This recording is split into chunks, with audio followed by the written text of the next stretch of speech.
It is time for Best Ball Breakfast, and boy, do we have a lot of ground to cover. All kinds of injuries, training camp news, ADPs getting flipped on their head, and we have the usual lineup for today. I'm going to try to squeeze in 2 Best Ball Mania drafts here at the top. Then we'll have Pat Kerrane joining. We'll have Mike Leone joining, and then our special guest today, it is FantasyLife's Dwain McFarland. I'm Pete Overzet. This is Best Ball Breakfast. Let's do it. It really isn't that hard, guys. You just go top 2, win it, win it. Okay, I think we can be done here at running back. You only have 3 running backs. This roster is littered with game theory, arbitrage, exploits, and theoretic reasoning. Bro, light mode, my eyes, dude. I don't know. I prefer that move more in a time box contest. Bro, have you ever scrolled so far down that, like, there's no more names, bro? Don't do drugs, kids. Draft and drive instead. You can't have it both ways, dude. Quid pro quo. Right, GMs. We are already in a Best Ball Mania draft. We got to get moving here if we're going to be getting in 2 solo drafts here at the top of Best Ball Breakfast. Let's get the GMs going. Yes, hashtag join the breakfast. You can join the bash on Wednesdays. On Mondays, we join the breakfasts. What is up, Dale? What's up, Red NYC? There's Steph Miller. Going to see Steph and a bunch of the ship chasing crew in Florida this coming weekend for our ship chasing draft weekend. Getting very excited about that. Ty Dallas is ready to slap it up today. Almost time to pour some coffee. I have it here ready. I even have my official Best Ball Breakfast mug. What's up, Bob in Accounting, League of Items. Brandon, today's my first day back to work in 2 months after baby leave. Man, that's always such a conflicting emotions, because it is nice to get back in a routine with things, but it's also sad to leave the paternity leave, I'm sure. What's up, Jason, Brett, all kinds of GMs, top of the mornings, all of that good stuff. And yes, right before we went on air, Luther Burden is back at practice today. I had told myself I was going to chill out on the Luther Burden exposure until he returned to practice. Well, guess what? He's back at practice, so I can get back to clicking my favorite wide receiver after pick 100. All right. One thing I'm on the clock here. One thing I've been doing for the first time is I have loaded in my exposures for BBM specifically into the Draft Caddy here. So we got the week 17 matchup, the week 16 matchup, and now we are going to start kind of seeing where we're at with certain exposures. I think Justin Jefferson is completely fine at 1.6, but I've been feeling light on Jahmyr Gibbs, only 6.2% here in Best Ball Mania. Going to try to get that number up. I also, part of the reason for that too, is I haven't been getting a lot of 105, 106 draft slots. My guy, Michael Dubner, who has a great draft tracking resource, he actually put together some data on my draft pick distribution so far. I'll try to pull up a few of these on screen as they come up, but you can see here my 106 slot, only 4%. So doing fine on 3s and 4s, but not a lot of 106s, which means I don't have much Jahmyr Gibbs, which doesn't feel good. So we'll go ahead and grab Jahmyr Gibbs here at 1.6, and we'll give Mike Skull or whatever here the Justin Jefferson discount at 107. Jeff T is here, so he just won't get fined. Glad to hear it. Wow, you guys are already trying to bait me into the swear jar. What you should have done is not even reference this, because then I would have forgotten and I would have just said it.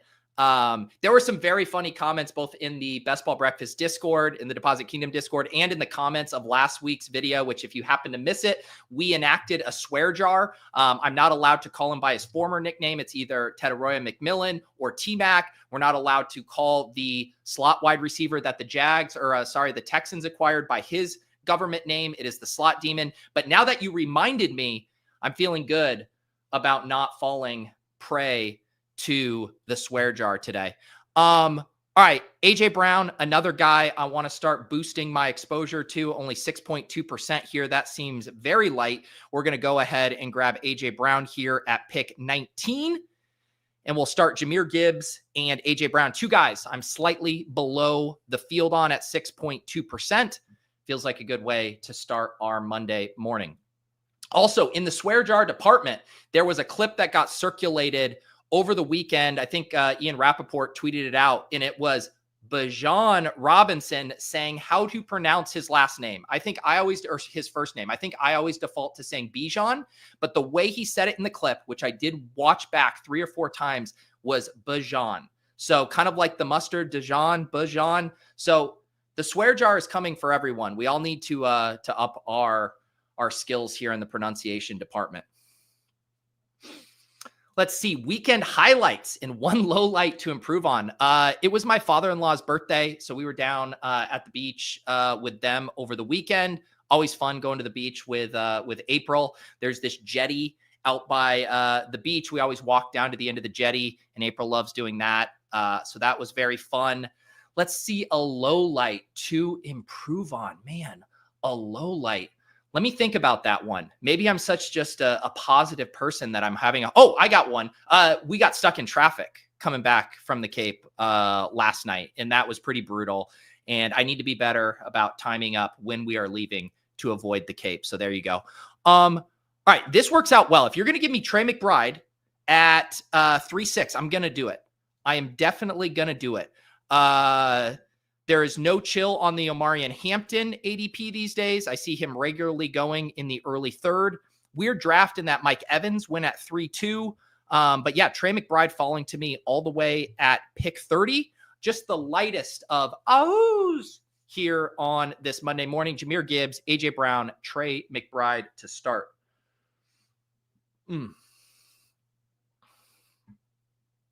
Yes, piggybacking on Mathology's question, the weekend was great.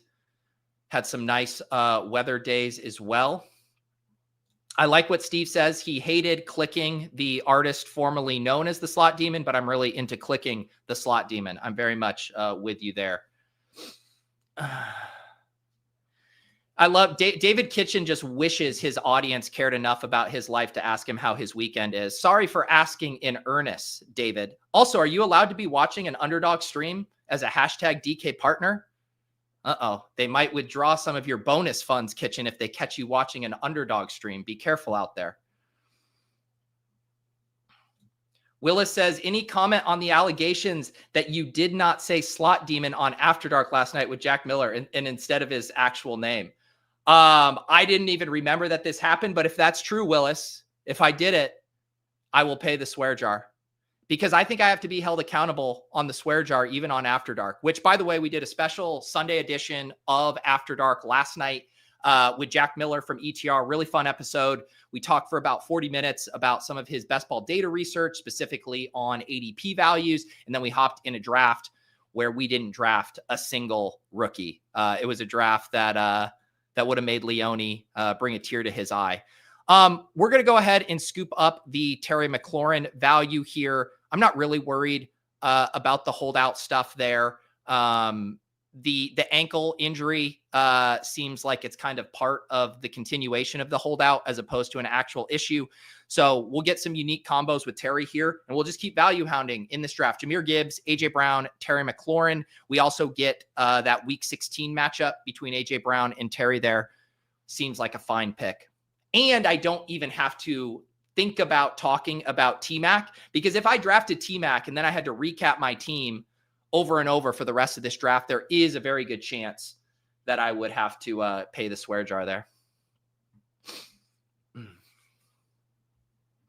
This is a good question. Can you give us a player you want more of before the contest closes and one player you'll cool down on? Yeah, this is a very good question. One thing that's been warping my brain with questions like this is my exposures are very different in BBM versus my personal stuff. And I'll give you an example right now. I just looked, and I'll show you right here. Look at what my George Kittle exposure is in Best Ball Mania, if I can get it to show up here in a second. Maybe it's not going to show up in this view, but I have 2.5% George Kittle in Best Ball Mania, which is insane. And yet I have 13.8% of him across all of my other non-Best Ball Mania drafts. Let's see here. I'm going to go ahead. I'm going to grab Calvin Ridley. I've been loving the Tennessee stacks there, and we'll go ahead and grab Calvin Ridley here. But anyways, that was like one that blew my mind. I'm like, why are my co-managers, when I draft on Best Ball Breakfast, not letting me draft George Kittle? 2.5% George Kittle. So I definitely want to get more George Kittle in Best Ball Mania. Let's see here as far as players I want to cool off on. Let me go refresh my memory by looking at my top exposures. And this will help jog my memory here. You know, I have a lot of Pat Bryant. I still like Pat Bryant a good bit, but I would like to mix up some of my exposures late around him. I have come down a little bit on the Jalen Noel and Pat Bryant, but you can see here my exposures, it will not surprise you, are pretty flat. Tuten, my most drafted at 23%. Then we're in the Burden, Worthy, Downs, Jennings range, all of them here. But yeah, Spears is a guy that I would like to get even more of. I'm at 13.9%. I'm really excited about this Titans offense. But as we go, I'll try to think of a few other good examples there, but that's a good question. Did I ask Jack about the picnic accident? As a marketer and a YouTuber, I need to say tune in to find out. But as someone who can't wait to spill the beans, yes, I absolutely asked him about that. In fact, it was within like the first 30 seconds of the stream here. All right, let's see here. Should we grab a running back? I'm pretty light on Swift. I'm also light on Caleb Johnson. We should also talk about Joe Mixon, who is kind of virtually undraftable for me right now. But we're going to take DeAndre Swift here. He's someone that I'm starting to warm to a little bit. If I'm going to have all of this bullishness about the Bears offense, but be light across all of their running backs, that doesn't really seem to make sense. I can't get there right now on Kyle Monangai. I do take a little bit of Roschon Johnson, but I'd like to mix in some DeAndre Swift here as we get going. How many coins do you have for the swear jar? What's the plan when you run out? I have a lot of coins in here. I mean, this thing is like 3/4 full with various coins. So I think I'm going to be in good shape for a while, unless the swear jar list, you know, grows to an amount where I'm just constantly having to pay up. Minnesota Mike hopped in the Best Ball hub recently, and to answer your question, the exact feature request you asked, I have asked for as well. I am told it is coming.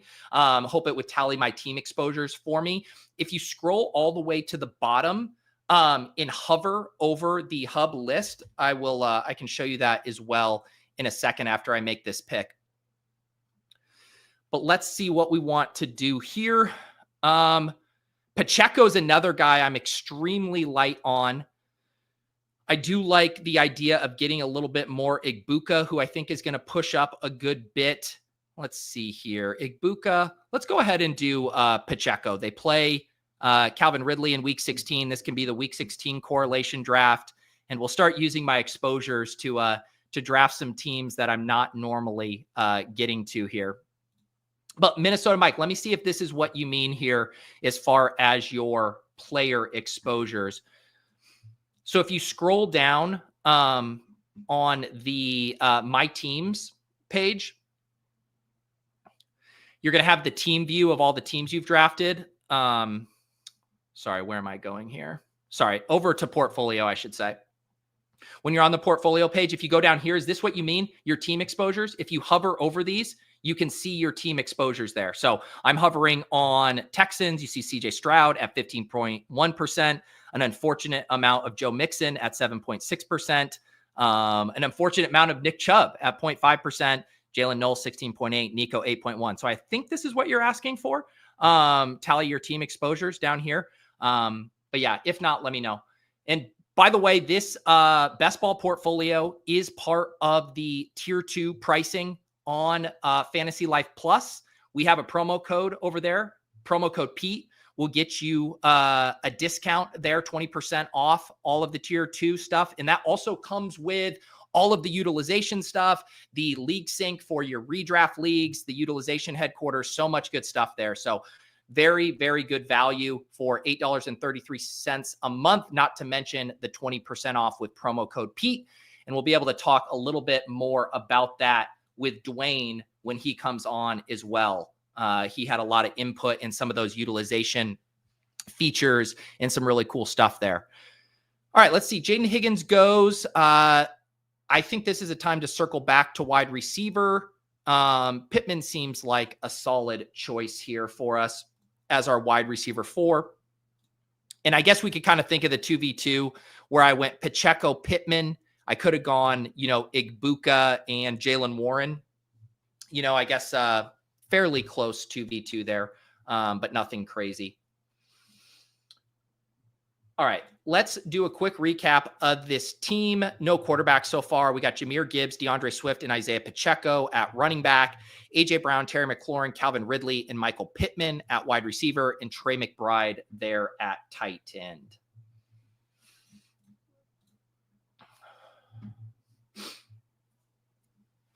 Mr. Nick says, is Kittle going to start going in the 3rd with the Jennings news? I guess he did go in the 3rd in this draft. He would at 312 here. I guess it is possible. I guess that is possible. I do think Juwan Jennings is someone I probably should chill out on for a second to go back to that other question. Now that he's dealing with, I believe, what is it, a calf? Not ideal there. All right, we are back on the clock here. Kyler Murray with Trey McBride seems like an obvious click here at pick 102, 6-pick discount and the stack. Fire that up. Kyler Murray, come on down. Always nice when the decisions are easy like that. Let's see. Lauren says, I'm most likely wrong, but is BBM on pace to fill? I thought it was much further ahead last year. What do we got? The pace, we're at about 50% now. The pace really does pick up exponentially at the end of the year. I say this all the time. Underdog clearly has supreme confidence in these contests filling because they just released a shit ton of contests last week. They're dropping Pomeranians and Chow Chows and things left and right. So I really don't think there is any concern for Best Ball Mania not to fill. If Best Ball Mania wasn't going to fill, I don't think they'd be releasing all of these other side contests, which naturally kind of slow down that fill rate. So I will continue to always work under the assumption that Best Ball Mania will fill, within a week or so before the season starts.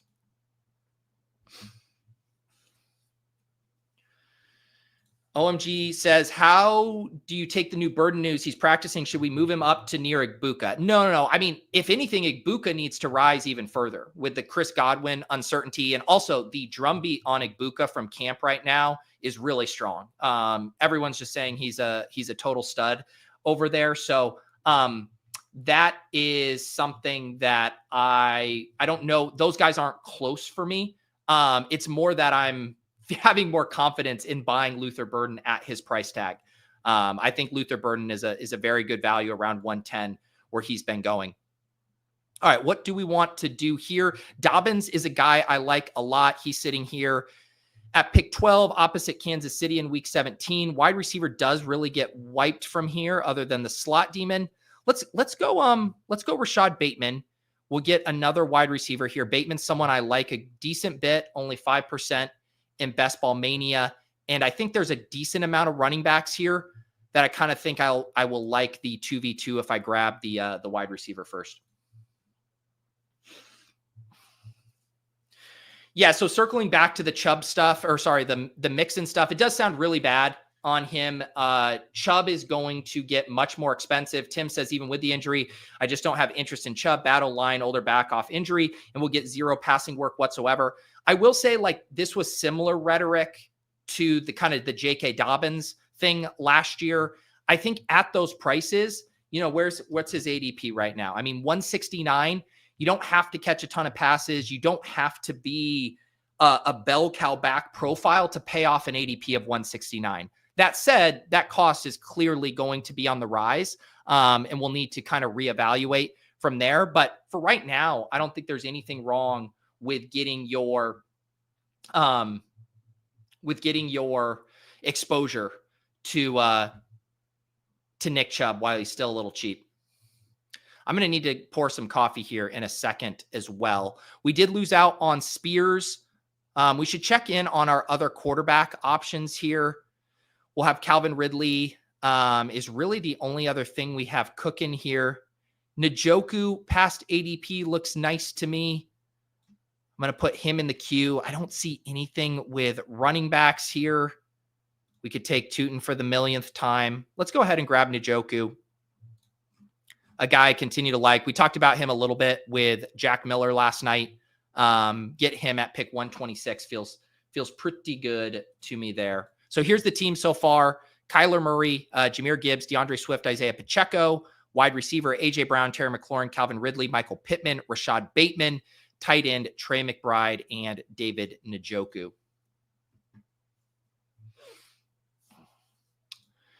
Justin says, what is your strat for week 15, 16, 17 correlation in the Chow Chow with a 58-person final? Yeah, I was hoping that we were going to be able to do some Chow Chows and strategy on off and on the clock tomorrow. And then it seems like it's not even going to be open by the time we do that. So I did break my slow draft cherry recently with some eliminators and now the Chow Chow. But yeah, it's 2 of 8, 58 seat final. So that definitely tilts things to a week 17 element, to have a 1 in 4 chance of advancing out of your 15, 16 pods puts way less of a premium on those weeks and way more on week 17. But still, it's a relatively small final. So it's something where I'd be tilting to week 17, but it's nothing you need to go crazy for.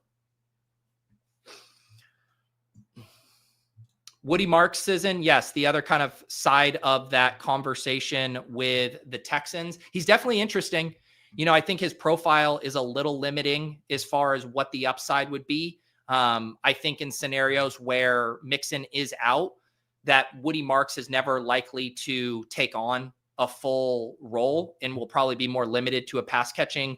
You're probably looking at like Daria Ngumbawale plus in that situation, which I think has value. I think that's like an 18th round pick, but I don't know if it is, a smash. And I don't know if he separates from some of those other, cheap rookies there in the 18th round, but I'll be curious to see how they're talking about him in camp.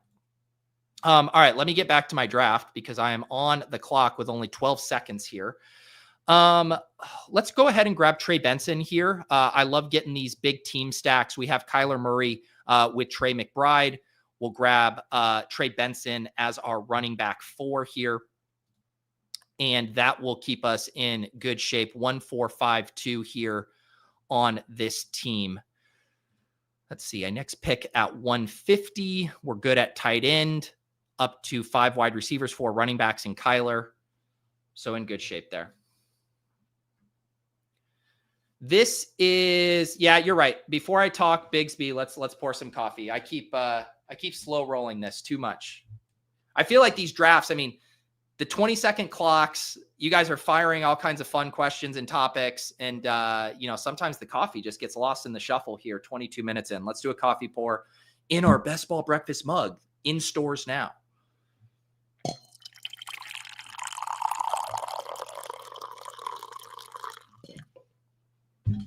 All right, there's the coffee pour. We're doing good there. And let's see here. Yes. What are your thoughts on Tank Bigsby? There's been a ton of buzz on Tank Bigsby over the past, 48 to 72 hours. Lots of training camp reports about him, running with the ones and looking like their preferred lead back. It's honestly similar to the Nick Chubb stuff where it's like, it's hard to say anything bad about him at his ADP right now at 158.5. I think he represents a very strong value. If those coach speak things are true. And it makes me way more bearish on ETN. It's kind of unchanged for how I view Tuten. The thesis with Tuten is that he is the more talented of all of those guys, the more explosive. And once he gets a crack at that lead gig or, significant touches, that he's not going to really relinquish that job. So that's kind of my thought on him. Did someone take Cam Ward from me? Seriously? Come on. What are we doing? What are we doing? All right, I'll build out a backdoor stack then here. I'll go ahead and grab Bryce Young. Tall guy for real. What are we doing here? What are we doing? Why? Cam Ward as your QB3 unstacked. I was just trying to talk about Tank Bigsby, and you're over here tilting me. Jesus, man. But yeah, so my guess, though, is this Tank Bigsby rise is going to happen very fast, and I will be interested to see where he settles. Like he went at 133 in this draft. He went ahead of Ray Davis, ahead of Trey Benson, Geez, Nick Chubb went at 143. So yeah, if this Tank Bigsby stuff gets out of hand, and he's going ahead of Tajay Spears, if he's going ahead of these guys, that's going to be tough for me to stomach. But man, these ADPs are out of control. We had Dylan Sampson go at 109 in this draft. Who? Pugfather, we get it. You have notifications turned on for Coach Speak Index. My goodness. Dylan Sampson at 109, Tank Bigsby at 133. Can we preserve some of these ADPs for, I don't know, a day and a half? Yeah, this is kind of the take I had that Easy says here. As a Bigsby guy, I think it's bullish for Tuten because the odds that ETN becomes redundant goes way up if he isn't the RB1, so one less body in the way.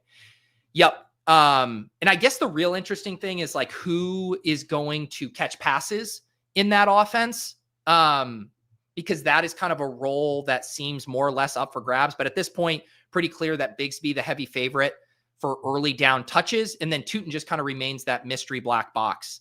And I hope that we get cheaper Tuten because of this. I definitely think we should get cheaper ETN, because that ADP now at like 92, that's pretty rough. That's pretty rough. All right. Xavier Legette goes, let's see here. What do we want to do? Jane Blue's falling these days. I like Austin Eckler on this team. We get a 5th running back. We have Terry McLaurin. Grab another commander here. I'm only at 4.9% Austin Eckler, which seems a little light for a guy I like. So we'll go ahead and grab him here.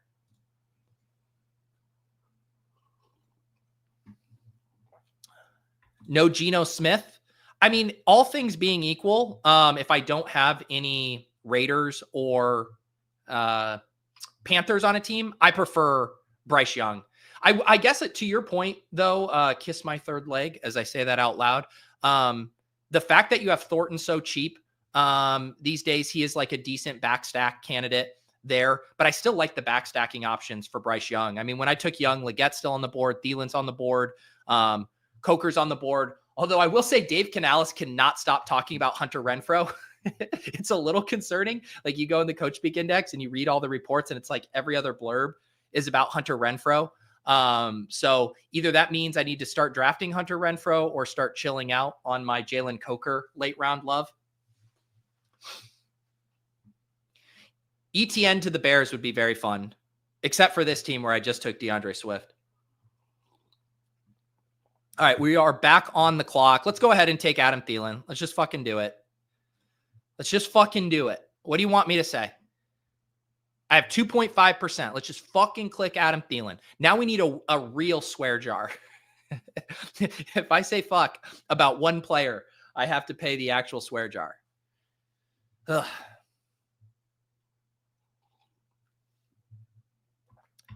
Tim, I feel like I've seen you make this comment so many times about structural stuff. Don't feel like this team needs a third quarterback at all. This team, so the reason I don't like these kind of comments is we're heading into round 16, and you can easily say this team doesn't need a third quarterback. This team doesn't need a 6th running back. This team doesn't need a 7th wide receiver. This team doesn't need a 3rd tight end. I have 3 more picks left. Tim, I have to use the picks on someone. I have to use the picks. This team does not need a single position because I've drafted it perfectly balanced. I'm going to have to double up on a position that isn't necessarily a need with one of these 3 picks. Sorry, Tim. I snapped. It was a tough weekend. I got stuck in a little bit of traffic.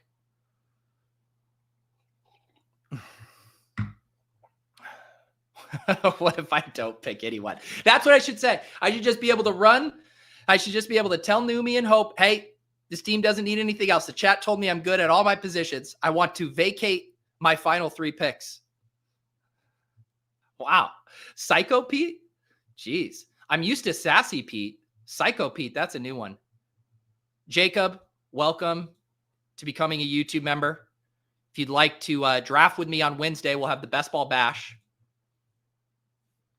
Anyone who's a YouTube member can drop the hashtag join the bash in the chat on Wednesdays at 1 p.m. Eastern. We spin a wheel. There's generally somewhere from like 25 to 35 entries in that drawing. And whoever's name pops up in randomized fashion, I send them the screenshot, or sorry, the StreamYard link, and they hop on stream and draft a team with me. By the way, this is my 82nd Best Ball Mania draft. 82nd Best Ball Mania draft.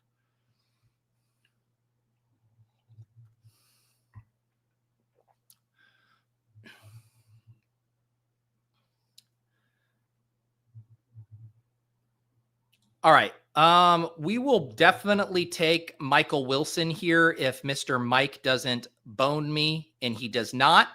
So yeah, we'll do this. We'll do a very big Cardinals stack here, which is my preferred way to play the Cardinals. Like I am skeptical on this team as far as what would be the catalyst to them improving greatly on their 2024. There just aren't a lot of new variables in this offense. And the variable people are most excited about, a year two jump for Marvin Harrison, is probably the one I'm most skeptical about.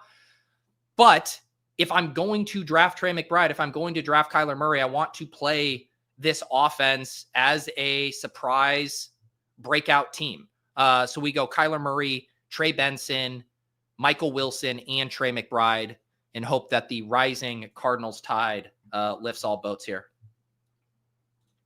Also, this stuff about why wasn't anyone recommending 3 quarterbacks last year?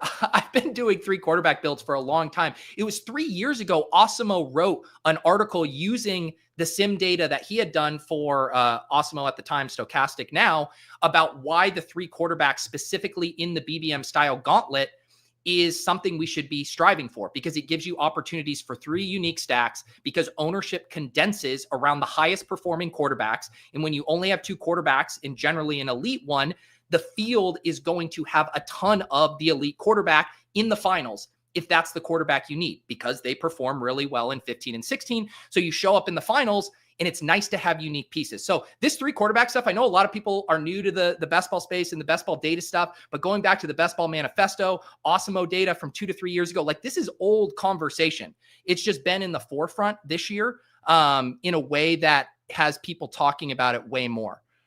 Let's go ahead and grab a running back here. Let's do some Taj Brooks. Taj Brooks is a guy, now that Zach Moss is looking very shaky to make the team or be a factor, I've been trying to tilt some of my late round running back exposure over to Taj Brooks. 2672 here. We have one more pick. It'll be likely a quarterback or a wide receiver at this point. Did I dye my hair? No, but I have been running outside a lot in the sun without my hat, and it's getting more blonde.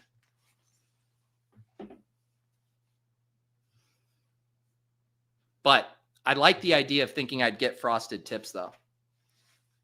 Maybe I should do that.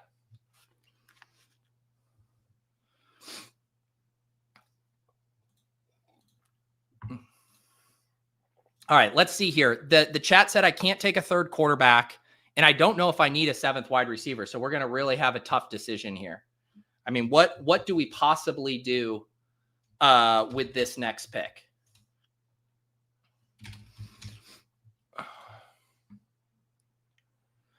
God, do I take Jalen Coker for the millionth time? I think we can do. I have been trying to grab a little bit more Anthony Richardson when he's here, but at this point, I'm kind of just content playing whichever one is available. We have Michael Pittman. I'm good at wide receiver, good at tight end. We'll grab Daniel Jones. I'm sorry, Tim. I'm sorry. I took a 3rd quarterback. I'm not a free thinker. I'm just a slave to the sims I'm not even using in this draft. Bear down smells an Anthony Richardson pick coming up. I do tend to like Anthony Richardson unstacked more, and then playing Daniel Jones stacked. You know, on teams where I have Pittman downs, then Daniel Jones feels cozier. If I just need a 3rd upside quarterback and don't have any Colts, then I feel better about Daniel Jones. Daniel Isaac, when does the 2nd draft start? Right now, brother. I just signed up here, and if I can find it in my long list of teams, if you want to be tipped off when I'm joining these drafts, you can hop in the Deposit Kingdom Discord. If you are a Best Ball Value Hound tier member, it will unlock that channel in the Discord. So you go in there, in the FAQ, there's instructions on how to sync your 2 accounts, your YouTube account and your Underdog account. And then there's an alert in there, and I'll tag people when I hop in drafts. So That is the best way to get alerted when I'm hopping in drafts. Let's do a quick final recap of this team. My 82nd BBM team here on, what's today's date? 7/28, little BBB, 3672, little Arizona stack here. The final squad for our audio listener friends: Kyler Murray, Bryce Young, and Daniel Jones, Jahmyr Gibbs, DeAndre Swift, Isaiah Pacheco, Trey Benson, Austin Eckler, and Taj Brooks, A.J. Brown, Terry McLaurin, Calvin Ridley, Michael Pittman, Rashad Bateman, Adam Thielen, and Michael Wilson, Trey McBride, and David Njoku. You know, I always feel a little sad and naked when I can't get a rookie wide receiver, but we did add on Taj Brooks. We got sniped on Cam Ward, so we did a little cheeky Bryce Young and Adam Thielen backstack there. But decent team here, was kind of picking off some running backs I don't normally select in Swift and Pacheco, but I like my wide receiver room. Tight ends solid there with McBride and Njoku. Feeling good about that. All right, what pick do we have in this one? We got the 112. We got the 112 here, which means we will be picking back-to-back.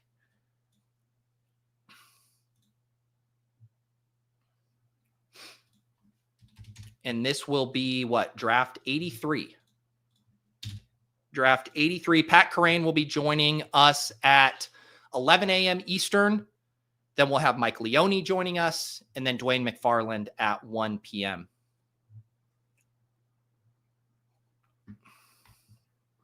Will the ducks be fed today? I haven't been feeding the ducks much this year. I haven't been feeding the ducks. Mark, you're the first person who's asked for it in a long time.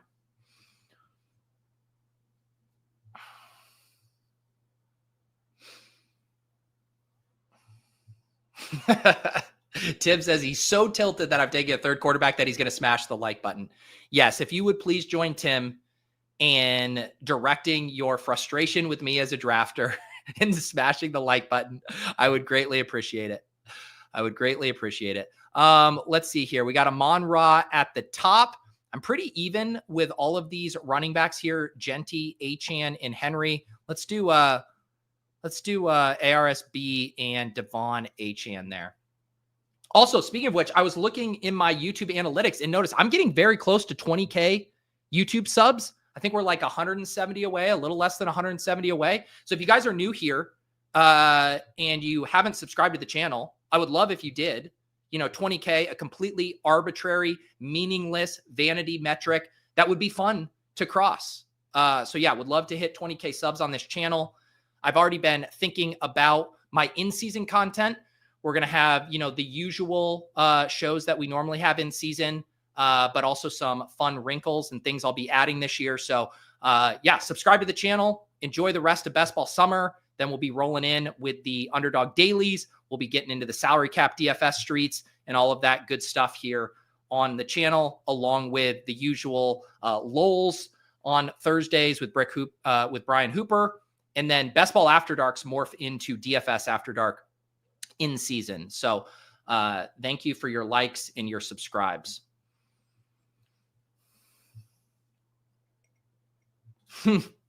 Copper Prices is like my wife. She always roasts me when I get matchy. How long did it take you to match your hat and tank top today? Not long. I have all my hats. I don't want to like mess up my camera thing here. I'm trying to think if you can. Yeah, it's just not going to work if I adjust this. I have all my hats hung up here. So I throw on my tank, I walk over, and I pick off my my hat. But I am a slave to matching. It's kind of like stacking. It's like, once I have Calvin Ridley, I really want to get Cam Ward. Once I put on a blue and red tank top, I really want to find a blue and red hat. I'm sorry. That's just who I am. Wow. Steph gave me an A-. I haven't seen a grade from Steph in a hot minute. Thank you, Steph. Thank you. Yeah, it seems like everyone who's trying to stay on pace with BBMs is around 100 right now. I'm actually behind pace, considering this is my 83rd draft. I've been thinking of how I'm going to catch up. I think continuing to do 2 drafts, maybe we start to try to squeeze in 2 drafts with like one of Kerrane or Leone potentially. Maybe I will schedule a couple additional marathon streams later in August. I could see firing up, you know, maybe one on the weekend, maybe one on a Thursday morning where we rip off, 5, 6, 7 best ball manias. Matt says, any camp news to overreact to today? I mean, I do think there's some of the injury stuff that I do want to overreact to. I don't want to touch Joe Mixon in drafts. Like he's off my board. I think what you gain from a perceived ADP value dip does not, make up for what you lose when he's a legit 0 because he misses a huge chunk of the season. And a lot of the reporting and stuff on him seems very bad. Stuff that I'm not overly concerned about are like the fake injury / holdout situations, the Terry McLaurin, the Jawan Jennings.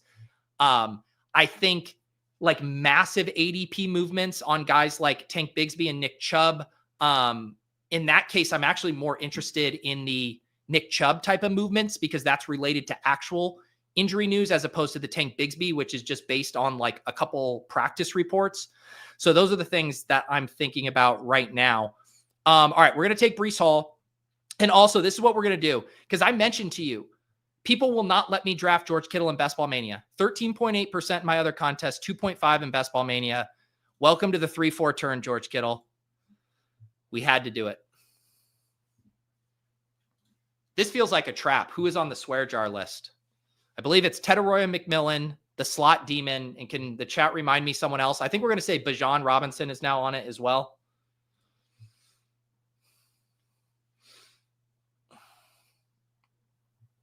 Yeah, see, some people get really upset about the duck stuff. You don't need that crumby. I assume you mean need that crumby elevator music, crappy. Sam says, am I still doing SiriusXM with Kendall? No, I don't do SiriusXM anymore. Adam Ronis does that with her. It was a fun show. Love doing shows with Kendall, but the SiriusXM time commitment is no joke. They're already going right now, 2 hours every single day. In season for Fantasy Life, I will be doing the LG show there. So if you have an LG TV, you will see me pop up on your channels there. Also going to be writing the newsletter 5 days a week, including the Sunday editions. I'll have a weekly column as well for DFS. And then there's one other show for Fantasy Life that we are hammering out the details for that I will be doing this year.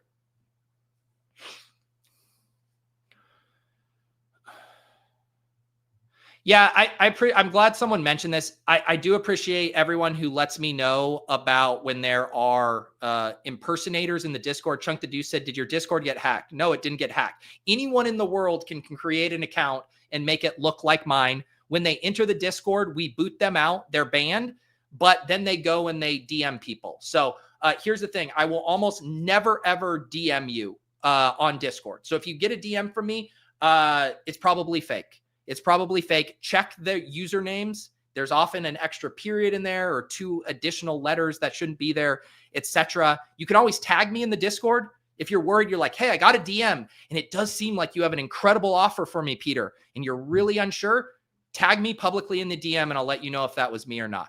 But yes, there's nothing I can do about it. We boot them for the Discord, and for some reason, someone thinks impersonating me is a very good use of their time.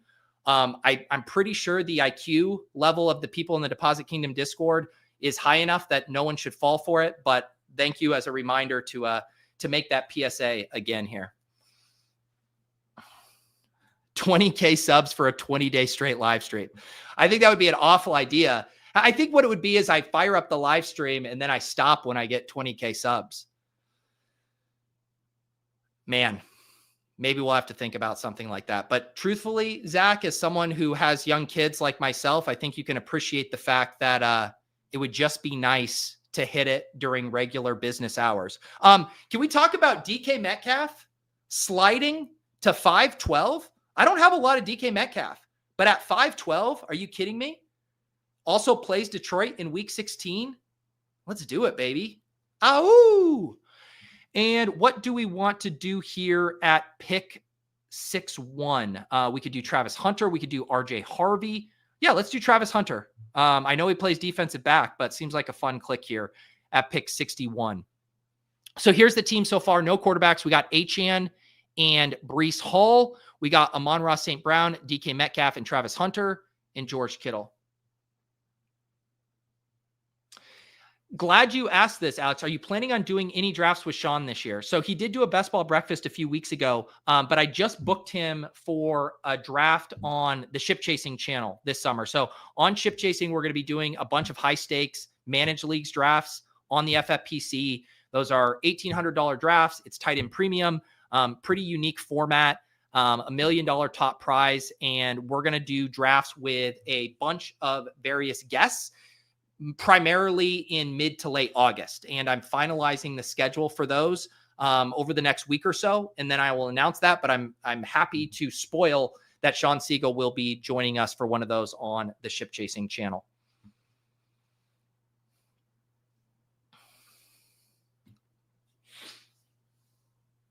Can I comment on all of the new rookie avatar picks that are flooding in Underdog? I'm actually not allowed to comment at this time. I received a few messages from my DK reps and they said, hey, this is a really sensitive issue. We would prefer if you didn't use your platform with nearly 20,000 subscribers to touch on this very sensitive topic of the new rookie avatar pick. So I don't really want to rock the boat. I don't want to, bite the hand that feeds me. And so I will not be commenting on that at this time. Yeah, Kevin mentioning another kind of injury update that's been popping up lately, which is Matthew Stafford getting held out of practice. I think Sean McVay had some quotes about how they were going to be limiting his practice reps. I think it's, on a scale of 1 to 10, if like Joe Mixon is at like a 7 or 8 as far as how concerned I am, Matthew Stafford's at like a 2 or a 3. I think, this is an old veteran quarterback who doesn't want to deal with training camp, who probably just doesn't feel 100%. I'm not worried quite yet. Matthew Stafford is a guy, it's not like a rookie situation where we need them getting these reps on July 28th. I feel pretty confident that Matthew Stafford could roll out onto the football field week 1 and give us what he normally does. So I'm not panicked on Matthew Stafford right now.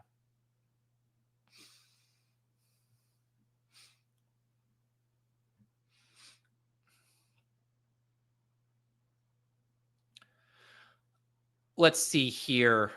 Yeah, I don't know what happened with DK Metcalf here. I never see that happen. I barely see DK Metcalf in the mid 5th round, much less at the end here. We saw Chris Olave go here. Rome went in the 5th. I'm trying to see what else happened. Joe Burrow went at the 4-5 turn.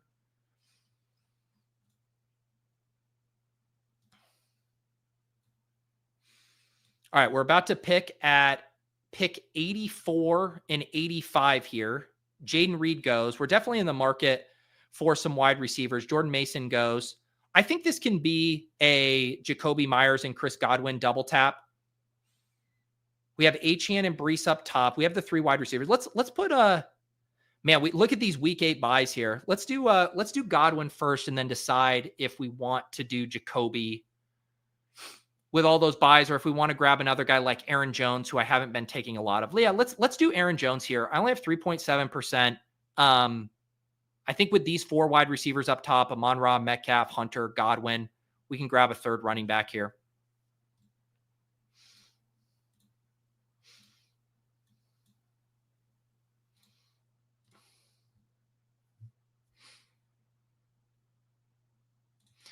CD Harrington says, as someone who plays only a small number of entries this time of year is high anxiety, opening up the exposures tab and squinting to see how many landmines there are. Yeah, man. It's this time of the year. Like, you go back and, go look at one of your big board teams, go even look at one of your day 1 BBM teams, and whether it's getting awful CLV value or falling on an injury landmine, it reminds you of there are very clear pros and cons to drafting early versus drafting late. And the whole reason for drafting early is that you tab through those teams, those exposures, and you find that one super team, the one where it broke perfectly. I had actually just sent, we were talking about Sean Siegel, the team I drafted with him on Best Ball Breakfast. It was the day that the stream crashed and I had to fire up a second one. We took J.K. Dobbins and Dylan Sampson with 2 of our last picks. So that team has like Chase Brown. I think it's Gibbs. I think it has Omarion Hampton. It has Dylan Sampson, as J.K. Dobbins. Just an absolute super team. But then you go and you look at these other teams and it's like, holy shit, these teams are awful because of how many landmines you fell on. I had an example of this. So it's funny, actually. My wife, she drafted one best ball team. She had a promo in her account. So she drafted a big board team. This was obviously a few months ago. It was before the NFL draft, after free agency. And she was curious about the team. So the other day she pulled it up and she had RJ Harvey at pick 160. I was like, that's awesome. But she also had Najee Harris at like pick 70. So that was before they drafted Omarion Hampton, before he blew off one of his eyeballs. And I was like, look, these are the pros and cons, honey, of drafting early. Sometimes you get RJ Harvey at 160. Sometimes you get a one-eyed running back who the team just drafted a running back in the first round. That's just how it goes. That's just how it goes. Yes, I colluded with my wife on one underdog draft that she drafted in the big board that I didn't even max myself. So yes, I colluded. Frankie wants to know, what is my Mason exposure? Let's go see if we can find over here. My Mason exposure across everything, 7.7%. 7.7% Jordan Mason.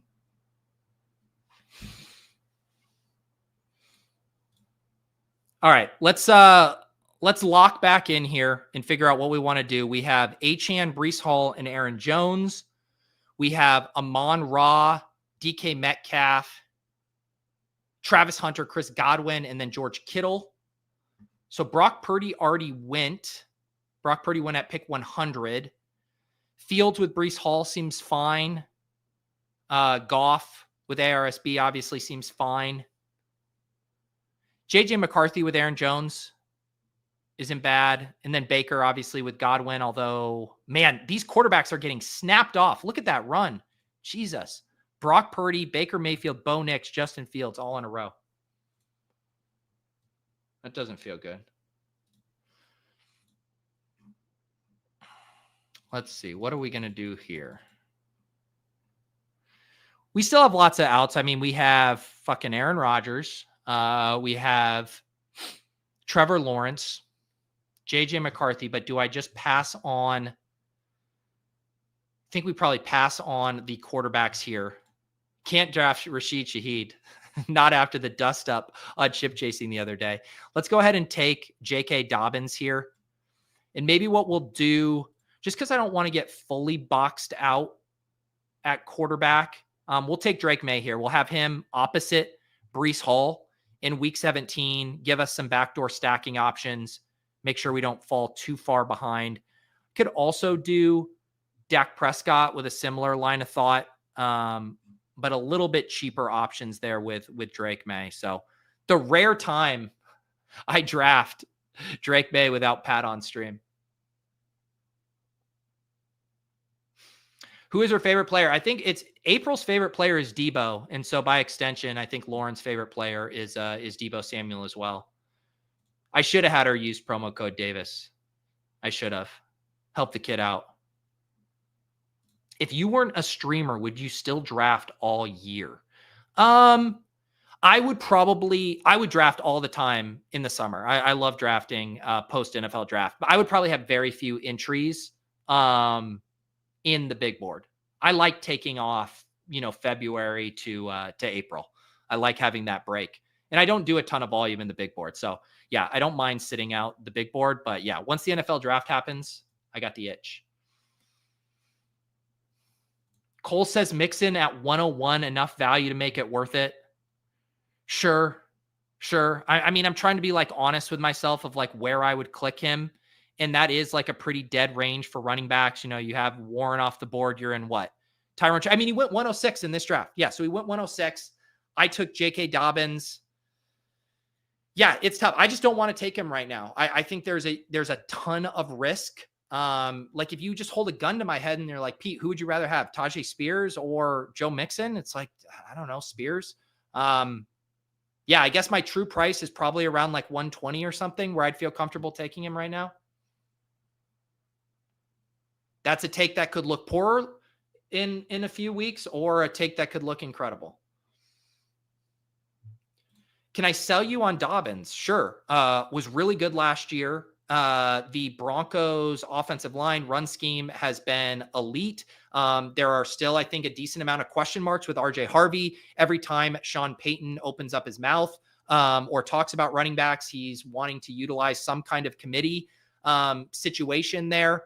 I think both of these guys could pay off their ADPs. Like, I don't think it has to be an if-then for Harvey and J.K. Dobbins. I think this offense has enough potential for both of these guys to pay off. And like, you know, in the same way, like a Brian Robinson and Austin Eckler, and both those guys can hit from the same backfield. So I think J.K. Dobbins, it would not shock me if he is the lead back to start the season. It wouldn't shock me if he's the primary goal line back. It wouldn't shock me if we continue to see him rip off some big runs in this offense because Bo Nix and the scheme are opening up lanes. So yeah, I think J.K. Dobbins is a really strong pick, because you're getting standalone value and you're getting contingent upside. You know, if RJ Harvey gets hurt, if he's a bust, I mean, J.K. Dobbins at pick 110, 108, whatever, is going to age very nice.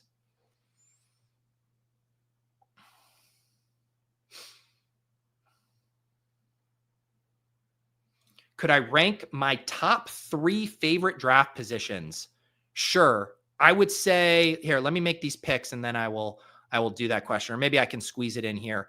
I would say 1-6. I like being able to get one of Puka or Gibbs and then the end of this tier. And then I would probably do like 110 and 112, because basically anything that allows me to get 2 players through these top 19 here, like through LAD, that's where I want to be. And then it kind of doesn't matter to me which one of these spots it is, but capturing Puka or Gibbs there, which is a little tier break for me. And then anything here near the turn. So yeah, I'll say 1-6, 110, and 112 are my favorites.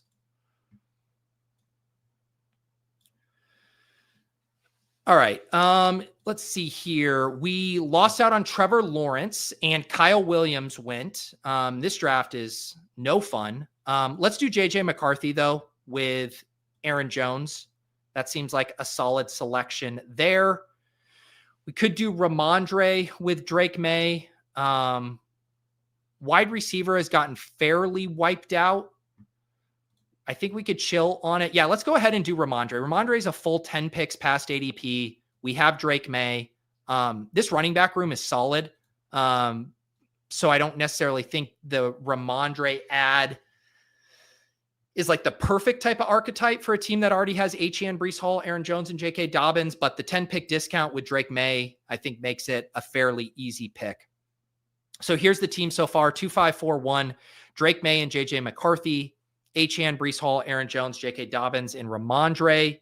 Very robust running back room there. Amon Ra, DK Metcalf, Travis Hunter, Chris Godwin, and George Kittle. Yes, thick thin. Reverse cowgirl, missionary doggy are all great draft positions. Fant visiting the Dolphins now. Breaking news. Dun-na-na, dun-na-na.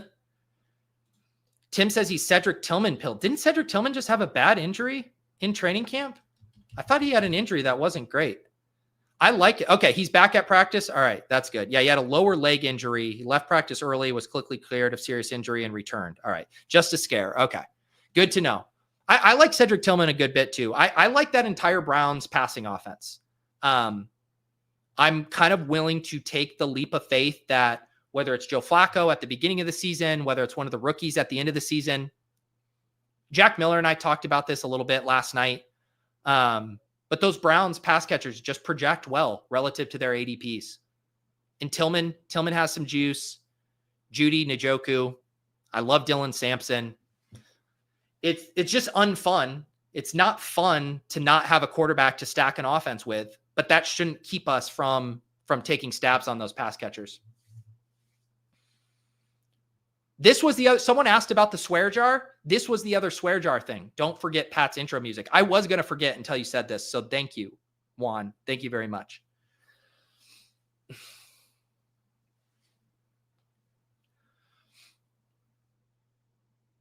Mixon injury elevates Higgins. Maybe they pass more. Just elevates Nico, says Crutches.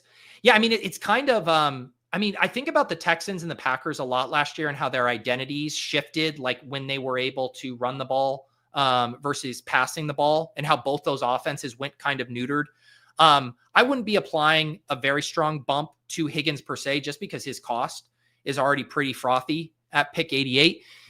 But yeah, I mean, if they don't have the personnel to run the ball all the time like they did at stretches last year, then I do think it's going to be passing way more. But to me, that's kind of like elevating Stroud. I don't know how much more expensive Higgins and Nico can get, like how much more meat on the bone there is for those two. But I like the slot demon. I like Jalen Noel. Yeah, I want to be buying the Texans passing offense for sure.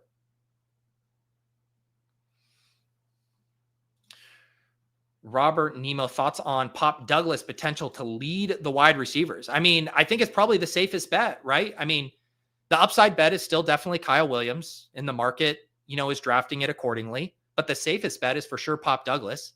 He has the most, I think, locked in role of any of those wide receivers. But we can, we'll touch base with the lead Patriots thought leader, Pat Kerrane, here in 1 second as we get him in the hopper. I'll make these picks at the 13-14 turn. And someone already took Pop Douglas from me. Who's taking Pop Douglas here? Where did Pop Douglas go? We're taking Pop Douglas at 145. I'm going to blame the sidekick. All right. We can do Cedric Tillman here. We'll just keep doing a little value hounding. Cedric Tillman at pick 156. Anything we want to do at tight end here? Hunter Henry. Yeah, let's grab Hunter Henry. We have Drake May. We'll grab Hunter Henry. I know, double bye weeks. We can take a third tight end. Everybody relax. All right, let me bring up Mr. Patty Kerrane for the rest of this draft. Scuba Kerrane, Patty Millions, Peacock Pat Kerrane on the 1s and 2s. Are you kidding me? Kadarius Toney? 98 yards to the fucking house against Carolina in week 10. All right, what is up, Pat Kerrane? How are we doing? Doing good, man. Excited to hang this weekend. Yeah, I know. I completely forgot about it. We got to hang out a few weeks ago in New York, and now we got our ship chasing meetup in Florida on over this weekend. We're getting all the drafts hammered out. We got some dinners planned, a day on the yacht. It's gonna be a grand old time. I'm excited. Let's see. You get the you have the full cross country flight again? Although at least this time you get to do it without a toddler. That's right. Yeah. And it's got the layover in Houston, and then flying into, I think, Fort Lauderdale. Nice. Yeah, it is going to be a very fun weekend. We got a good crew. We'll have some social media posts and stuff if you guys want to follow along from that weekend there, but should be a good time. Pat, you will be proud and honored to know that this is one of the first Best Ball Breakfast drafts where I've willingly built out a Drake May stack without you. Wow. I got sniped on a ton of quarterbacks here. They just all popped off. I had Breece Hall. And I said, you know what? Drake May at 109 as my first quarterback starts to look pretty good. Grabbed Hunter Henry here. So there you go. So you're just not drafting Drake May without me? That's what I'm hearing. Yeah. Well, it's funny because I put in, and we'll get the sidekick going in a sec when we draft, but I added my Draft Caddy percentages for just BBM because I wanted to see. And there's been some weird quirks. Like one I noticed. So George Kittle, Pat, in my non-BBM entries is my second most drafted tight end at 13.8%. I have 2.5% in BBM. Wow. I was just like, how is that happening? We're just never drafting George Kittle on stream. So these are the things I got to, balance out here down the home stretch. For sure. Did you hop in the bunch of tournaments they dropped this weekend? Are you in those? So I did finally break my slow draft cherry because I'm like, the Chow Chow was my favorite contest on the site. I famously made it to the finals last year, top 10. And I was like, I have to enter slows. This contest is going to fill by tomorrow morning. Yeah. I entered a ton of slows. I entered all the Chow Chow, not all, but like 135 of the puppy twos, the German Shepherds 2 and 3. I I just went ahead and did the palm. I'm in everything. Basically everything that's been available since the puppy too. Because to me, I'm like, once I'm in a bunch of slows, like I'm in the slow draft streets. Like that's just going to be a part of my life for a while until I start to see like the potential for them to shorten the clocks. I don't want to be a part of that. So if a tournament drops where I think that might happen, which I guess anything that drops this week, I think I'll enter slow. And then I'll start having to thinking about when do you think that kind of cutoff is? I would need to do the math on it, but it comes quicker than you think. Like I really think like we're close to that tipping point of like, if you want to ensure all of your slows have the full clock, you want to be in it now. That's what I was thinking. Yeah, it's actually closer than it feels like it would be. Okay. I want to ask you about a player that I'm surprised is falling so much. And I do have a decent amount of him. Jalen McMillan falling to pick 180 with this like Godwin type of, uncertainty strikes me as kind of crazy. I think it's a little bit of the Egbuka stuff with him. Like, yeah, you got Evans, you got Godwin missing maybe a week or two, but then is going to start over him. And then you have Egbuka being like the talk of camp nonstop. So I don't know. McMillan took a while to get on the field last year. He wasn't actually that efficient. He scored 8 touchdowns, but his yards per route run was not that great. So let's see, what was it? It was 1.22. It's actually pretty poor. Mm-hmm.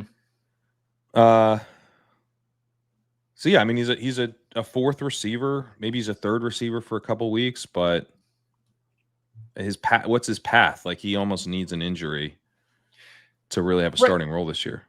Right, but I'm saying like the door is now open for that with the Godwin stuff, which I think he's gonna be fine, but there is, I think, more uncertainty there than when we were drafting McMillan 20 picks higher. It just strikes me as like, yeah, keep him where he is. Like, I don't know why McMillan, if anything, I would say his outlook has become slightly more favorable. Maybe I just am not that worried about the Godwin stuff for like the length of the season, but I almost think his easier path would be like the rookie just isn't ready. Like a rookie being like super ready is bad. I think that's worse than Godwin's ankle being puffy. Yeah. Yeah. I still like, I probably have too much. I think in BBM, I just saw that I have 13%. But I just still love this price for getting access to a really good offense where, like, to me, it's like kind of like the Pearsall bet, but even cheaper last year. Obviously, he's a year 2 guy where it's just like, I don't know, man, crazy shit can happen. And the Bucs offense scores a shit ton of points. Like, give me pieces of that at pick 180. Yeah. Yeah. I mean, he definitely flashed at the end of last year. So it's a little like Wicks last year, I guess. It's also a little like A.D. Mitchell, who I've took a ton of, cheaper, but I'm now kind of backing off because it looks like he'll be the wide receiver 4 after all. Yeah.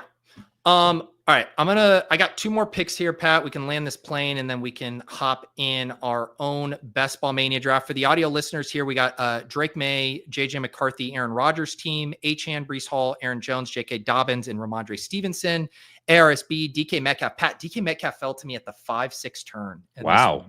Damn, dude. Yeah. Travis Hunter, Godwin, Tillman, McMillan, and then George Kittle and Hunter Henry. This is kind of one of those spots where, how would you handle this? I took Henry with May. I already had Kittle. With the week 14 bye, would you grab the third tight end or just kind of ignore it because tight end has gotten wiped? I'd probably ignore it if you're... I definitely need a wide receiver, sidekick, and yeah, Thornton here looks good. I do love Jatavian Sanders. I take a ton of him. I could do Freiermuth because I have Aaron Rodgers. See what the sidekick still likes going a running back here. Yeah, I mean, like, how many points are we talking about? Like 3? Yeah. Like on maybe 5. Like, how many points can you count on Pat Freiermuth to get you in a specific week? In week 13, It's not a lot. You know, like it really might be like he goes like 4 for 30. So you get 4 points. I took it as my opportunity to get my first, I believe, 5 Woody points. Mark share here with the Mixon news. What are your guys? Let me recap this team, and then I want to get your thoughts on what you guys have done with Mixon and the Texans running backs in the ranks. So final squad: Drake May with Ramondre and Hunter Henry, McCarthy with Aaron Jones, Aaron Rodgers with DK Metcalf. We have Achane, Breece Hall, Aaron Jones, J.K. Dobbins, Ramondre, Woody Marks, ARSB, Metcalf, Hunter, Godwin, Tillman, McMillan, Dante Thornton, and then Kittle and Hunter Henry at tight end. But yeah, how have you guys been handling this Mixon news? Yeah, the Mixon news I think is pretty big and not one I'm really messing with. We had a decent amount of Mixon, especially pre-Chubb signing. He looked like, it's like, how is he not just going to get a ton of work? And then they obviously signed Chubb, so that damages that thesis, at least a decent amount. But we're still getting a decent amount of kind of the 5-6 turn or even the early 6th. At this point, though, which we baked in some caution on, the fact that he hadn't been out there, but not enough. Did not expect that, he would be out for like a ton of training camp, maybe even the regular season looking like it's in jeopardy now, the early part anyway. And it's just a thing where like he's turning 29 in the fall. And my concern with him has always been like, what if this is the year where he's just dust, Yeah. And it just feels like and that's my concern with all these older running backs is that so you just pull the black marble, and trying to figure out exactly like what the odds of that are is difficult, but it's a thing that exists for him that, doesn't really exist for RJ Harvey or Travion Henderson. Maybe they're just never that good, but they'll be able to. I mean, I guess the better examples are the guys we've seen before, but like Kenneth Walker, like he might be dealing with injuries, he might be banged up, the team might suck, but like his career won't end this year. And Mixon is just like Kamara. He's like a bet on the status quo and things holding. And so now I'm viewing him more like Pollard, who's also a bet on the status quo. And you're hoping, kind of things hold on. But Pollard's healthy. So I'd rather take Pollard. Like part of it is that we were drafting Mixon before. So I'm just a bit spooked, I'm not really drafting him that much at all. And in fact, I'm entering drafts where he's going because he's still going the 6-7. I did a bunch of BBMs over the weekend to be like, let me be in some rooms with teams that have Mixon there. And I know I won't, and it'll kind of help push a pick that I want better. Yeah. I mean, he's flying. I mean, the chat was kind of put my feet to the fire on where would I take him, because I think he went 109, 110 in the draft I just did. I was saying I'm probably like pick 120, like gun to head, like give me Tajay Spears still right now, just because it seems so bad, this reporting on it. But yeah, I think, and I was talking about this with Jack too, and how he was saying on After Dark last night, and how ETR handles their stuff of like when there is injury concerns, they just nuke someone in the ranks. They don't tether it to ADP because they don't like the risk of hitting on a true landmine as news is developing is a much bigger detriment than like passing on an extreme ADP value. Yeah, we have him at 119 in the underdog ranks. And this is a spot too where we're not baking in. I mean, ADP doesn't matter here. Like, who cares what he was being drafted at before? We knew he was hurt. So, I would agree with Jack in that kind of general process there. All right, quick catch up here. I hopped us in our draft pad, influencer 101s all around. I feel like we've gotten these a few times. Jamar Chase is already on our team. We're at the 2-3 turn here. Chase Brown, Higgins, Wilson. What do you want to do? Let's go Chase Brown. He's been getting a bunch of buzz. People seem really excited about him in Cincinnati. I don't think we want to probably do the triple Bengal. So I'm glad I agree. Wilson actually pops up here. I would probably take him. Yeah. So yeah, on the same page as the sidekick there. Yeah, we go Chase Brown, Jamar Chase, Garrett Wilson. Yeah, that was another, situation like the Zach Moss stuff. I am now very into Taj Brooks as a late round selection and very into Chase Brown at basically any price at the 2-3 turn or later.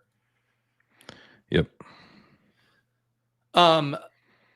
Yeah, and the Brown stuff. I mean, the Zach Moss, what was it that he was put on the NFI list and is also not a lock to make the team? Was that the concrete news?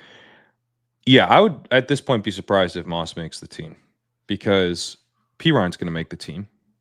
So they don't need the veteran, Moss has only been there. He was only there last year. So he's not even this super reliable presence for them. But to the extent that he is, they already have that in Samaje Perine, who was with them for years and specifically does, the kind of pass blocking, hey, we're definitely not even going to use the running back. We just want the extra help back there guy. That's Perine over Moss all day. So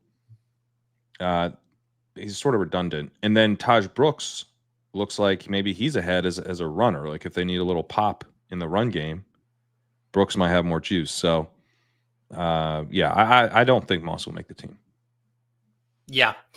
Yeah, and I think it just cleans out those bets. I guess Perine could still be the fly in the ointment of everything, but even seeing there was a lot of opportunity last year on the Chiefs, with how much uncertainty they had in their room, and he still carved out a pretty marginal role, even when they really needed bodies at running back. So to me, he seems like at this point of his career, he's going to be used in a more specific limited way, as opposed to someone who could really consolidate touches in the event of a Chase Brown injury. Yep. Yeah. It's my worry with if Chase Brown goes down is that it's not that clean, that it's a split between Perine and Brooks. Yeah. And I think it could definitely, I could see it being really game script dependent, in those scenarios. But there also is the element that Taj Brooks is kind of Chase Brownie, and that once the toothpaste is out, you can't really put it back in the tube. For sure. And Brooks was early in the process. I was this dude looks pretty good. He was very productive, but it was he's really slow. He's clearly very slow. And the kind of the scouting eval was yeah, he's slow. And then he wasn't that slow. he actually tested okay. So his profile's kind of sneaky good. He's he's kind of a big runner, but he might be kind of fun in that role. So he would make sense as kind of the 2-down banger with a pure passing down back in Perine, taking those snaps. Yep. All right, we are about to pick at the 4-5 turn here. We'll see what Champ does. DK Metcalf goes 46 in this draft compared to 60 last draft. We start Chase Brown, Jamar Chase, and Garrett Wilson. DJ Moore, Jameson Williams, the ADP fallers here. The sidekick likes George Pickens. DJ Moore goes. I love Pickens. Love what Pickens. Else do you like here? Love Pickens. Yeah. Let's do Pickens for sure. And then with this second pick here, anybody stand out to you? I like Flowers a lot here. Mm-hmm. I would be down to take Chuba. And those would probably be the two guys that I'm looking at. All right, let's do Zay Flowers here. Have you been passing on? I've noticed JMO's been falling. JMO in the draft I did last night with Jack Miller fell to the early 5th. Where is the price that you would take JMO? It would be in the 5th. I think Jameson is someone that I believe the hype to the extent that's I think he's going to be a bigger part of the offense than he was last year. I think that is true. But they're also talking about Laporta's blocking is way better than it used to be.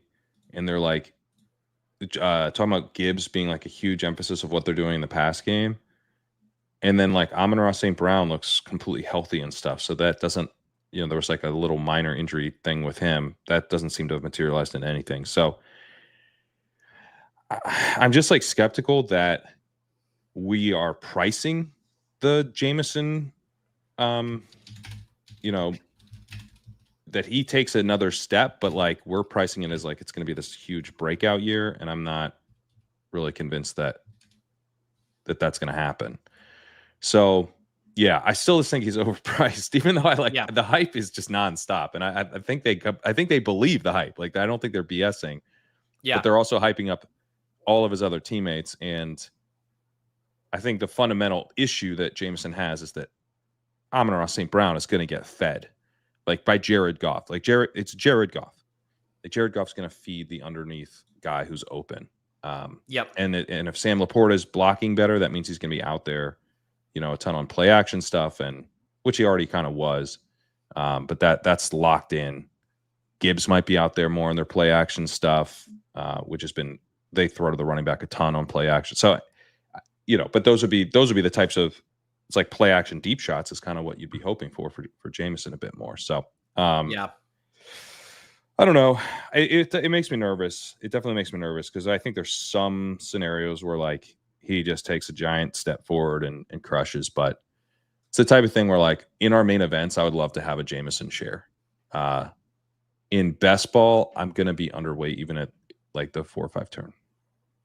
Yeah, which is funny because I think we talked about this when we were on the clock with one of our slow main event drafts where I think I lean toward it like the other way where it's like I'd rather get some of my early 5th round JMO shares and not have to deal with the week to week volatility in a manner. I think with him. When I lose on Jameson as a fade, week to week volatility is not a concern. It's like he took a step forward. Like he's a key piece of their offense week in, week out. Like they're designing the offense so that he doesn't get like lost. Now, maybe he's a little more volatile than your typical breakout receiver, but that's where I'm like, and I don't think that's impossible. So that's why he makes me nervous. But if he's just kind of the spike week guy at the 4 or 5 turn, I just think it's too expensive relative to some of the other options here. People talking about Zay Flowers not having any touchdown equity, like Mark Andrews just scored a ton of touchdowns. You know, like those could be. What if those were? So did Bateman. So I don't know. That's so precise. You know, like the quarterback threw a bunch of touchdowns, but not to this specific receiver. So therefore, he doesn't have any touchdown equity. Like, okay, I'll take that bet. So, yeah. All right, we're about to be on the clock. We have Chase Brown as our 1 running back. We got our 4 wide receivers. No Joe Burrow fall here. The T. Higgins drafter scoops him up. The sidekick likes Caleb Johnson and Jaden Reed for now, as Diggs just went at 6'10". Caleb Johnson goes. So we're looking at Reed, Pollard, Downs in this range. What do you like? Yeah, I think one of the receivers. I'd be fine pulling up Downs. I also like Reed. Let's see. Do you think we should get one? Reed's the bring back too on the Flowers, which is fun. Yeah. Do you think we should get now it switches over and likes Laporta here. Laporta, Shakir, Downs. Who do you want to do? I like all those options. We don't have a tight end. We could do Laporta. Let's do. The reason I like going like tight end here is just because I feel like it gives us a little more roster flexibility. Like if we add that 6 wide receiver here, we could just be straight done at wide receiver. For sure. Gives us another quarterback out. I was listening to Gretchen Leone. We're talking about him on the projections pod, and you know, Leone was talking about how Laporta is still probably representing like a value at this range. And he's kind of the flip side to the Jameson Williams fade, right? Like part of the reason Jameson Williams wouldn't fully break out is because Laporta skews closer to his year 1 than year two rates. Yeah. And they seem very happy with Laporta. So, you know, I don't know. Maybe they're just going to be good. Maybe the answer is the Lions are good and they know they're going to be good and they're psyched about it. It seems like they're. Oh, go ahead. Go ahead. No, I was just gonna say people are so sick of me talking about having watched Quarterback on Netflix because I reference it on like every show I do. But man, like Dan Campbell, listening to him in the locker room and some of those extended like interviews, he just makes you want to run through a brick wall. Like you understand why his players love playing for him. Well, because like he's like the the hardcore like Metallica, like overly caffeinated giant man, but his like whole ethos is about like making sure people felt like heard and you know, if they have good insights, like he wants them.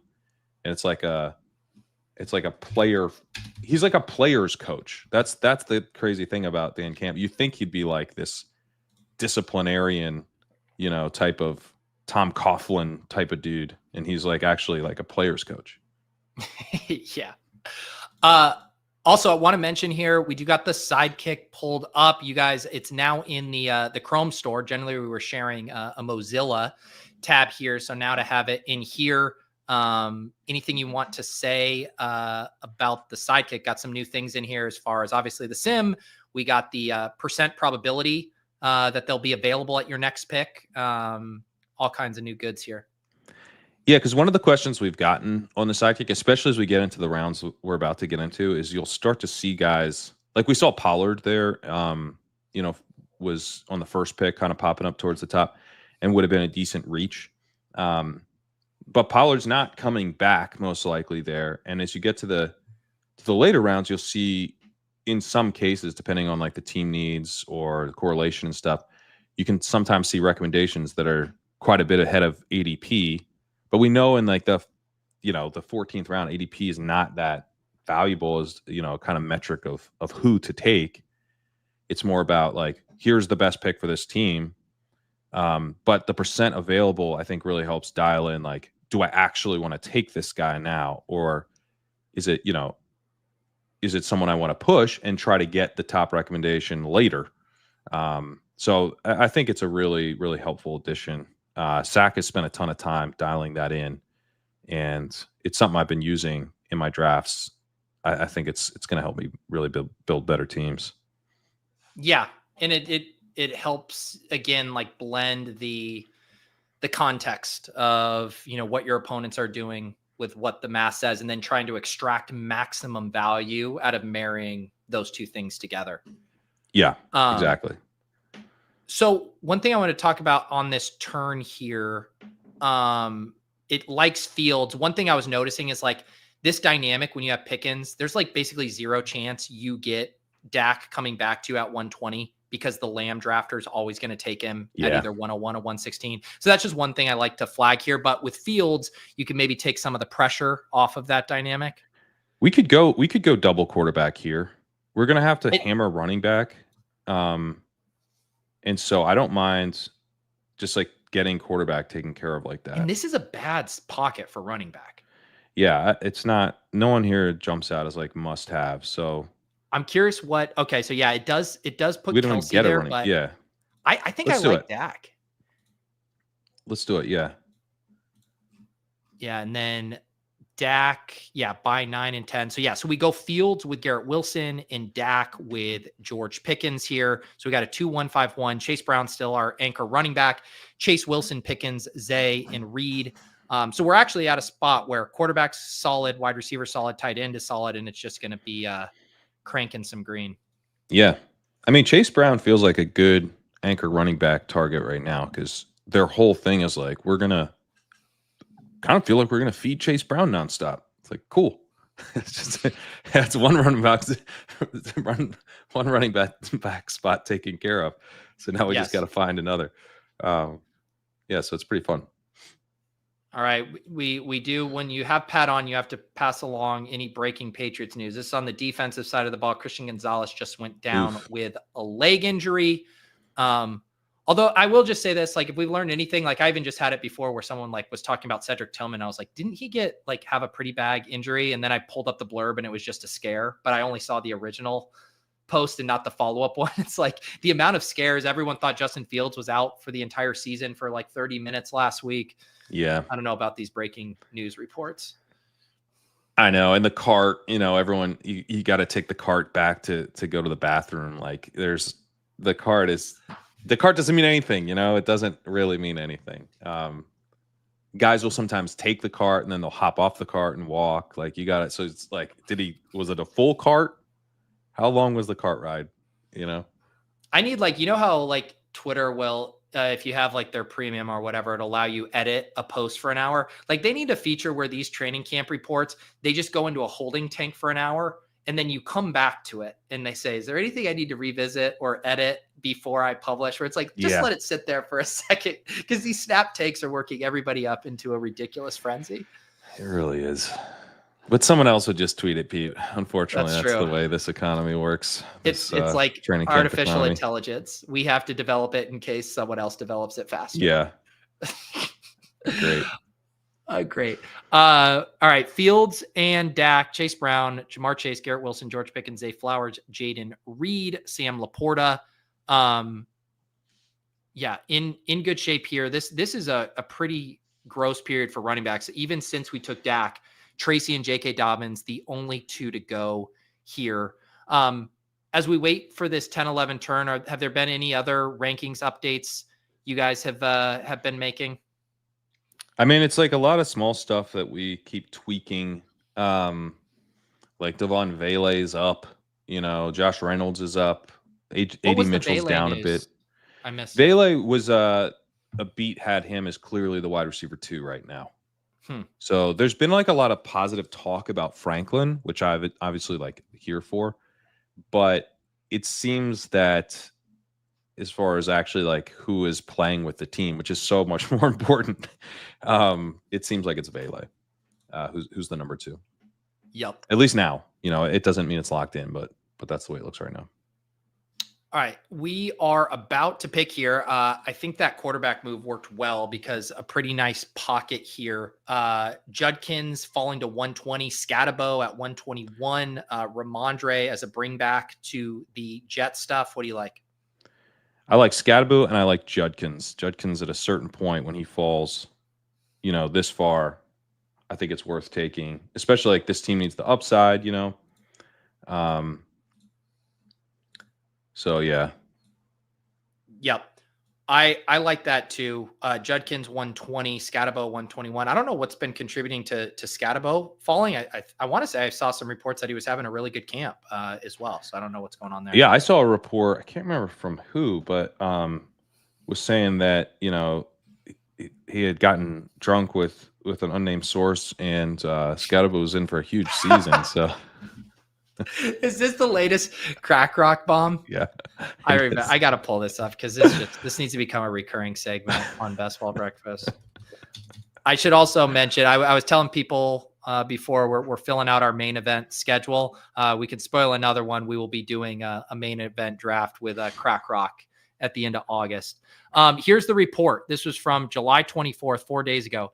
Attention, New York Giants fans, best ball bros, and season-long grinders. This is like the fucking Gettysburg Address with how it starts. After a lovely dinner, thank you for that, I can report that the running back situation is going to feature rookie Cam Scatabo. Like the Vikings, the New York Giants will use a goal line package featuring the human bowling ball told 10 TDs is possible. What NFL insider is giving touchdown projections to Crack Rock at it? So this is what I do. Like Crack Rock does investigative journalism through getting drunk at dinner. I do investigative journalism like most of us through the internet. And I now know that John Mara has 11 children. So I think the odds are like this is probably like a son-in-law or maybe even like a nephew of Mara. It's got to be some. I'm betting Mara family tree because he's got 11 kids. Like just odds are right. Like 11 children. They procreated. Like they married. Like there's so many people that it could be of a Mara. Do you know what, the visual I have, Pat, is at this really fancy white linen New York City establishment, but there's a kids table and it's just Crack Rock with the kids. And the one kid's like, Cam Scatabo is going to score 10 touchdowns. And Crack Rock gets out his phone and he's like hunched over in one of those small chairs. They all have chicken fingers at the table. And Shirley Temples. 12-year-old kid and a picture of the source. The kid's got fucking zits and braces. Oh my goodness. Oh man. Okay. we're about to be back on the clock. We still got that 2-3-5-1 cooking here. Again, a pretty sweet spot as far as being in the market for wide receivers. You know, we got wide receivers going pretty early here. QJ, Mims, Tillman. So should have a couple of nice options here for us at the 12-13 turn. Yeah. Are you looking for a receiver? I feel like we can just kind of. No, I meant for running backs. Yeah. Oh, for running backs. Yeah.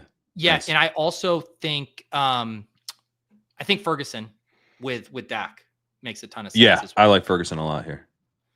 And then do you have any favorites of these running backs? I mean, Najee continues to fall. Thank you, Champ, for taking him. Rashad White, Garendo, Algier, Blue, Eckler. So Tuten went. Tuten's gone. Yeah. Davis, Benson, some of the fun guys just went. I guess Rashad White on a team like this with two rookies definitely makes a lot of sense. He fits as kind of a chaperone. Eckler actually value flips guy. in the sidekick there too, which is interesting. Let's do Eckler. Eckler's more fun. He's also the bring back. Yeah. I think that was actually an interesting thing to watch flip, right? Because not only did Rashad White have bye week overlap that Eckler doesn't, but then we got the triple week 17 correlation and the sidekick boosted Eckler then with that, with Ferguson then added. Yeah, I think that's more fun. Get the pass catching running back as a bring back on the Cowboys stuff. And I don't know. I think Eckler, I take a decent amount of Eckler. He's so cheap. He catches passes. You know, he was involved last year. Like he was banged up a lot of last year, but and I know this is like anecdotal confirmation bias just because Austin Eckler is someone who's like very public with both his online persona and his training and stuff, but like this guy's still like getting after it in a major way. Like he is in tip top shape. Like he is taking nothing for granted at this stage in his career. Like you don't have to worry about Austin Eckler showing up out of shape to training camp, which is nice. That is nice. Someone asked, what quarterback are we undervaluing but could be a smash? My easy answer is Patrick Mahomes. You got anyone else like that? Patrick Mahomes is a great one.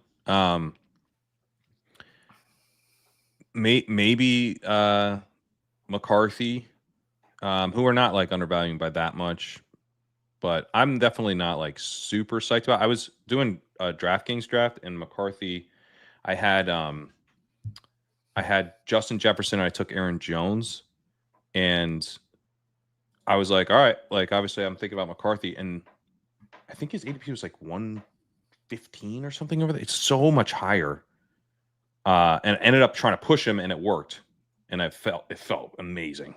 Yeah, his ADP is 113.7 over there, which is pretty wild. It's 121.5 on Underdog, so I guess it's not a huge difference, but he's someone where they seem excited about him in camp. Saw a beat comparing him to Mahomes, which was a little outrageous, but they do seem excited, which is, you know, has me thinking like about him because his supporting cast is obviously so good. And then Penix is probably another answer where if he was such a high volume passer and a good downfield thrower that if they let him kind of air it out, he would be pretty interesting. And then I guess Cam Ward I'd throw out as well as another guy, like an aggressive downfield passer. And maybe they are willing to be pass heavy, you know, and just kind of let him work through some of the rookie, bumps and bruises. But you know, they're going to have a well-designed passing game and some quick game stuff and all that, but then also taking shots. Well, it's funny that the fact that in Alex joking, let's just name every QB. It does kind of speak to the quarterback prices being so favorable this year that so many names come to mind. We're on the clock here, 2-4-5-2. Sanders, the running back, Zach Ertz, a bring back, third tight end, Strange. What do you think? I do like Sanders here. I know it's gross, but on DAC teams, it makes a ton of sense. It's a DAC team. It's a team where we punted RB2. Like we have a couple rookies, so one of them's going to get suspended. We could keep punting wide receiver, go like Rojo, Braylon Allen. We can go Noel. We can go I know you're a Noel. Noel guy. Yeah. Yeah, I have been. Oops, fuck! I didn't get it in time. Also, I've been okay. We got Braylon Allen. That's fine. That's stacked with Fields. Yeah, that's fine. I guess I love Noel. He's like one of my most drafted wide receivers, but I have been just waiting on him because with his ADP at 185, like he does sometimes fall deep into the 16th. So I don't mind pushing it. And I guess like on the 0 RB-ish team, now we're kind of fully caught up at running back. Yeah, it feels good. Yeah, we have a 2-6-5-2. It is interesting. The sidekick was still liking some tight ends for us in that range. It seems swinging back to wide receiver with a couple of these picks probably makes sense, but a decent amount of flexibility. Yeah, I think it's interesting because if you don't have like Bowers or McBride, the third tight end, can pop up. But especially when it's like in the range of guys where we expect them to score pretty well. Mm-hmm. So with like a Laporta team in the past, we'd be like, oh, we're done at 2. But I think it's like, hey, this guy's probably going to outscore.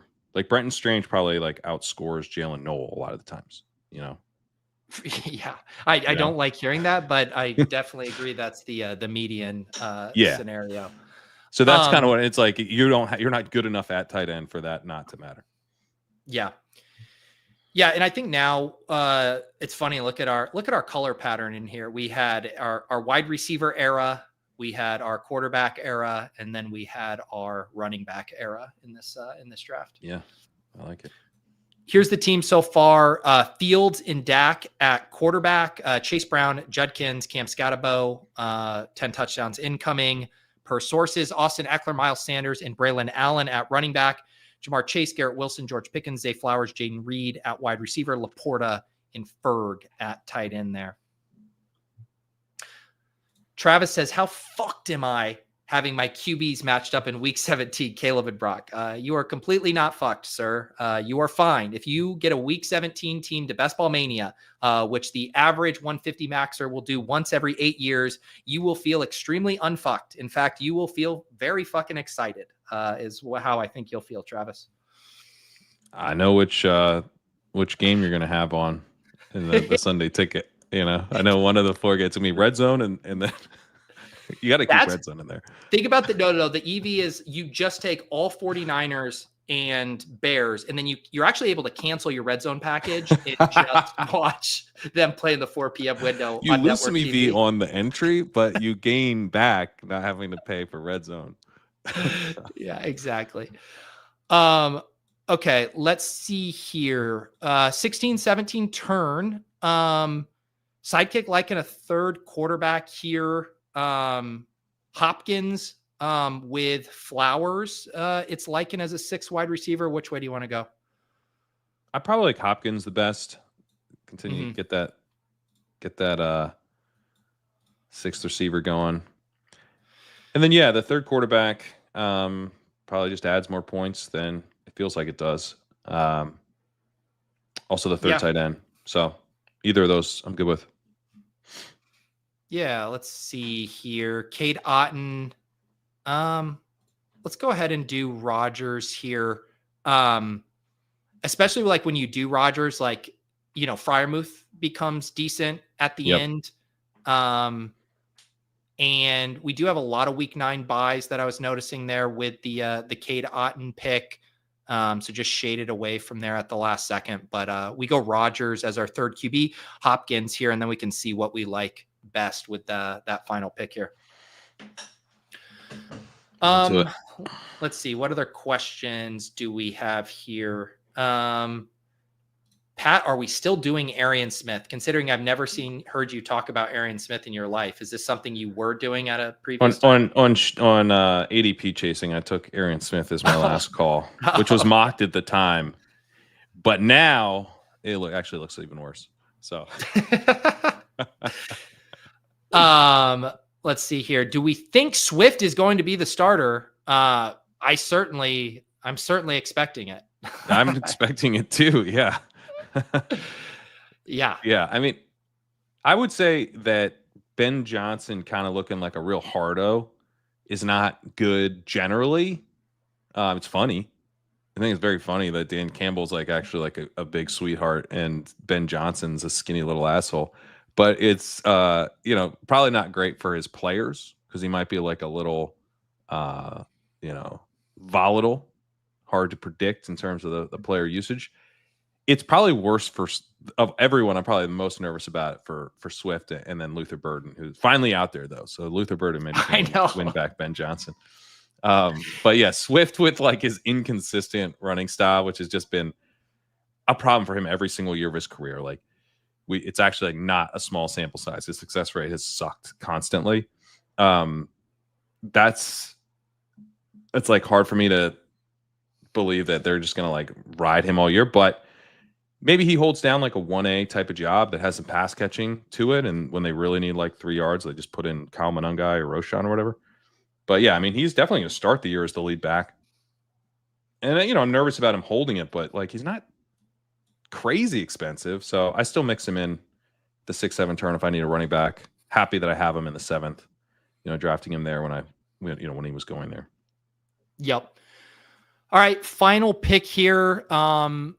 Cade Otton's still kicking around. Geez. Freiermuth, obviously, with Rodgers. Reynolds getting in here as the wide receiver 2 with Fields. I did a Fields draft with Jack Miller last night, and we were debating Reynolds at the end too. I don't think we ended up going that direction. But interesting to continue to see him in the mix. I don't think Champ's going to take a 4th tight end here. So Cade Otton seems great at this price. I agree. I mean, we could take the Muth, to stack, but Otton it just like shouldn't be here. Yeah. Yeah. So, I mean, he could benefit from the Godwin stuff we were talking about. Like he's their full-time tight end. Yeah. Well, and this kind of goes back again. We had this conversation with the Sims too before, where it's like an unstacked Aaron Rodgers and an uncorrelated 3rd tight end in Cade Otton. Neither of them seem like the sexiest picks, but they probably just mega boost your advance rate expectations on a team that already has a lot of late season upside via the rookie running backs and the high powered wide receivers. How far was Rodgers ADP fall there? About 6 picks. About 6 picks, yeah. We have Rodgers decently ahead of ADP, just because like I mean, he's starting all year. He actually like has a little bit of upside even in an Arthur Smith offense. So yeah, I mean he's the Otton one. We probably feel it's like we take uncorrelated dart throws all the time at receiver in the final rounds and at running back obviously, but receiver is probably the one where we generally think about correlation more, but we do it all the time. We take uncorrelated picks there. Taking it at the onesies feels like just less sexy. But it seems like the reason he's falling is this report. He's been missing practice because of a hamstring injury. They said they intend to be cautious with him.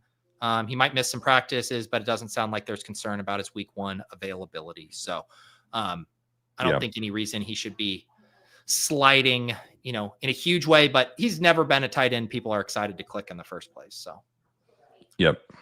No, and I felt like he's kind of in his own tier, but he's ahead to me of those guys like Jatavion Sanders and stuff where like the it's like, yeah, I don't think he's that great, but like, what if he plays all the time now? It's like, well, that's Cade Otton.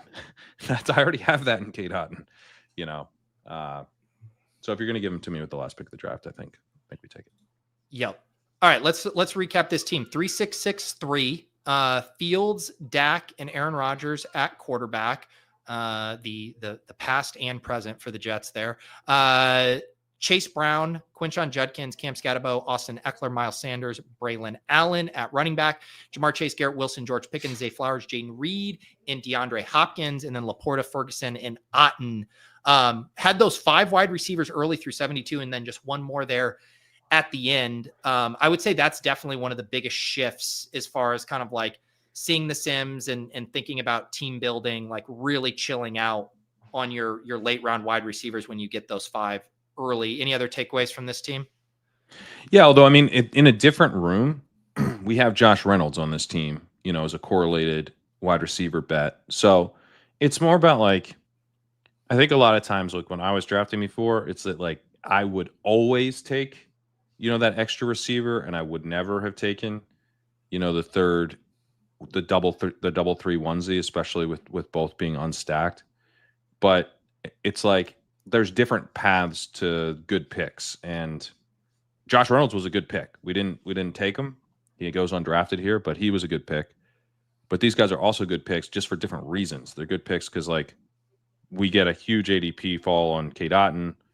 We get 17 starts out of a quarterback who, has certainly, even last year, had spike week upside. So it's just identifying, I think, more paths than the ones that we felt comfortable with. But like the one we felt comfortable with was also kind of sitting there at the end, that correlated wide receiver 7. Yep. Yeah. And, nice get the Dak double stack plus Sanders, Fields with Wilson plus Braylon there, some undervalued rookies. Maybe in hindsight, you had mentioned Knoll there, who I do like as maybe the kind of upside option. We ended up waiting and getting Hopkins, but still part of that Green Bay and Baltimore block there. And that definitely like an example of taking what the room gives you with those last 2 picks versus like sometimes there are the chance to be a little more creative, push some correlation angles if there aren't like the obvious values there to just scoop up. Zeus saying if this running back room is good enough, my 0 running back rooms are stacked. How many running backs are you taking in your 0 running back? I think this running back room is pretty nice. Like we've got now, it requires Judkins to play, so we'll see how that goes. But Eckler, Sanders as a bridge to Scadaboo Judkins is pretty fun. And then Braylon Allen is kind of upside, probably more contingent. But who knows? Maybe he pushes Brees more than I'm thinking he will. Yeah. No, I mean, yeah. If this is an abnormal running back room, then I think I'm just bad at drafting best ball because this is generally how they look. Where and this team, I guess, was unique in that we really pushed the anchor running back, and then we had to catch up, and so that meant 4 straight picks, in those double digit rounds where we did Judkins, Scadabo, Eckler, and then Sanders. I liked the quarterback double up that we did. That was fun. I think it gave us a lot of flexibility in those rounds where we wanted to hammer not just running back, but we ended up getting Ferg there, and we didn't have to stress about that. Yeah, I did too. And that was like, that's definitely one of those spots where it's really nice to like sit there, look at the room, look at where you pick, know that there weren't any things we loved here after the Dak range. I mean, it was reaching for a Tracy Dobbins if you wanted a running back. None of these wide receivers made sense for us. The quarterbacks with better, ADP value didn't make sense for our team. They didn't have any correlation. And so the opportunity cost here was basically nil. And then the funny thing is like, there were drafts where I used to draft like Scadabo around this range at the 9. So it's just like basically flipping those guys. Yeah, exactly. And Pickens, Pickens is so fun. So I love having Dak with Pickens. Yeah, it's funny. I think it was Thorman had a tweet over the weekend where he's like, basically he's like fantasy analyst number 1, like I'm pretty into George Pickens, like fantasy analyst number 2, like breakout bet George Pickens, and then it's like ADP is just like completely unchanged. I know that's what I even wrote about it in the FantasyLife newsletter the other day and you can see it's preloaded in here because I was looking at the utilization report screener just for like Pickens and Higgins, and like a lot of their underlying profiles are like so similar. Their route percentage last year, targets per route run, nearly identical. Target percentage, obviously a little higher for Pickens, not competing with T Higgins. He has the bigger air yards, but their end zone targets similar. And it's like very similar type of players. It's just one catches balls from Joe Burrow and the other was catching balls from the husk of Russell Wilson. Yeah. Pickens was really emerging last year, I thought, before that injury. and when Russ was actually looking decent. Yeah, I'm a Pickens fan. I'm excited about him. If you draft the sidekick, you'll see him plenty. But yeah, part of me is like, why is he not going at the other turn? I know. Yeah, I was trying to think who would be the other fun ones here. Was what was our Zay Flowers and Jameson stuff here? See, look at let's look at that. These two here. I'm agreeing Similar on the Zay side. Yeah, utilization. Zay winning here. Very similar routes, but way better targets per route run for Zay, 24% to 18%. Way better target share, 26 to 18. Way more catchable targets, which probably speaks to his lower ADOT. Jameson definitely higher air yards, slightly more in zone targets there. But again, that kind of conversation being a little overstated, that Zay's role in the end zone when, their end zone target shares are pretty similar. Zay used a lot more on third and fourth down targets, 27% to 20%. So you can understand why Zay's underlying peripherals make him look like a better pick. And he's the clear number one on his team. And he has Mark Andrews, falling off last year. And, as an older player, he could take another step back. They get Hopkins in there, but Hopkins looked, he fell off a lot last year. He's an aging veteran on a new team. That doesn't always work out very well. Bateman had a pretty strong year in terms of touchdown production and connecting deep, but it's no threat to Flowers at all in terms of, the target pecking order. So, locked in number one, there's a lot of upside when you have that, because things can break your way. Like, what if there's a bunch of defensive injuries for the Ravens this year instead of the Lions, and now they have to pass more? Or what if, they put more on Lamar's plate as a passer now that he's, I think his third or fourth year in the Monken system. So when you have the number one, it's safe, but it's also, there's upside. Like, the chaos of the NFL season comes along. They just happen to be in some shootouts. Like, they're against teams that are just like putting up points against them, and they have to drop back more than they expected. And that's great for Zay. That's huge when you have the highest target share on the team and the player is good. It's not just a volume-based bet. Zay's been really efficient and really good.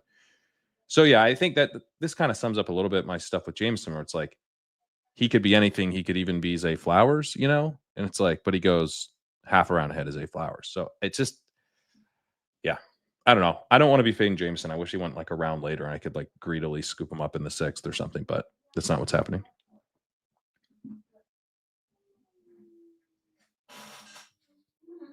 Oh, I can't hear you. I think you're muted, Pete. Oh, thank you. Sorry. Yes, agree on that. And I was just going to say this utilization report comparison tool, all of this is part of the FantasyLife Plus. So I was showing you guys the Best Ball Hub stuff earlier, this utilization report, and then all of the League Sync stuff. So once Pat and I are done drafting all of our FFPC main events, I'll get those loaded here into League Sync and give us a really good overview of our portfolio and all of that good stuff. So yeah, promo code Pete there on FantasyLife Plus will get you 20% off, and we'll talk a little bit more about this with Dwain later. Pat, I've been mentioning some of our ship chasing stuff. Obviously, our draft weekend, I was teasing a few of our main event drafts coming up. We're finalizing that schedule. We'll have one with Sean Siegel. We'll have one with Crack Rock. We'll announce a few others. ADP chasing tomorrow, 10 a.m. You guys are going to have plenty to cover as usual. Anything else about the sidekick and things you guys are working on here at LegUp? Well, stick with us on ADP chasing. We might spend 30 minutes talking about pictures of the players, but we will get to the risers and fallers eventually. But yeah, at LegUp, we've been just, the rankings team's been dialed in. We're making changes as news comes in, rerunning the Sims regularly for the sidekick. Big promotion right now is that we have sidekick subscribers, monthly or yearly, can get a $20 DraftKings bonus ticket to their flagship contest. Have to enter that contest, have to fill out a form, legendaryupside.com/perks. Give me your DraftKings username so that I can send it to DraftKings and get a $20 bonus ticket if you're subscribed to the sidekick. And yeah, rankings updated daily. We got a dynasty rankings update we just got out. Matt Irby's going to have an article out on the site tomorrow morning, and I'll be working on some writing this week as well. So, yeah, we're in the heat of things, Pete. We definitely are. You know what? I was going to ask you about this, but I'll touch you base with you on an idea for ship chasing on Thursday. But we'll also have a show then 3 p.m. before we head off to Florida. But Pat, always a great time drafting with you. Make sure you guys check out Legendary, Upside, and ADP chasing tomorrow. And Pat, we will see you. We'll see you next time on Best Ball Breakfast. Later. All right. Peace out there. We're going to be bringing Mike Leone on here in 1 second. I like this idea from Consigliere. ADP chasing needs to bring on Mathology for one of his WAG breakdowns. Although I will say I've noticed a little bit from Mathology, he's been kind of distancing that part from his personal brand. He's just a ball knower, a best ball knower at this point, in the marathon streets, teaching people how to build, the perfect lineup like he did last year. There, but yeah, we can see if we can make that happen here as well. We got 2 more hours here on Best Ball Breakfast. We're gonna have Mike Leone hopping on here in 1 second, and then we're gonna have Dwain McFarland from Fantasy Life. He's been deep in the weeds with his projections, putting out his tiers for all the positions over at Fantasy Life. So we'll have fun touching base with him in doing a draft. A couple other housekeeping things. If for some reason you are one of the 762 people watching live who have not signed up on Underdog, join us. The contests are flowing like the salmon of Capistrano over there with promo code Pete. You can get up to a $1,000 deposit match. You also get some special pick'em bonuses as well. So join us on Underdog. And even if you are just someone who plays season-long leagues, these best ball leagues are a great way to get some practice and get some reps before your home league draft. So that's promo code Pete on Underdog Fantasy. And without further ado, it's time for not the man, but the machine, the myth, the legend, Mike Leone. Paul Posluszny. You're a psychopath. Travis Kelce, alpha play. Jamar, alpha play chase. Give me rookies or give me death. All right, Mike, I hear that give me rookies or give me death. I did a BBM draft with your colleague, Jack Miller, last night on After Dark. We didn't draft a single rookie. And I was like, this is a touching tribute to your ETR counterparts. This is the part of the growth curve about doing the projections and being on the projections team. Jack is in the projectable volume stage, and we'll get him out of there eventually, but he's still a youngin'.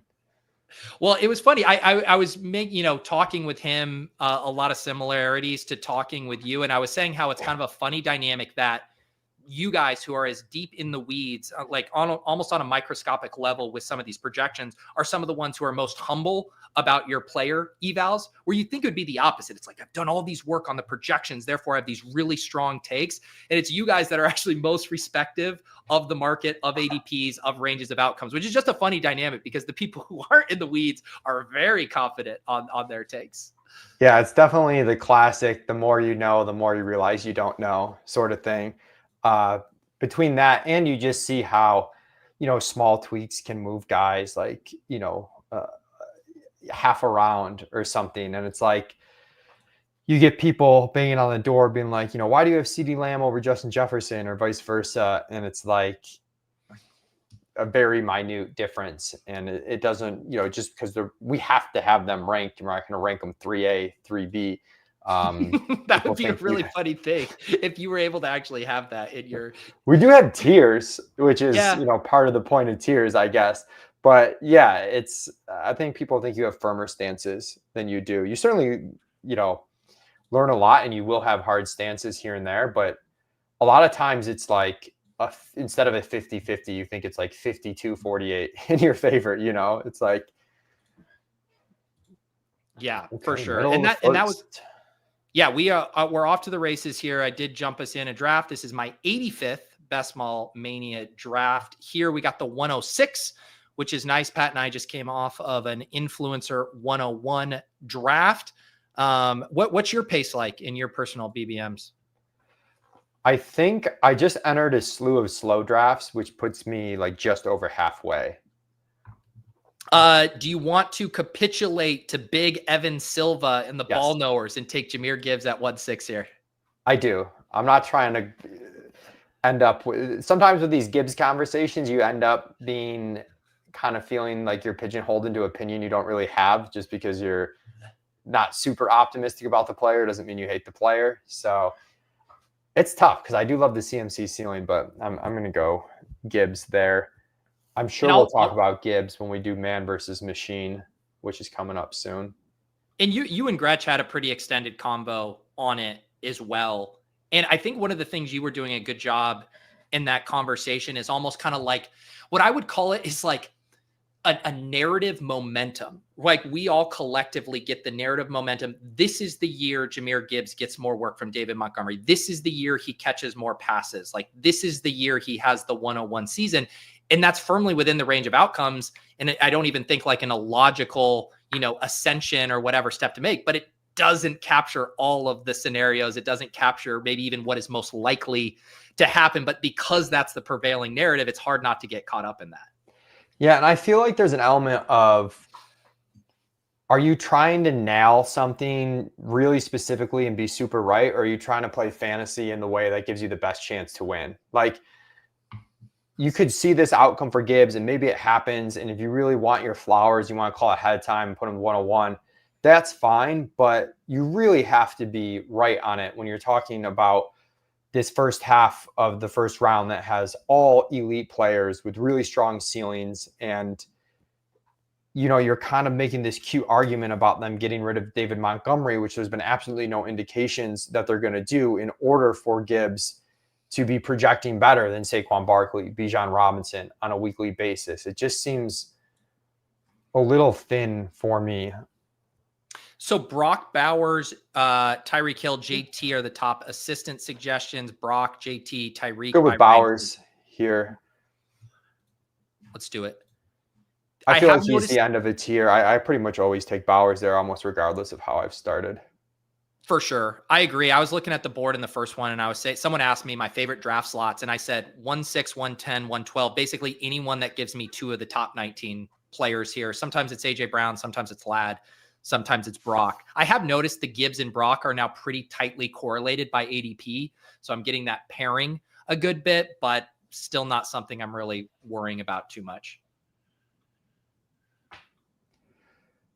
And Bowers is someone whose ADP has slipped just enough that I know we were behind on ADP to start the off season, but we've been ahead on Underdog for a few weeks now where he goes. And I can't argue too much about that tier, but I do think there's probably another mini tier drop off after like where Amon-Ra went. And then you have London, AJB, Ladd, and Bowers there. I probably wouldn't put Bowers in the, big dog, Genty, Amon-Ra tier, H-Hand tier yet. Yeah.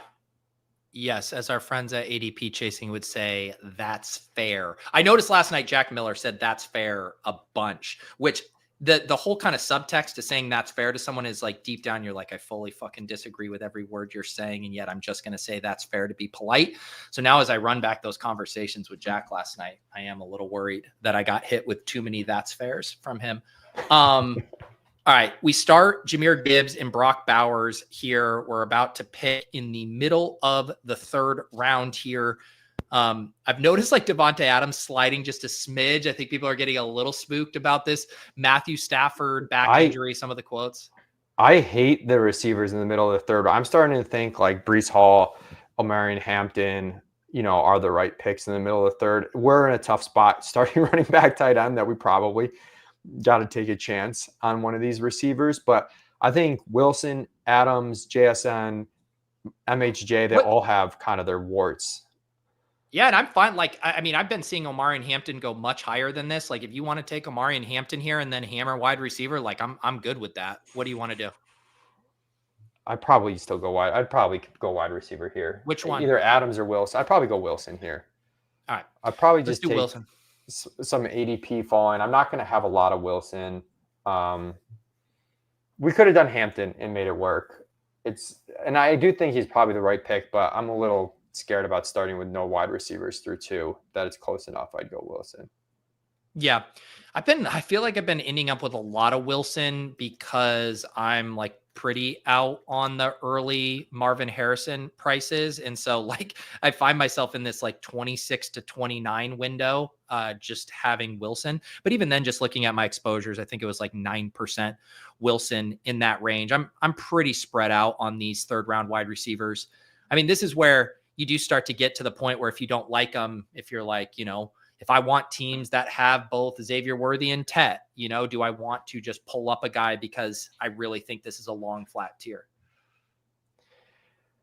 And I do, yeah, for a bit you could get Hampton and Worthy still at the 3-4 turn, even kind of after the news, but I think that's not Worthy hasn't moved up quite as much as I thought he might since the Rice suspension stuff happened. He goes right there at the 3-4 turn. And once you get to the 3-4 turn, I'm like very happy with JSN. I did FFPC pros versus Joes last night too, which is like cumulative points. And I'm a little bit less concerned about JSN in that format. Yeah. I'm just really concerned in BBM that we get Milrow in the playoff weeks. And maybe I'm overthinking that because talent-wise, JSN's the one out of like Wilson, Adams, McLaurin, Marvin Harrison, the whole third round receiver, I don't really love that much. Jason's the one I like the most. It's just the Milrow stuff. Leone, I said the word I'm not allowed to say on here. God damn it. I knew it was going to happen. Here's my swear jar, Sacagawea. We're on the clock. McMillan. Speak of the devil. We got to draft. We got to draft him now.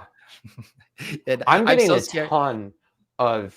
He seems to be falling a little bit now. I'm getting a ton of him because he was kind of my go-to 3-4 turn pick, and now he's going middle of the fourth. So, the other thing with I meant to bring up too, with that middle of the third round, I might start drafting a little more Allen and Lamar there, even though I don't like it, just because if I'm stuck and I've already got a receiver early and I don't want to take one of the 4 receivers I think are overvalued there. I'm going to start drafting more Allen Lamar there.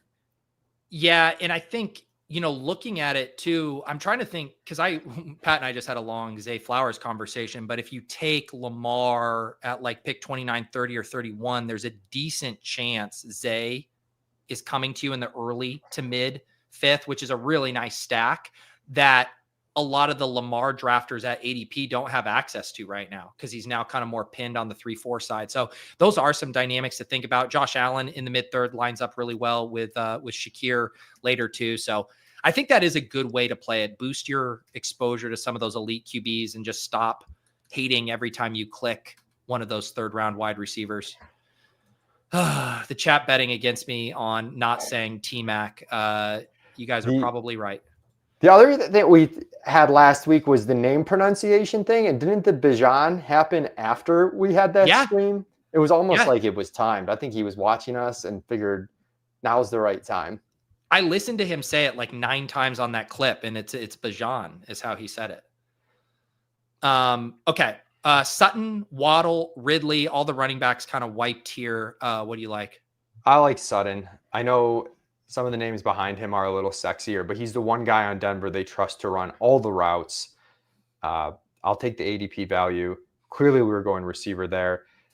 I don't have a lot of Knicks, but Knicks is still in the range where you can take him and stack him, and I think that's fine. We're actually kind of, a team that, depending on how it breaks, you could do a 2 QB build with Knicks and Fields. They go early enough that you might just stop at 2 there. But yeah.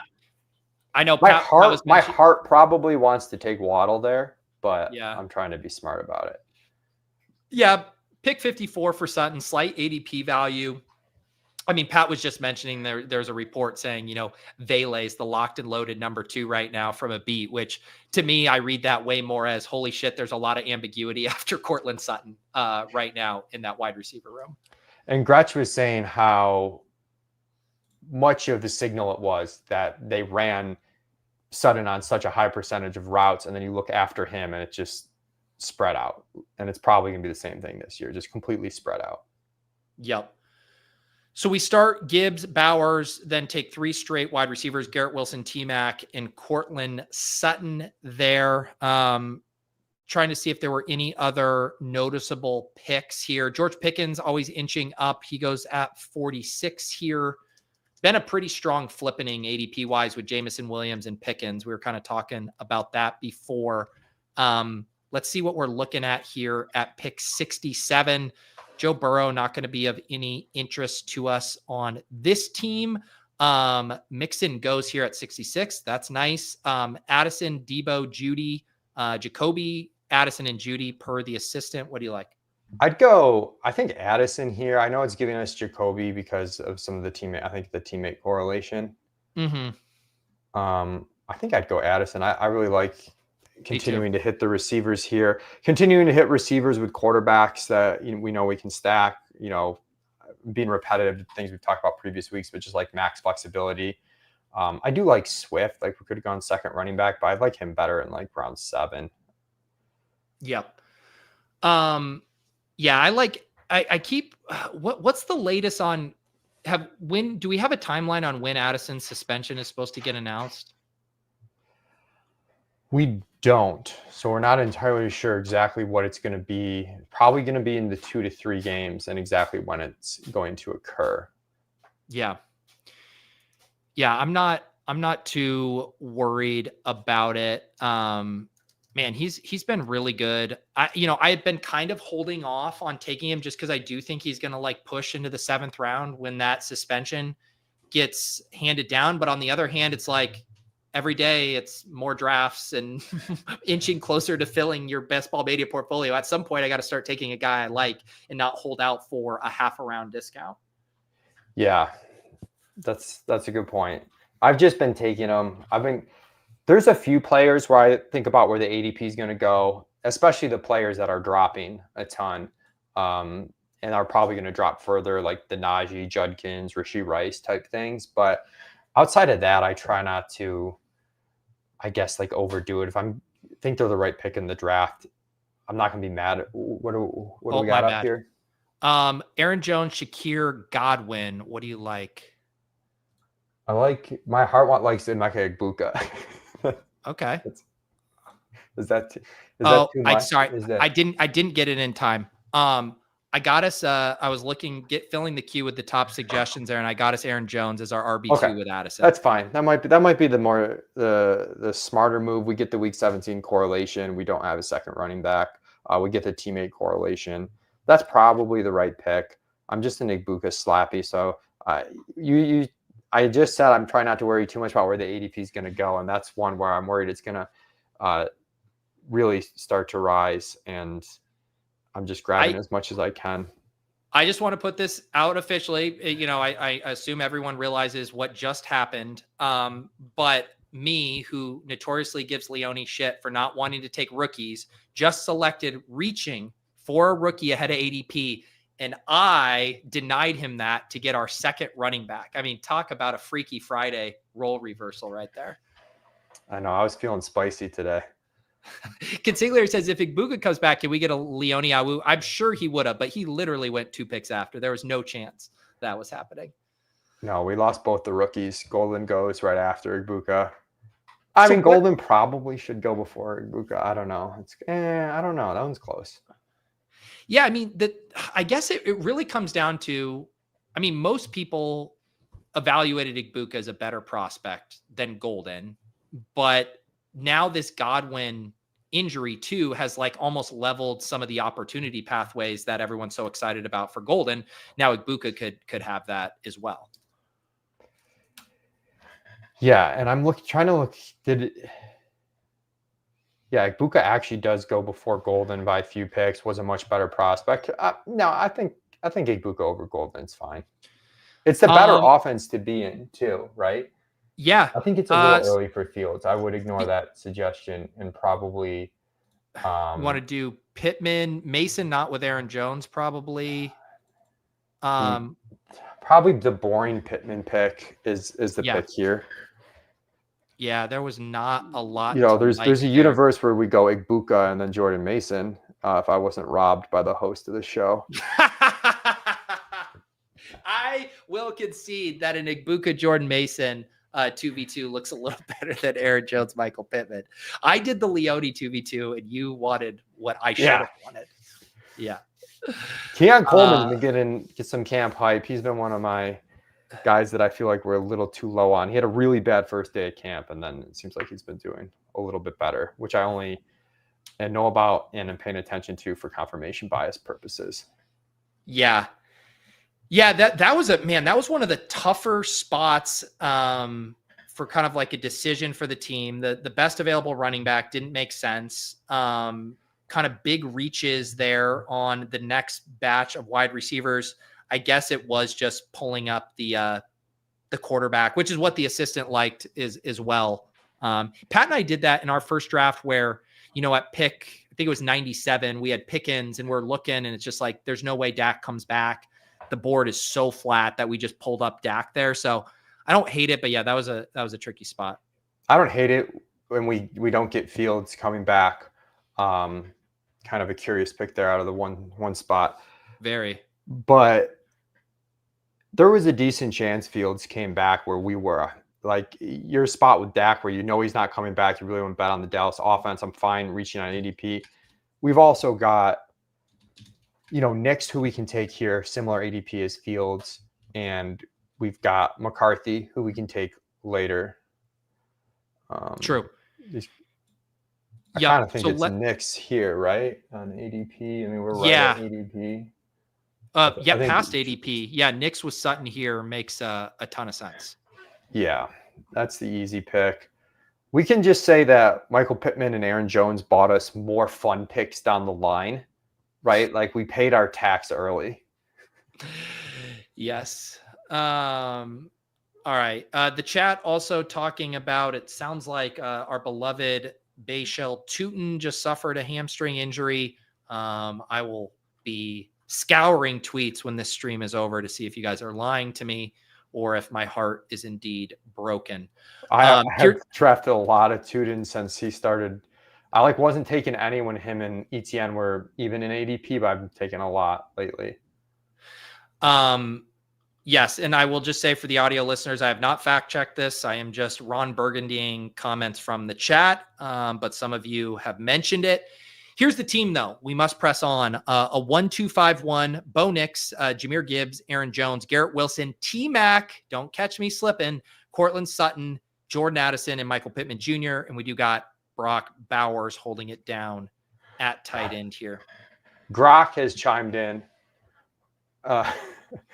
and confirmed the Tuten. Jaguars rookie running back Bhayshul Tuten's hamstring injury is minor, not expected to sideline him long. Okay, well, I know what's going to happen. It's going to be, I'm going to be forced to collect, round, or what would it be, like pick 140 Bhayshul Tuten. Seems like it's coming. Okay, let's see what we want to do here at pick 115. I think I know the pick. Yeah, I'm probably. Okay. I think there's two good options here. For us, depending on how it goes. Luther Burden, who's now back at practice, he's going to start inching up. Ingram goes. That would have been very nice. Do you want to get McCarthy here with Addison? I'm torn if we push that or not. What do you think? I know. Is there anyone else you see? I do like Todd Charbonnet or Ty Warren. Sorry, I got JJ. Okay. We got the stacks. We got the stack locked in. Yeah. That's fine. I was maybe going to get greedy and see if he pushed around and taken Charbs or Warren, but we should still get someone solid coming. All right. I appreciate Michael passing on the official Tuten quote, and it includes the exact source material per Mia O'Brien of 1010 XL 92 FM Jacksonville Reports. It's like a Mike Shope radio handle there. Yeah, that was tilting because Ingram would have been such a smash past ADP with Bo Nix there. Yeah, and having 0 tight ends, that was like this could be a 4 tight end team. We've done it before. Could happen. We've done 1 4 tight end team together, correct? Yeah. I believe we did. Yes. We got, speak of the devil, Mike Shope, Buffalo Bills radio legend, catch him on ADP chasing tomorrow at 10 a.m. Eastern. Although still curiously won't invite anyone from the ship chasing universe onto Buffalo Bills radio. You know, he'll have Ian Hartitz on, he'll have John Daigle on, but the second it comes to bringing on one of the slappies, he's not interested. I put Spears in the queue the first time around. Yeah. He's the ADP value. Are you good with him? I'm good with him. I mean, the tool is pushing us to stack, but I don't love Mims, and I'd rather get the third running back here. Yes. If Mims came back, we'd definitely take him, but I like Spears there. Sometimes I think just the positional allocation stuff mattered more than the stacking there. Hey, Leone, I do want to point out the chat is completely right. We're over here talking about 4 tight ends. We do have Brock Bowers on our team. We completely memory wiped that we took the best tight end in the player pool. We were so anxious to be 4 tight end curious. Oh my We God. ignored the fact that we selected Brock Bowers. I'm going to tip off my balance board that I'm using right now. Our receiver room kind of made me think. Our receiver room bounced back in a pretty big way there. I feel like once I pushed for Michael Pittman, it really turned things around. we really. Okay, here's the team so far. You know, I think this is for all of us. Asking for a friend. What's the team? Bo Nix and JJ McCarthy, Gibbs, Aaron Jones, and Tajay Spears, Garrett Wilson, T-Mac, Cortland Sutton, Jordan Addison, Michael Pittman Jr., and yes, Brock Bowers, who is a grown-ass man on this team. Are you guys new at this? Yes. This is my first not only the 4 tight end, but I specifically mentioned how Ingram would have been great with us not having a tight end on the roster. Yeah, wait a second, Leone. Do you have a balance board right now? Yeah. Should I get on mine? Oh yeah, that's the exact. Is that from Uplift? Uplift? Yeah, you got it as the add-on. All right. Yeah. Hey, this is just a serpent forgetting that we got Brock Bowers. I definitely did this on a Thanksgiving stream one time, and then not in a great state of mind. Okay. Are we on the clock, dude? We're on the clock. Kyle Williams, if we want some upside here. Trevor Lawrence, Bryce Young. You're not taking Bryce Young yet. Kyle Williams, or I kind of don't mind just going running back again with Ray Davis or something. I mean, I got us Kyle Williams there. This draft's exactly how we've planned it. There are no mistakes. You wanted a rookie so bad. We only have T-Mac so far. I wanted to give you Kyle Williams, who's apparently having a good camp. And maybe if we weren't practicing our balance boards, we could have discussed that for a little longer. Yeah, or taking Tank Bigsby. Balance builds because we balance on our balance boards. All right. Josiah, yes. I'm a big fan of the balance board. I hate standing I tried to buy one of the mats that you stand on, and anything I try, I hate. I like the balance board. My issue with the balance board is it just makes me a little too tall for my standing desk doesn't go any higher than this. So my head cuts off. But I do like it. Well, you try being shorter. What is your take? So the Bigsby Hive, obviously they've been getting some good camp reports about him leading the ones. Now you get the Tuten hammy. Bigsby goes at 141 here. Are you guys moving him up, or is this camp noise for you? We moved him up a little bit, but part of that's because I was like, we should bet against Bigsby. Let's move him down. And I was like, now I'm kind of like, maybe we should undo that. So it's more undoing. It's more going back to what Jack and Mark originally had before I got on. Dink and I and Gretsch were all kind of on this, like, oh, ETN and Tuten are great bets. Like Bigsby will be phased out. And now I think you want to have some pause. I don't think Bigsby flies up the board. Well, unless the Tuten injury is, serious, but yeah. All right, we got a 2-3-6-1. We could get Bryce Young, or we could prioritize a 4th running back here, like Garendo, slightly past ADP. What do you think? I lean Garendo because I think we're okay if we had to stick with 2 quarters. I want the 3rd, but I'd rather go Garendo there. We if also Bryce have came Cam back, Ward. We'd definitely take him. Cam Ward with Spears, that we could do one of the Colts quarterbacks with Pittman. So we have Geno with Brock. So yeah, I think we keep pushing quarterback. I hate reaching on that third stack unless like you've really set it up in a big way. Yeah.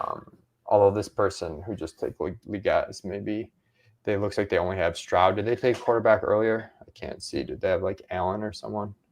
The Stroud drafter, no. No, they're probably taking Bryce Young now. Getting a little back stack there.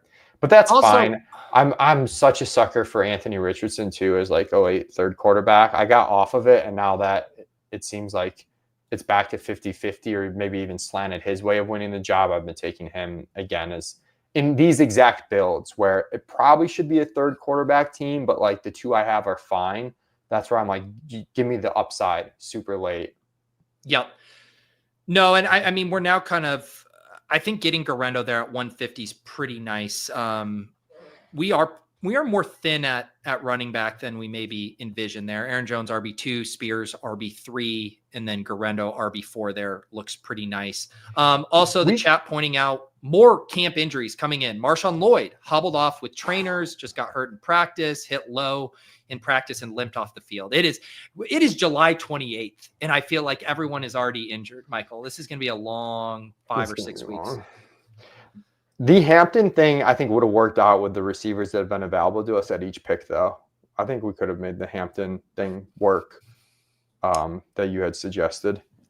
Well, it's because one of us loves rookies and the other hates them, and they just don't even exist to them when they are available. All right, we're on the clock. We can do Geno with Brock Bowers, who we have, Pat Bryant, Adam Thielen, Jalen Wright, Roschon at running back. What do you like? I might go Geno just because I don't love the what's Bryant's ADP. I'd go Bryant. He's back. He's back. Nimble fingers. All credit to the balance board. Use promo code Pete at Uplift Desk. They'll toss in one of these as part of your standing desk setup. Give us rookies or give us death. Kyle Williams and Pat Bryant. That seems like two rookies who will actually give us death. So careful what you wish for. It is crazy. Like I know, again, like we can't just always pattern match, but it's just like the talk about Kyle Williams now is the exact same talk we had about Jalen Polk. It's the exact same talk we had about Tyquan Thornton. It's just like we do this every goddamn year. But eventually the Patriots wide receiver curse has to be broken, you would think. I mean, don't forget about Javon Baker, too. I think the hype on him there was a certain point in the offseason that was pretty high on him. They both might not make the team this year. Isn't that crazy? We just got to stop passing out these. Never mind. Lloyd is back out there. What? Oh, people, just take a break from refreshing Twitter. Just take a break. You gotta be really glued in to have gone on that quick of a roller coaster on MarShawn Lloyd. Like, let it breathe. Think about the people listening back to this on playback tomorrow, whatever, and they're gonna have like a 20-second heart attack about MarShawn Lloyd that we didn't have to put them through if we would have just been a little more measured. All right. We're about to be back on the clock here. We have a 2-4-7-1 build. Brenton Strange, Adam Thielen here, Roschon for an RB5, Rico Shipley, Sanders. I kind of like Roschon. Is that like, I've been just trying to grab. What do you like here? I like Roschon. Strange is a pretty big ADP value, like 20-some picks. Yeah, we should probably take Strange. But Strange does double up on Bowers' buy. Does that change things for you? Oh, yeah. No, let's go Roschon. Any excuse. That's all we needed. Just a little bit of we couldn't possibly do that same bye week. Okay, here's the team so far. Bo Nix, JJ McCarthy, Gibbs, Aaron Jones, Tajay Spears, Kerrane, and Roschon. Garrett Wilson, T-Mac, Cortland Sutton, Jordan Addison, Michael Pittman, Kyle Williams, and Pat Bryant, and then Brock Bowers at tight end. Can't wait to draft Anthony Richardson. This is the time, Leone. We have 3 more picks. So we could do you think we would have drafted the first ever 4 tight end Brock Bowers team? Someone has to have done it already. Right? I won't entertain it. If we were going for that route, we should have taken Brenton Strange. We would have had 2 tight ends left to cover the week 8 bye. It's true. Yeah, I mean, I think we're in good shape here. Richardson go. Okay, we're going man. 2 quarterbacks. Whatever. Screw you all. 2 quarterbacks. Richardson's been going early. I took Daniel Jones as the last quarterback in the 18th round on a Pittman team in my first or second draft this morning. But it's funny how we had that flip, right? Where it was Jones over Richardson, and now it's completely reversed, and people are getting pretty excited about Richardson again. Are you okay with 2 quarterbacks? Like if these are your 2 quarterbacks, Yeah. what do you? Yeah. Yeah, I mean, it would really just be Jones would be the only one who would make sense if we wanted it. I think with 3 picks left, we have a decent amount of flexibility. Our wide receiver room's pretty solid with the 5 up top and the 2 rookies. Shipley goes. I like him. Do you think Noel can carve out a role with? Oh my God, who did they sign? Why am I blanking? The slot demon. Nice try, buddy. Nice try. I'm too. They already got me once. It was pretty good though. It was pretty good. Chig or Mason Taylor at Lexus getting a tight end here. What do you think? Yeah, I'd go either. I like Chig better, but Me too. Okay. I'm very into Chig. We also have Spears, so get another Titan here. Yeah, I mean that could work both ways with the Jets, but yeah. Mm-hmm. You're welcome. I tried. I'm not as good as Pat. Pat, that was better at it than me.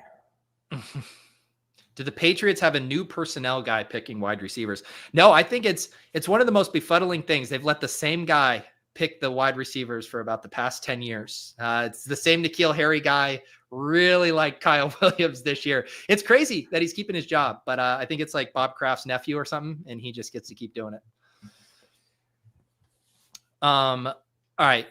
2 more picks to make, Leone. Yeah, where are we at here? 2-5-7-2. Nixon McCarthy at quarterback, Gibbs, Aaron Jones, Spears, Garendo, Roschon at running back, Garrett Wilson, T-Mac, Cortland Sutton, Jordan Addison, Michael Pittman, Kyle Williams, and Pat Bryant at wide receiver, and Brock Bowers and Chig at tight end.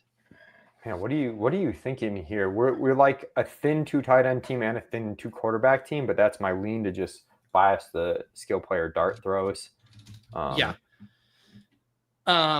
Let's see here. Yeah, I think it's going to be kind of dependent on what we like here. As far as what's available. What's our running back room? Like, what kind of archetype would you say we need in this running back room? I think we could take a rookie shot. You know, a Giddens, Hunter, Taj Brooks. Yeah, why don't we go Giddens? We've got Michael Pittman. Yeah. Little indie stuff. And then we're probably going receiver here to close out. Have you guys seen much on Ty Felton? Yeah. Sorry. I was just going to ask if you guys have seen much on Giddens. I saw a little conversation in the ship chasing Discord the other day that there hasn't been like much reporting on him, that he might be kind of battling with Herbert there. Do you guys feel good about his RB2 status? I think he goes light enough that we're betting on the rookie there. I would not say we feel, if we felt he was more locked in, we'd probably have him ranked earlier than where he goes. Okay. So no, I wouldn't say we feel strongly that like he's got a leg up on the RB2 job or anything. It's more like rookie deference. Yep. Let's see here. We got one more pick. And I will, Leone, you want to, since we're ripping here, do you want to squeeze in a second draft with me? Yeah. All right. That sounds good. Yeah, I'm both the combo of the 20-second drafts and the trying to pick up my pace here to keep 150 in all on stream. I figure we can sneak in a second here, and then we'll have Dwayne swinging by a little after 1. Yeah, I guess the decision is between like Daniel Jones or a 3rd wide receiver or a 8th wide receiver. Yeah. How do you feel about our receiver? I mean, Daniel Jones is probably the right pick with having it actually be stacked. Like if it was unstacked Daniel Jones, I think I'd just say go receiver, but the other option would be, I was just pulling up the our our correlation metrics. Jalen Royals as a bring back to the Bo Nick stuff wouldn't be a bad third, like rookie dart. But yeah. Yeah, or Tesla in the Detroit stuff. Did he go? I don't think so. Nope. So all three options are here. Do you want Jones, Royals, or Tesla? I kind of want Tesla. Okay. Let's do it. I haven't heard much from him lately. I saw one great highlight from Cam. Oh, I did. Yeah, I did see that where he caught that touchdown. Oh, we're back on the clock. No rest for the weary, Leone. Bijan, Barkley, Gibbs. Who do you want? I guess Bijan, but okay. I have way too much. I have a ton of Barkley, which is kind of crazy. I can't believe he keeps falling. I just don't get it. So I'm going to be a coward and just go Bijan there. Okay. The Tesla thing, he had that great catch, and it was like a contested catch. And like, I think the first reply was, way to not get any separation against the backup secondary or something. Yeah. I don't Tesla sounds like coleslaw. Watch the swear jar. I thought I said Tesla. Isn't that coleslaw? Tesla? Didn't I do it right? Man. Everyone is on me these days. Well, I probably screwed it up. They're trying to get you the swear jar via me, via your guest. Let me quickly, this is the only thing about hopping into back-to-back drafts, which I love doing, but we don't get to put a bow on the previous teams. What are your final thoughts on this 2-6-8-2, Nix, McCarthy, Gibbs, Aaron Jones, Spears, Garendo, Roshan Johnson, Giddens, Garrett Wilson, T-Mac, Cortland Sutton, Jordan Addison, Michael Pittman, Kyle Williams, Pat Bryant, Isaac Tesla, Brock Bowers, Chig Okonkwo? Yeah, I like it overall. I'm trying to shift a little bit more to some 2 quarterback or 2 tight end teams. We're probably a little bit thin at both, but either is justifiable. But trying to get some different builds. I'd really been 3 QB build there for a while. So trying to not force the 2 quarterbacks, but if I don't, like we took a gamble on Bryce falling around, didn't happen. Took a gamble on Geno falling around, didn't happen. Good luck finding this draft again. Getting it slow draft hell was just it did a number on me.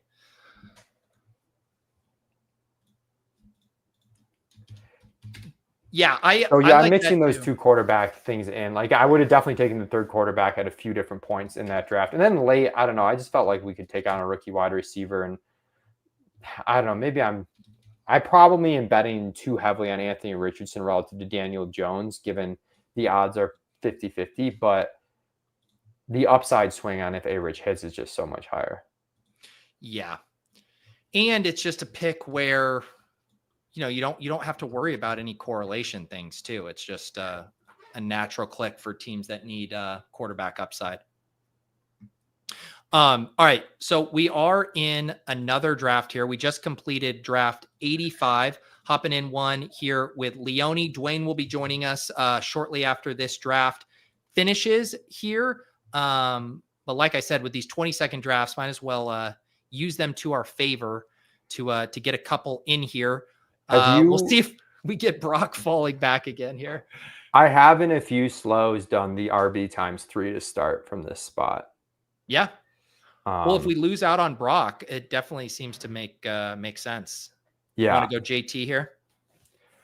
I guess I usually take Tyreek here. I guess it's more of spot 22 when I don't want to take T, and I take JT at spot 2. I probably would Tyreek here, but if you want to just try the 3 running back thing, I'm fine with it too. It's kind of fun. Okay. Let's do it. And then like maybe you grab a 4th, like super late, like a Will Shipley. But for the most part, you're at 3 to 4 RBs, just hoping you have the right ones. Yes. Pikachu, Nez inspired me on the slows. Currently in 100. I can confirm 100 is too many. It sounds like a lot. So we start Bijan and JT here from the 4 hole. Best Ball Breakfast, almost 800 of you watching live, and it isn't even August yet. Real-time training camp updates, balanced boards, balanced builds. It's what we do here. Bucky went. Oh, did I miss that? Yeah, do you want to pull up Hampton or grab one of these wide receivers or an elite quarterback? let's get saucy. Let's go Josh Allen. Let's mess around here. All right, here we go. We just talked about this dynamic. There's only so many times you can stare at Garrett Wilson and Devontae Adams in the middle of the third. Let's grab Josh Allen here. I mathed that wrong. I thought we were going to get one of the running. Oh, did Bucky go super early? Is that what happened? Oh, Bucky went 19. Went super. Okay, that's where I got tripped up. Okay, I was like, that's we're fine. either going to get Chase or Bucky, but yes. I just let the record show that Leone hates Omarion Hampton. I have floated him in the mid-third twice now, and this guy just bats it down. I actually have a ton of Omarion Hampton. I just want to rob you of the joy. Thank you. I've mentioned this earlier on the stream, but I was looking at some of because I loaded in my BBM exposures in here so I could start to kind of track them. And I thought I had a typo on George Kittle. It said I had 2.5%.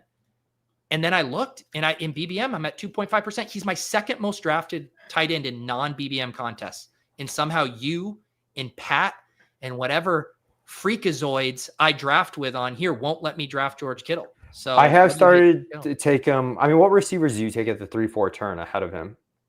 It's a lot of Worthy, the aforementioned T-Mac. God, I tried again. You tried, but I'm too good. That one was a little more indirect. I thought I might get you. I have started taking Kittle. If he's there at the 3, like the literal turn, I usually take him now. Yes. So in front of McMillan and DJ Moore, I'll take him. Whereas earlier I was taking him after those just to make sure I get some because I really do like Kittle. But yeah, there's no, that was one that we kind of just admittedly messed up on our ranks a little bit. Probably should have had him earlier in the offseason. I think we've correctly adjusted, but the market then has gotten so much more bullish with some of the injury news on Ayuk and whatnot, and everything is coming up Kittle. Yeah, I know. It's like it has this like final destination feel right now with them, and it just continues to Kittle be the like last man standing who has no issues surrounding him. All right, let's see here. Dale says we have 30% likes to viewing ratio. Yeah, I see 232 likes. We have 783 people watching live. So if you're watching live and haven't hit the like button, please do so. Subscribe. Like I said, we're on our way to 20K subs. I think we can get there in the next few weeks, especially if one of Leone and I fall off our balance boards and hurt ourselves. That would do wonders for ratings. Shit, we're on the clock. Jameson, DK, Pickens, who do you want? I like Pickens. Okay. Yeah. This has been a pro Pickens show. Pat and I drafted him here at 4-9. He's our first wide receiver on this team, but yeah, hard not to get excited about Pickens these days. Yeah, I'm forcing a lot of Dallas stuff. I just think there is a way that all clicks in a really good way. That's tough to project, and the whole team is concentrated enough that everyone benefits. I'm not worried about Pickens versus Ferguson versus CD. I think if the outcome hits where Dak's healthy the whole season, the defense maybe ends up a little shaky, we could just see a huge ceiling out of Dallas. And they've shown at times they're going to play up tempo. They're willing to throw the ball. So I'm excited for that. All right, let's see what we're cooking with in the beginning of the 5th round. Allen, Bijan, JT, and Pickens here. Interesting to discuss when Rashee Rice becomes a value. He's still on the board here. Devontae Smith, Chuba, Zay Flowers, Waddle. Yeah, this is about where you could take Rashee. He goes. I mean, I like Waddle here. We're in the big play, guys. I'm kind of excited about this start to get these 2 wide receivers. It's going to be a 2 QB build for us. You've got Dak and Tua are 2 of my favorite quarterbacks. Not too much more to add.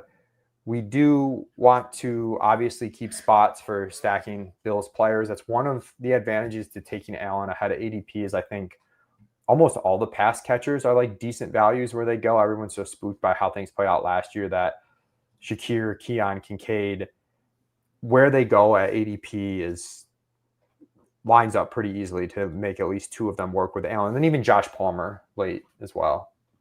Yep.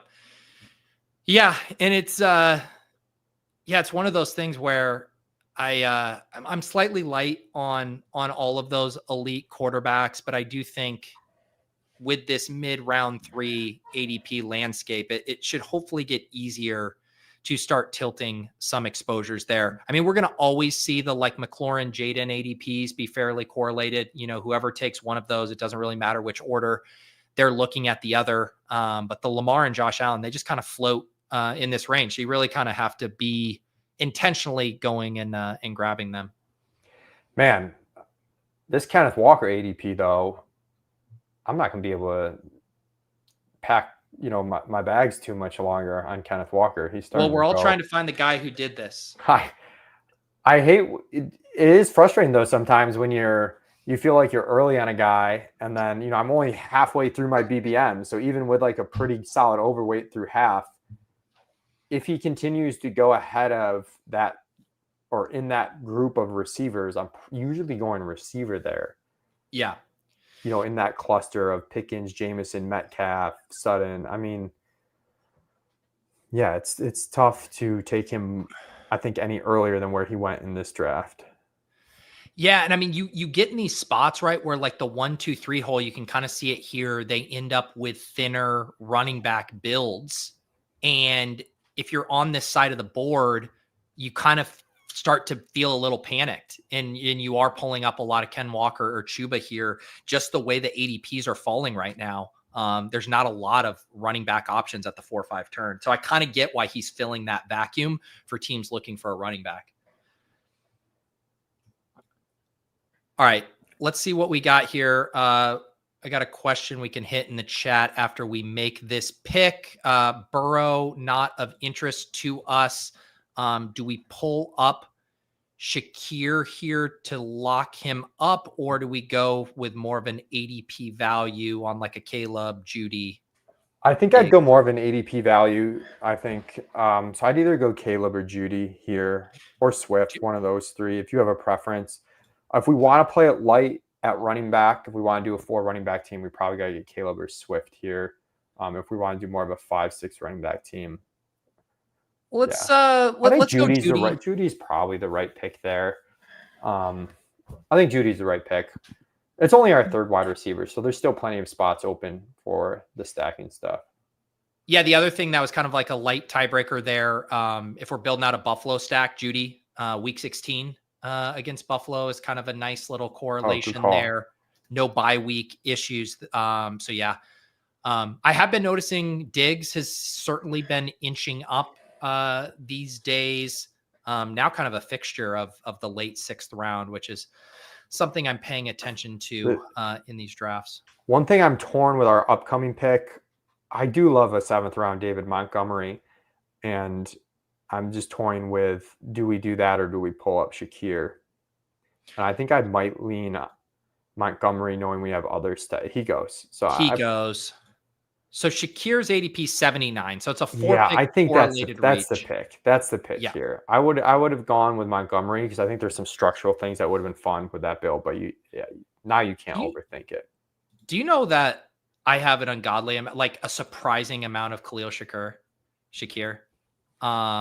In my, I think it's my BBMs. If I search just BBMs, yes, if I search just BBMs, he's my most drafted wide receiver. Again, I'm trying to find the guy who did it. I think you're responsible for like $200 of this $400 on Khalil Shakir. I will take the responsibility on in prize winnings.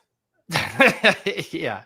But this is what's so funny to me when I do these flips. So if I then do all of them, which includes this, he's down at 12%. So it's doing a lot of heavy lifting at BBM. Yeah, that's one too, based on how your room is. If it's Shakir at wide receiver early, I click Shakir a lot. If it's a 5th wide receiver, I do have a tough time going Shakir over, and even Pittman in this range, instead of going with Golden or Egbuka. When you get to like, this is your 5th wide receiver through 7 rounds, like I don't really need a safe projectable volume guy at that point. I want the guy with a super big ceiling. That's definitely the knock on Shakir. It's just a very high end ceiling. I don't know if it's there, but I do think the market has fully baked that into his cost. Yeah. Yeah, I mean, if it's like, look where we're drafting like Jameson Williams. Like, if there was any more juice for a wide receiver one on one of the highest scoring offenses in football, I mean, the premium we would be paying.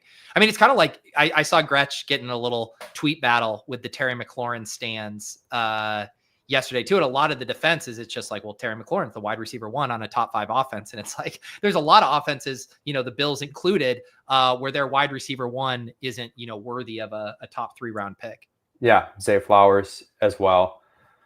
And I'm been taking more McLaurin, but I'm mostly with Gretsch on that stance. McLaurin just someone's got to be ranked there in the 3rd round for the wide receivers. I've been seeing like this floated around a lot. Never had a 20-point game. Same with like Olave. It's just like that it is part of the game we're playing in 15, 16, 17, but it's also not the entirety of the game we're playing, especially when we start 2 running backs and a quarterback, right? Like we need some baseline points. Like not everything has to be someone with a 30-point weekly ceiling. Yeah. And I don't think if that's accurate, I'm sure there's a lot of high teens games in there, So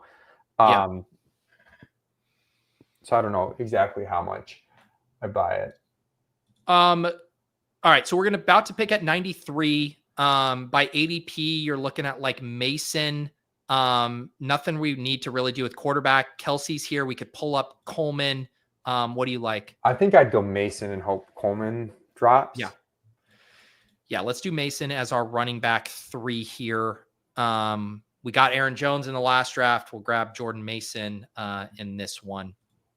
I think you mentioned this earlier, but Dave wants to know, is man versus machine coming soon?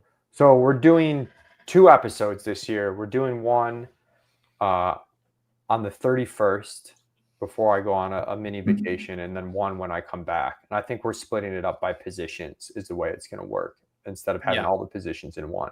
So there will be 2 man versus machine episodes. The first one should be coming out soon. Yeah, and Silva has been sharpening his skill. He's been going around making the podcast rounds, getting those takes.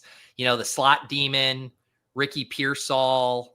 He's been hyping up Gibbs, so he's going to be ready for you this time. I'm ready for him. Keon Coleman did go at pick 95. I mean, what a jerk there. Yeah, that was definitely a risk. I still kind of like ETN, even with some of this camp stuff, if he's going to fall. He is going to continue to fall. Warren would be the other option. I don't see anything at wide receiver. What's our bye week situation at running back? Andrews, Warren. I like ETN. ETN's the guy I like. I still like betting on this. I didn't get it in. It's okay. That's what she said. I couldn't fit it in. The chat will say we dodged a bullet because everybody hates ETN right now. I did grab Andrews for us. Talk about, because how have you been reading the Bigsby stuff? Like, do you think about that through the lens of, ETN should be falling, or just that Bigsby should be rising and that ETN's costs should hold? I think ETN should be dropping a little bit, but he's a young back in the prime of his career who dealt with injuries and whatnot last year. This isn't, some veteran dust ball that we're pushing up. Like, he has legitimate upside. They've already in camp been talking about how they've been using him as a pass catcher a ton. That's what we want to see. He's a big play guy. I think people are pointing too much to last year's rushing metrics and acting like this is an inefficient player. He was an elite not elite, but like a very good prospect coming out. So I just think people are maybe looking too hard at this training camp stuff. Like I said, we've adjusted, we've moved Bigsby up, but how the magnitude of the movements I don't think should be massive thus far, if that makes sense. I think Tuten and Etienne should come down a little bit, Bigsby should come up a little bit, but I don't think like the order needs flipped or anything like that. Yep, for sure. And again, outside of, we'll see what this Tuten stuff is, but before this, there had been nothing with injury. I mean, over extrapolating a couple practice reports is playing with fire.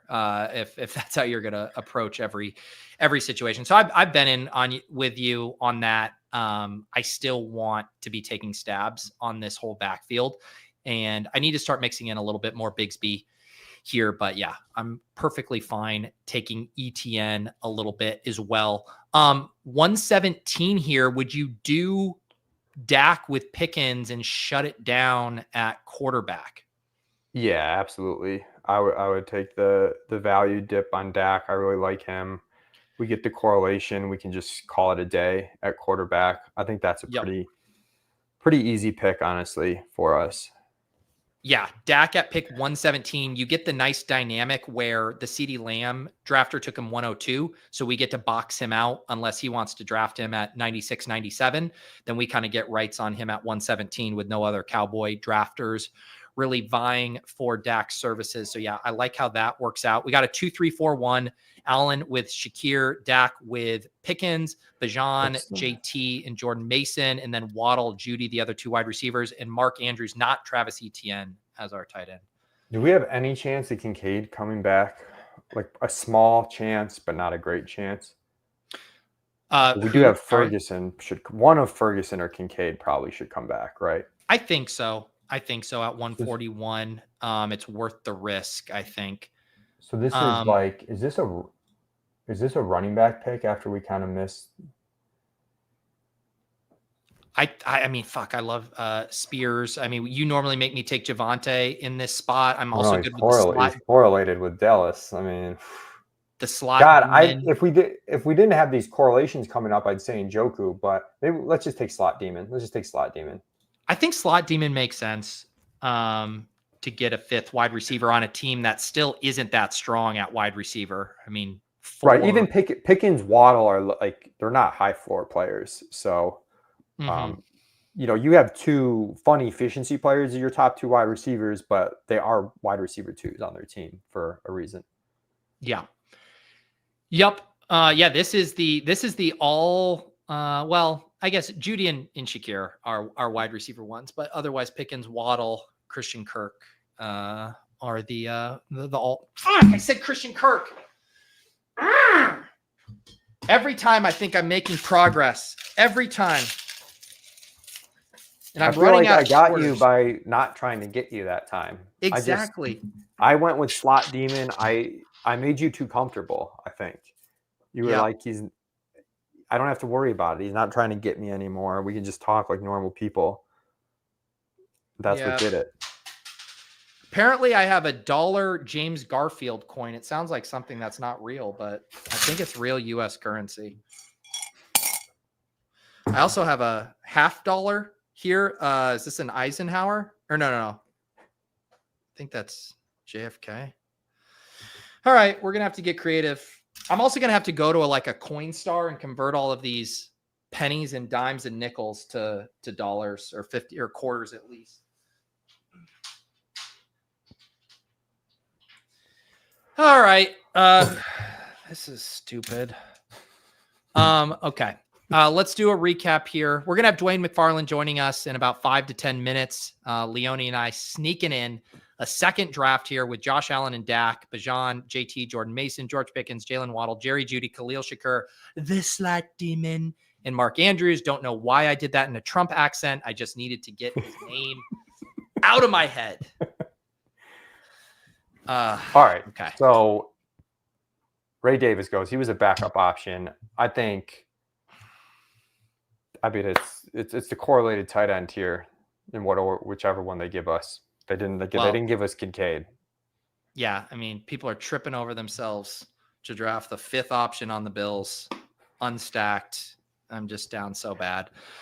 Ray Davis was the other guy at the last second I was going to mention to pull up over the Slot Demon. Like if we wanted a correlated bill there, that could have been an option. But a little bit of a reach there at 124. Okay. All right. I'm ready to have our heart broken here in case the Brock Bowers drafter wants to go 4 tight ends and do a second with Jake Ferguson. But let's see here. Are you gonna burn? This will be the sickest slow roll. Okay, he didn't do it. Because I was like, I don't think I really have a backup pick either. We get Jake Ferguson or bust, man. Yeah, it's really just push the play and shut it down if you don't get the pick you wanted. Okay, so we got our 2 tight ends, Andrews and Ferguson. We got Allen and Dak, and then we can see what we're looking at here with our 3 running backs, 5 wide receivers.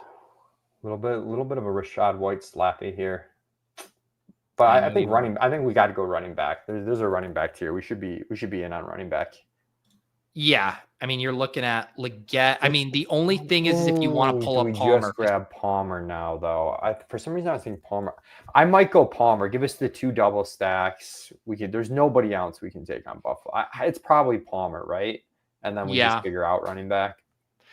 Yeah, I mean, I do Rashad White is fine. Algiers not really on the menu for us with Bijan, so I think it's Palmer. Yeah, it's Palmer. Palmer's the right pick. I've been greedy on the correlation a few times, first draft and this draft. That hasn't necessarily worked out. I think we just let's just take that.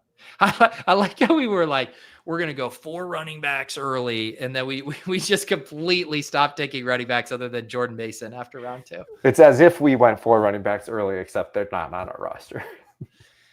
Okay, but we're doing good at catching up at wide receiver. Pickens, Waddle, Judy, Shakir, Slot Demon, and Palmer, Ferguson, and Andrews, Mason, JT, Bijan. But I mean, when you get the 2 anchors and Mason, I think we can still fill out this room nicely. Yeah, I would like to get a Dallas running back. I doubt that Jaden comes back. That is one of the backfields where I don't mind grabbing 2, where I'm just like, and I'm not even being picky about which of the 2, just kind of hoping if the third, like there's pretty much 3 guys there that it's got to go to. I mean, I know things could happen. There could be a signing or whatnot, but pretty much like 3 guys it's got to go to. And if you're betting on that offense, the costs are so cheap. I think you're going to churn out some usable weeks, maybe not like a huge individual ceiling, but I think you're going to get plenty of weeks from that pairing relative to costs that are pretty useful for you. Yep, for sure. All right. We got the upcoming 14-15 turn here. 2-3-6-2, definitely in the market for some running backs here. I don't see a lot by way of wide receiver. Any thoughts on Ford or Chubb here? Obviously seen their value increase of late. I think there's enough murkiness with this Joe Mixon injury that I would go Nick Chubb. Yeah. Ford's weird. I hate taking Ford on a team where I started with like 2 running backs like this.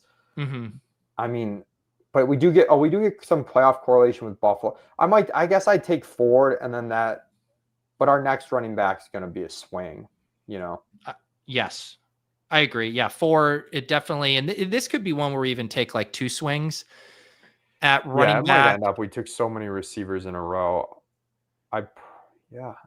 This could be two running backs, an 8th wide receiver, and a 3rd tight end.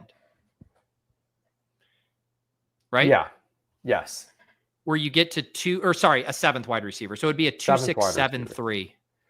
Yeah, I think it's 2-5-7-3 with a running back receiver spot to play with. Yeah. It doesn't have to be 3 tight ends either, but I'd probably prefer it. Yeah. And we unfortunately missed out unless you mentioned the Dallas running backs. Do you want to pull Sanders up here? Is that it's like 10 picks ahead? I might pull Sanders up, and then we can, if we're doing the 6th running back, we can take one of the rookie dart throws late. Yeah. Yeah. Unless there are either of the wide receivers or tight ends that we have to have here, but I'm not really seeing I liked Braylon. I think I'd pull Sanders up.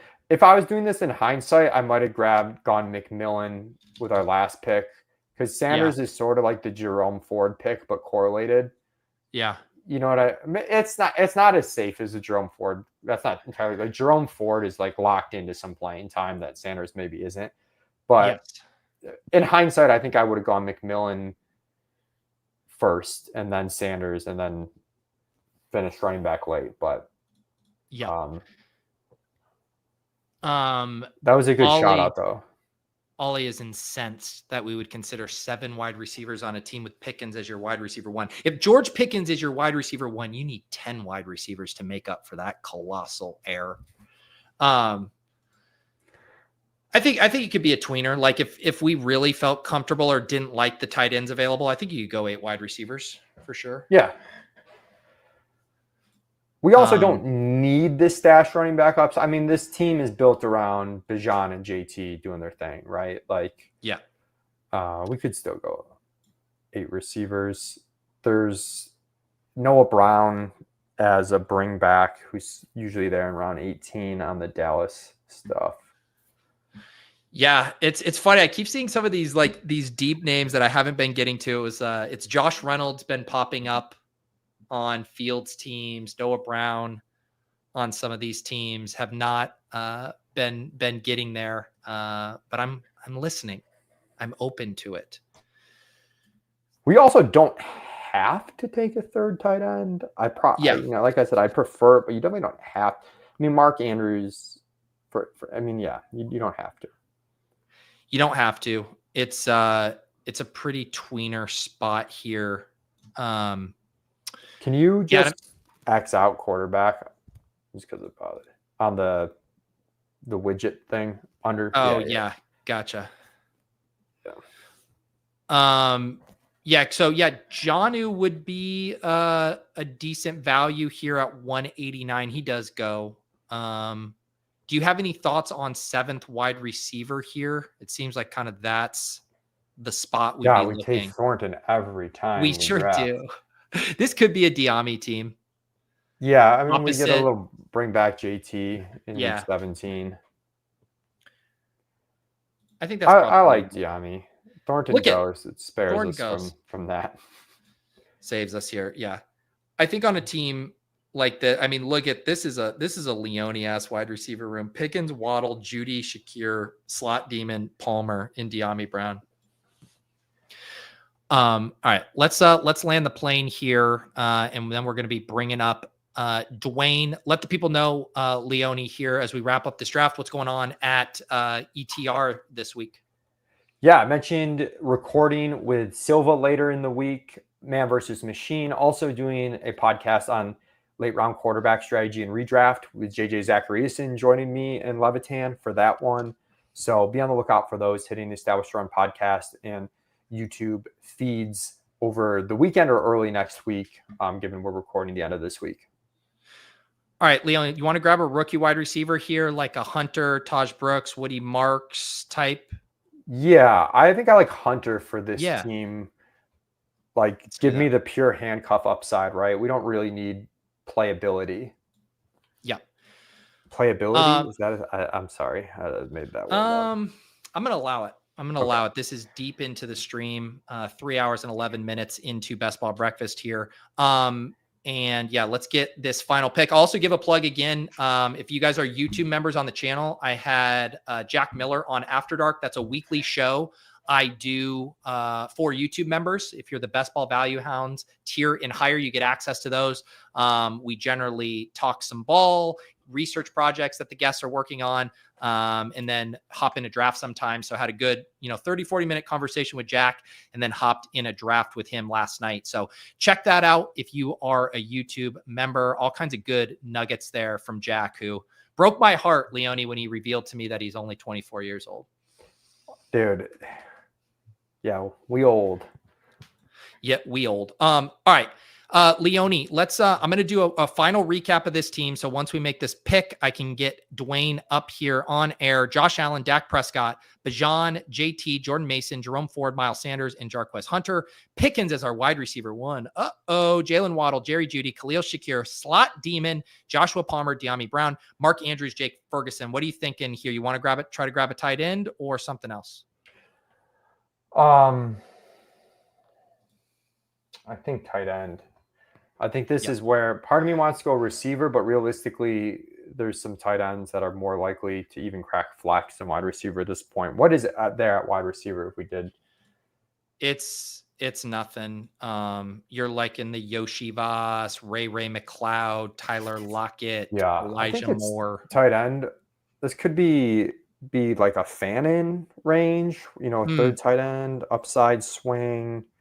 We might be light on Theo Johnson. I do think Freiermuth's just straight up undervalued now that he's free in the 18th round. I think I might take this swing on Fannin with us having like 2 safe tight ends, but okay. It's I keep ending up on like Freiermuth versus Fannin. Freiermuth goes. I think that makes it easier. I don't really have interest in Dalton Schultz in this type of tight end room where I'm like scared about the job security, and you're playing him for projectable volume to begin with, and we don't really need that out of the gate. So I'd rather take the upside swing. Yep. And we do have Judy, so we get kind of a second bet on the Browns there. That team Ford, we are Browns curious. Oh, yeah. Browns curious. A great team to be curious about, I'm sure. Leone, a pleasure as always. We will catch you next time on Best Ball Breakfast. Appreciate it, dude. Yep. Thanks for having me on. All right. Peace. All right, welcoming to the stage, Fantasy Life's own Dwain McFarland, a man who from his Twitter account seems like all he does is draft best ball teams and produce fantasy football content these days. Welcome to Best Ball Breakfast, Dwain. Thank you. Thank you. Although I know I'm definitely hanging out with someone that will make my best ball draft seem minuscule. Pete, I'm at 65. No, I'm at 70 now. What are you at? Like 350? BBMs or 60 everything? Just everything. BBMs, wow. Honestly, I kind of save. Like I do draft some early. Like I get the strategy of, really wanting to spread things out. But I do tend to save more of those for the end when I know more information. Because I think you also get like a lot of newer folks entering the pool, right? So there's different things. For and sure. I've noticed in those last few drafts when BBM's closing out, like, the ADPs kind of go crazy because people are trying to balance. Like they're like, oh, I didn't have this guy or this guy, and now I want to draft him. So even the people that have been drafting all summer are suddenly like letting certain players fall, and you get these crazy ADP values. I will say this. I always give myself a fist pump when I land in one of the late drafts and I have the middle draft position, right? Somewhere in that middle where you can just scoop those values. So not as many of the BBMs yet. I think I'm at like 15 of those, but total 70. Have you had, because like I said, I know you've been putting out a ton of content, working on the utilization report. We were looking at the comparison tool earlier in the stream. You've been putting out your tiers rankings. Have any of your research or things you've been working on, you also had the year 2 and late breakout pieces. Has it affected any of your drafting? Have you found yourself gravitating to any player structures or things because of some of the research you've been doing? Yeah, I mean, absolutely. You know how this goes. Like my favorite findings when I go into the research are the things that are actually kind of the opposite, right? Of what you thought. And you're like, oh man, like I really need to pay more attention to this. And then some of them are just like hit you over the head. You're like, I should have just already been doing this. Like, why am I not doing like Jalen Hurts? Like I saw I was sitting at like 8% exposure in round 4, like to get a dual threat elite quarterback. I just prioritize. I was like, this could go away like really soon. So in the course of 2 weeks, I've corrected that to Jalen Hurts being my most drafted quarterback whenever he was like my 7th most. So I also, after doing the quarterback tiers research, was kind of already here, but last year I was so huge on Jaden Daniels. I mean, I was so all in on him, but I just felt so good about the profile because even if it missed, right, because what he could do as a rusher, it would probably be fine. But if he was better than we thought as a passer, like he could potentially offset the dual threat elites. I don't think we have anyone this year, Pete, that I feel that strongly about. Like I like Justin Fields, but we know what he is as a passer. I really like Caleb. He's not a dual threat elite, but I think he could run for 500 and throw for 4,200. And if he threw 40 touchdowns, you're going to love life. So there are guys that I still like. I'm higher than consensus on Trevor Lawrence this year as well. But as I thought about it more and more, I was like, I need to take the dual threat elites this year. I'm going to do it more than I ever have. It does feel like the market's starting to adjust a little bit, but I think you could honestly argue as soon as the 2-3 turn, you could be taking Josh Allen or Lamar Jackson. Just because that's where the questions start, man. Like, don't be wrong. I want exposure to those other players, but I don't want to look back and be like, man, I should have just built some Josh Allen teams from right there, right? Because you get to structurally, make those a little different because of where you're picking. It's getting a little bit easier to stack Allen with some of his options now versus where he was going before. So been trying to draft the dual threat, elite quarterbacks a lot. Obviously, I also play a lot of FFPC, real-time sports. And while it's a different game than best ball, like if you look, like the dual threat elites are pretty much on all those teams that are taking down the top prizes over there. So it's just when you get to, those crunch time weeks, man, knowing that you have a player that could just do one or the other and get you by for the week, but they have the potential to spike in both categories. It's just so huge. So that's been a big one for me on quarterbacks. On tight ends, I had not been drafting Mark Andrews at all. Like Isaiah Likely obviously is a good player and he's still a concern, but like historically speaking, if you look at tight ends and the ones that have really broken fantasy, they've been not only guys that can earn targets, but do it downfield. And what does that lead to? That leads to big chunk plays for the yardage. That also leads to the huge touchdown spikes. So if you think of Gronkowski, you think of Jimmy Graham. Now, obviously, those are really great players. Actually, you can think of Mark Andrews just 3 years ago when he averaged 17.5 fantasy points per game. Now, that one was PPR, so it'd be a little bit less. It's all relative. But Andrews is a guy like I've started clicking on more because he actually does both things and he's in a scheme, man, made to open those things up. They use so much play action and motion and they just really can make teams commit to the run game in ways that other teams can't. Like over the last 3 years, NFL passing, Pete, the average starting quarterback's thrown for 215 yards per game. Like this is like, but it's because of partially, we've lost some really good quarterbacks that were pocket passers from the pool, but then also just defenses are daring teams to run. Well, you can't do that with the Ravens. Like Derrick Henry, like 2 carries can be a first down. 1 carry from Lamar, 1 carry from Henry can be a first down. So, man, I really like the option of what that opens up for Mark Andrews, who was coming off of really the same injury that limited Tony Pollard in his first season back. I'm forgetting the other player that I should mention here. But anyway, Andrews still within his prime. He attacks downfield. He's in the perfect scheme. Like I could just totally see him going off for touchdowns. He won't be like my most rostered guy, but I was kind of ignoring him just because of Likely. I was like, I don't want to deal with it. So the way I look at it down the stretch last year, as he was healthier, obviously the last few games got more playing time because Zay Flowers was out and they just decided to, we'll get Andrews and Isaiah Likely on the field, which makes sense. Like that's also another out, more playing time for those guys. But just looking at Andrews when he was healthy, he was a lot better down the stretch last year. So, yeah. And there was one of the other quotes that I saw flagged from Coach Speak Index was they were talking about Andrews doing the tush push for them again this year. And he has. Get you a little extra touchdown equity too, which is a nice boost there. I've got him projected for, I think 2% of the rushing attempts for the team. So yeah, like when that goes into the FantasyLife ceiling floor, projection model, which is all it essentially does, guys, it takes all the things that make up fantasy points for a position. And then we look at historical variance and we also look at the caliber of the player. And based on those things, we then have a ceiling and a floor projection. Obviously, Leone was just on ETR, known for, really being amazing at the work they do there. So really trying to up our game over at FantasyLife so we can hang out with Leone and guys like that. Well, I hopped us into a Best Ball Mania draft, and they know the Influencer 101 is here. Dwain McFarland, are you a Jamar Chase 101 guy? Absolutely. I haven't gotten the 101 that much either. So I'm happy to get Chase. I got him at 3 the other day, and that felt like pretty spectacular. Every once in a while, you land in a weird room. But yes, pass heavy offense, great quarterback, like defense potentially still in shambles. What's there not to like? I do agree that Lamb, and I've had Lamb as my wide receiver too, I don't know, for a bit now. But I am liking Lamb over Jefferson at this point. I don't know where you're at.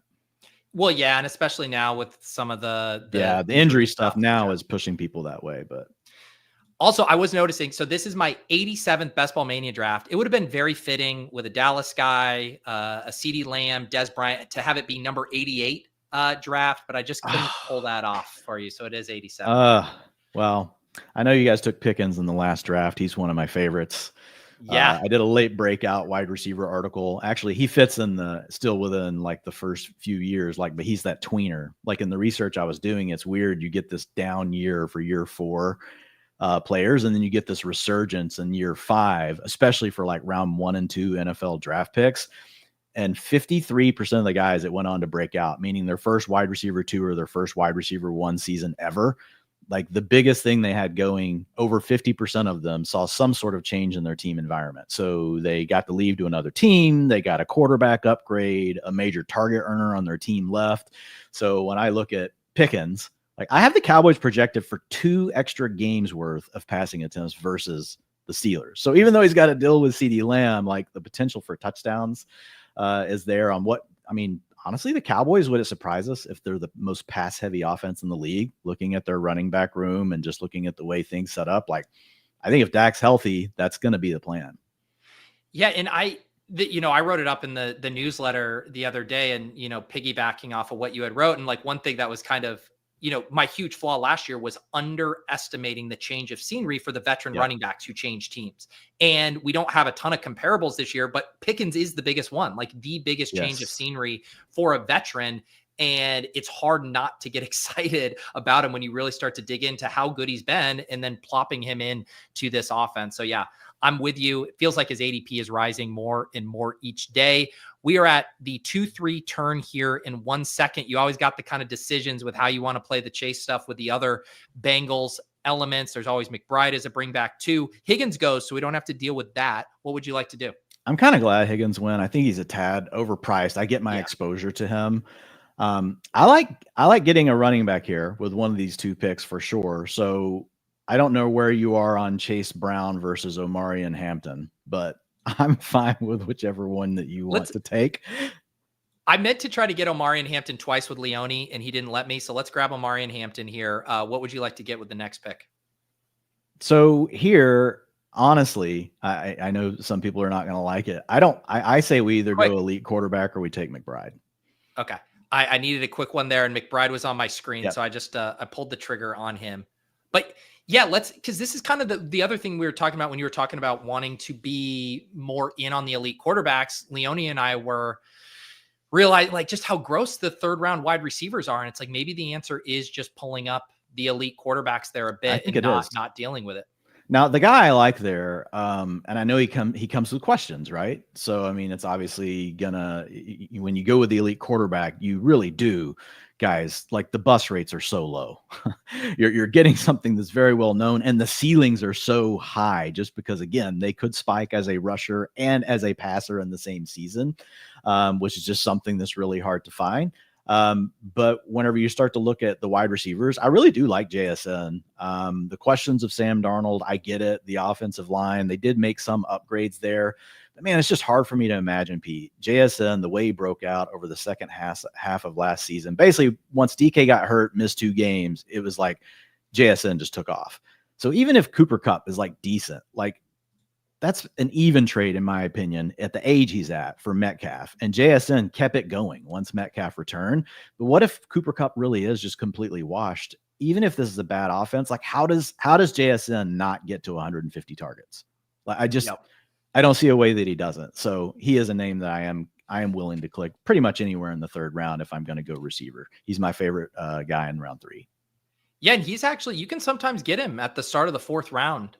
Sometimes people get a little worried just, I think, about the overall. I love picking down 10 to 12, man. 10 to 12 this year, just because of what the upside of the young elite players you get at the 1-2 turn, whether you go receiver, or a receiver in Achan or Henry, whatever it is, it's amazing. And then coming back in the 3rd round, if it's not what you like, you might get, like you said, a JSN to slide to you there. Or you still have a shot, actually pretty much every draft, at one of the elite quarterbacks that is a dual threat guy. So I love picking from that 10 to 12 range this year. I think it's my favorite draft spot. Yeah. People asked me that on earlier in the stream, and it basically, for me, there's like a tier break after pick 19. And this one, Bucky went before Ladd, but it's basically through the AJ Brown, Ladd, Drake, Bowers. And it's like anything from pick 6 on where I can get 2 of those top 19. otherwise, sometimes this 1-2 turn actually for getting Chase, it doesn't feel as good as being on the other side of the board. Yeah, I like the other side of the board. There goes Hurts. I was like living in a fantasy world of where because for sure somebody's going to take Jaden, but it was the AJ Brown drafter that took Hurts, which I've done multiple times as well. Man, the Hurts thing, like again, I get it. Looking last year, 48% drop back rate. Like even with a running quarterback like Hurts and a great rushing offense with Saquon, even if they run pure again, it's going to be so hard to run the ball that much. It's just so difficult. So they're obviously still going to be a run heavy team, but all right, what are we looking at here? Yeah, let's see what we want to do here at the 4-5 turn. Daniels does come off the board. By ADP, you're looking at DJ Moore, Metcalf, Sutton, Kenneth Walker, Devontae Smith, Chuba, Waddle. Moore comes off. Pickens is gone. Yep, he went 44. Damn it. I know, man. All our favorites getting sniped. Who do you like? Yeah, I like Metcalf here when he makes it here. I'm fine with Metcalf. And then I think your next pick is like, dude, maybe I'm dumb, but I don't ever pick Cortland Sutton. It's a blind spot for me. So I like Kenneth Walker. Me too. I like Waddle as well. I mean, Waddle the whole Dolphins had a bad offense, but I'm good with anyone. You want Waddle or Walker? Let's go Walker. I don't have as much exposure to Walker, but if you've got more of one, the thing is what happens at running back, like gets kind of hairy coming back, in my opinion, while there's still, you can turn 2 receivers at this next pick. And I think still feel pretty good about getting some upside because you get guys like Pearsall, Jaden Reed coming back down to you get Matthew Golden. If you want to mix in, some of the rookies, I honestly think that I shouldn't have left him out of my breakout article. So I gave him more words in the wide receiver tier piece, which I'm actively writing. But Khalil Shakir, like I get it. He's a low ADOT guy, but I think it makes people immediately assume that like he doesn't have any touchdown upside. Well, we don't hold that against Rashee Rice, right? We don't hold that against Chris Godwin. We don't hold that against Amon-Ra St. Brown, who's slightly deeper ADOT. But I mean, it's a totally unproven wide receiver room, and Khalil Shakir has just gotten better every single year. So like, I feel pretty good about that 6-7 turn being able to take 2 receivers versus the running backs there.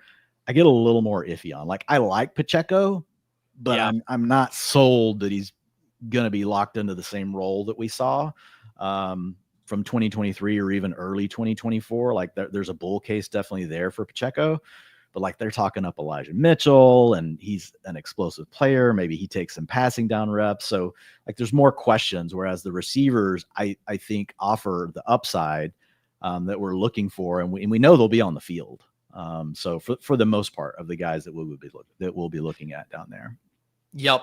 So we start Jamar Chase, go Omarion Hampton and Trey McBride. We don't get 2 favorites of the turn there to fall, Hurts and Pickens, but we do grab Metcalf and Walker. And one of the things I've noticed about Hurts is like there's this weird effect where when there's buzz on him or say rankings and now projection system pushing him up, now the AJ Brown drafter never wants to let him go in the 4th. I know. Whereas before, and you used to get him sliding because if you let him go, then he can sometimes all the way go to the mid-5th before the AJ Brown drafter picks again. And so it's just like that snapping effect. It's almost like there's no range for his ADP. It's either like 42 or 53 or whatever, just because people don't want to miss out on him when the buzz is coming with AJ Brown, which I certainly get. I think he deserves to be there. And then this Jaden Daniels getting that opposite CeeDee Lamb for the week 17 is pretty fun. From the love 3-hole. that.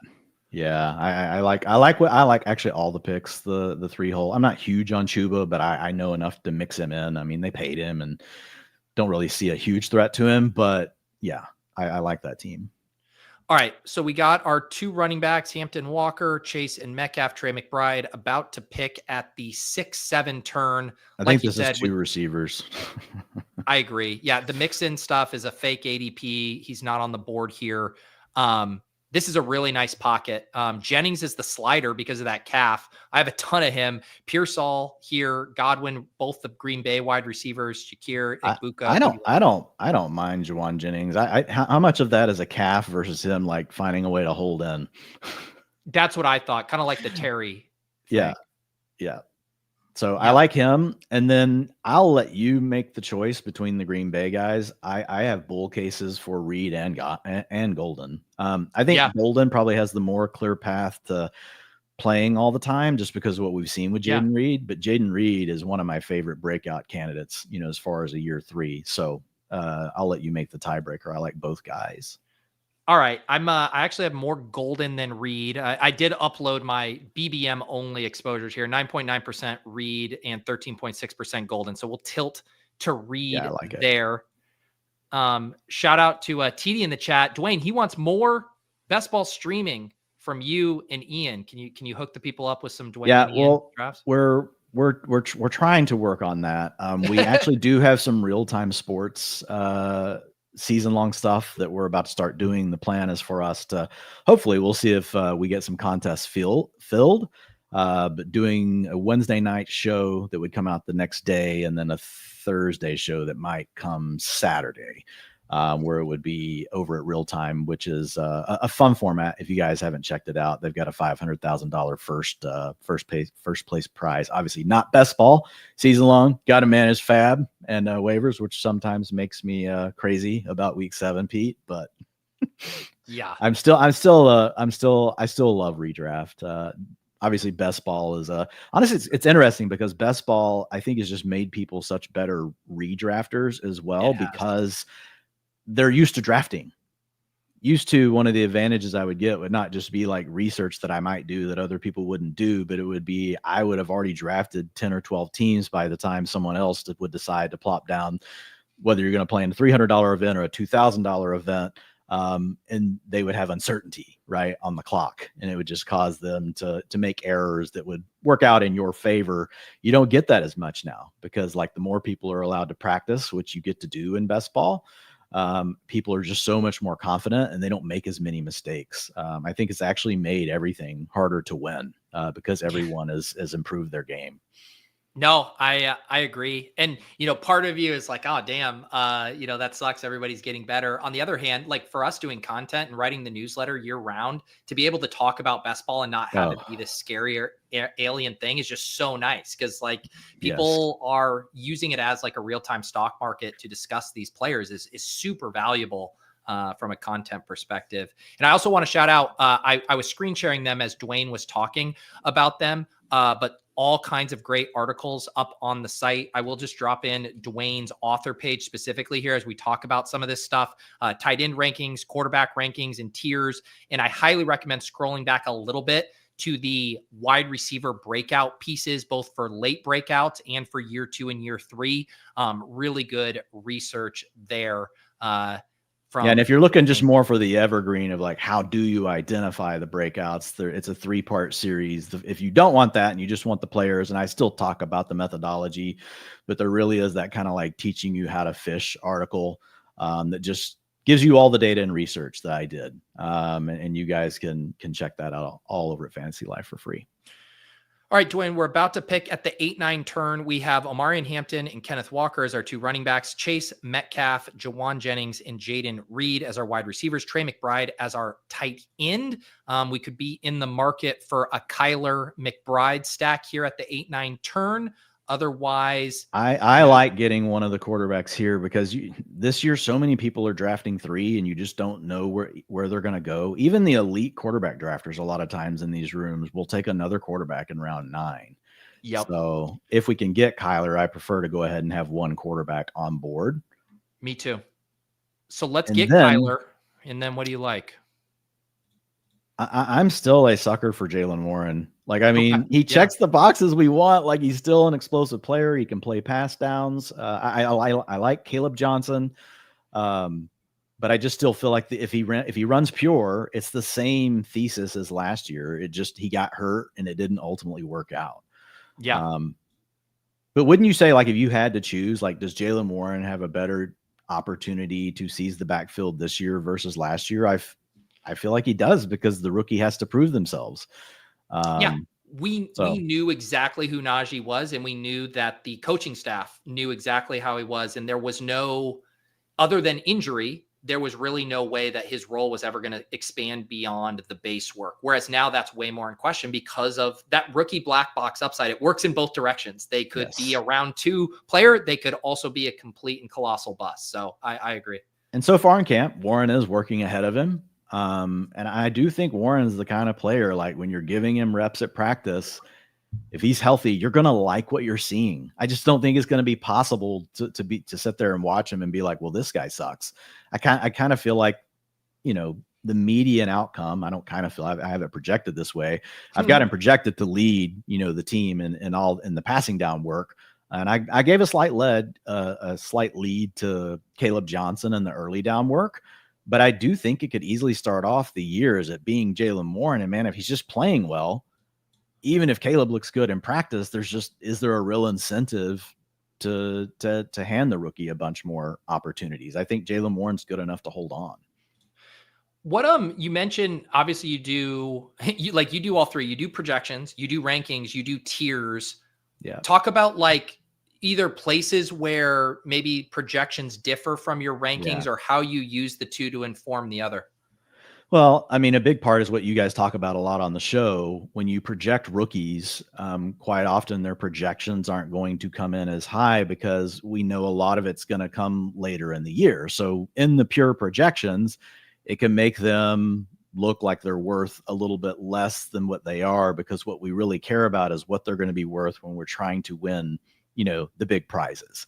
And we know that rookies in the second half of the season, that's typically where we see these breakouts. So that's where there's a disconnect between some rookies, obviously like Ashton Genty. He's projected for a bunch. He's ranked high. He's highly tiered. All of it works out. But I would say rookies are a really big one. And then the other one, like people know what most of these are, like you're really the best handcuff running backs, right? So like we know there's a clear role. If the starter went down, we're 90% certain they're going to get most of that work, and it's in an offense that we like. So you'll see that sort of running back's going to project for less in the projection model, but they're going to be higher in my ranking set and in my tiers. So those are the two big ones, rookies and then backup running backs. And when you talk about difference between projections and rankings.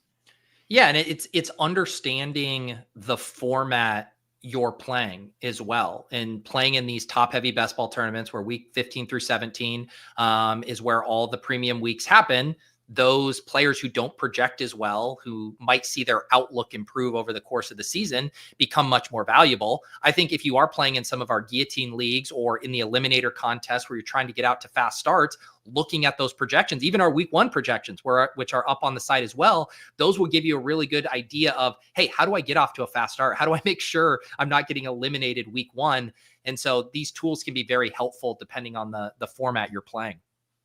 Yeah, for sure. And I think roster construction is just so key. Like if you are loaded up with a lot of rookies based on the way you built your team in the early rounds, then you have an option, to take some veterans later that might just help you early in the season. We're on the clock here. Love gets sniped from us. Do you like Cam Scatterbo at this price? I do. Yeah. And I don't have enough. But yeah, I was thinking about our second quarterback here. I know. And Purdy went too, brutal. didn't he? He did. So yeah, we don't have anything other than Rodgers cooking late. So we could do Herbert with Hampton if you like that, or Drake May. I like Drake May here. Yeah, let's do it. Yeah, this is one of those. Yeah.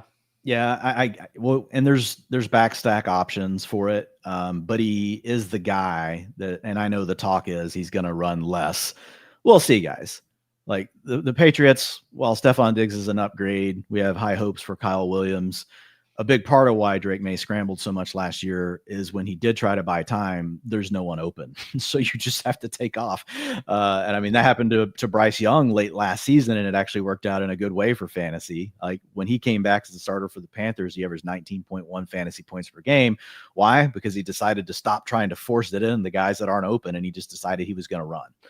He was going to scramble more often. So I hear the coach speak on it, but that's going to require the receivers, and it can't just be Stephon Diggs. Someone else also has to step up in order to allow Drake May to throw the ball, more often and run less. The other thing is, like, it could just get offset by them using him a little bit more in the design run game, right? Yeah.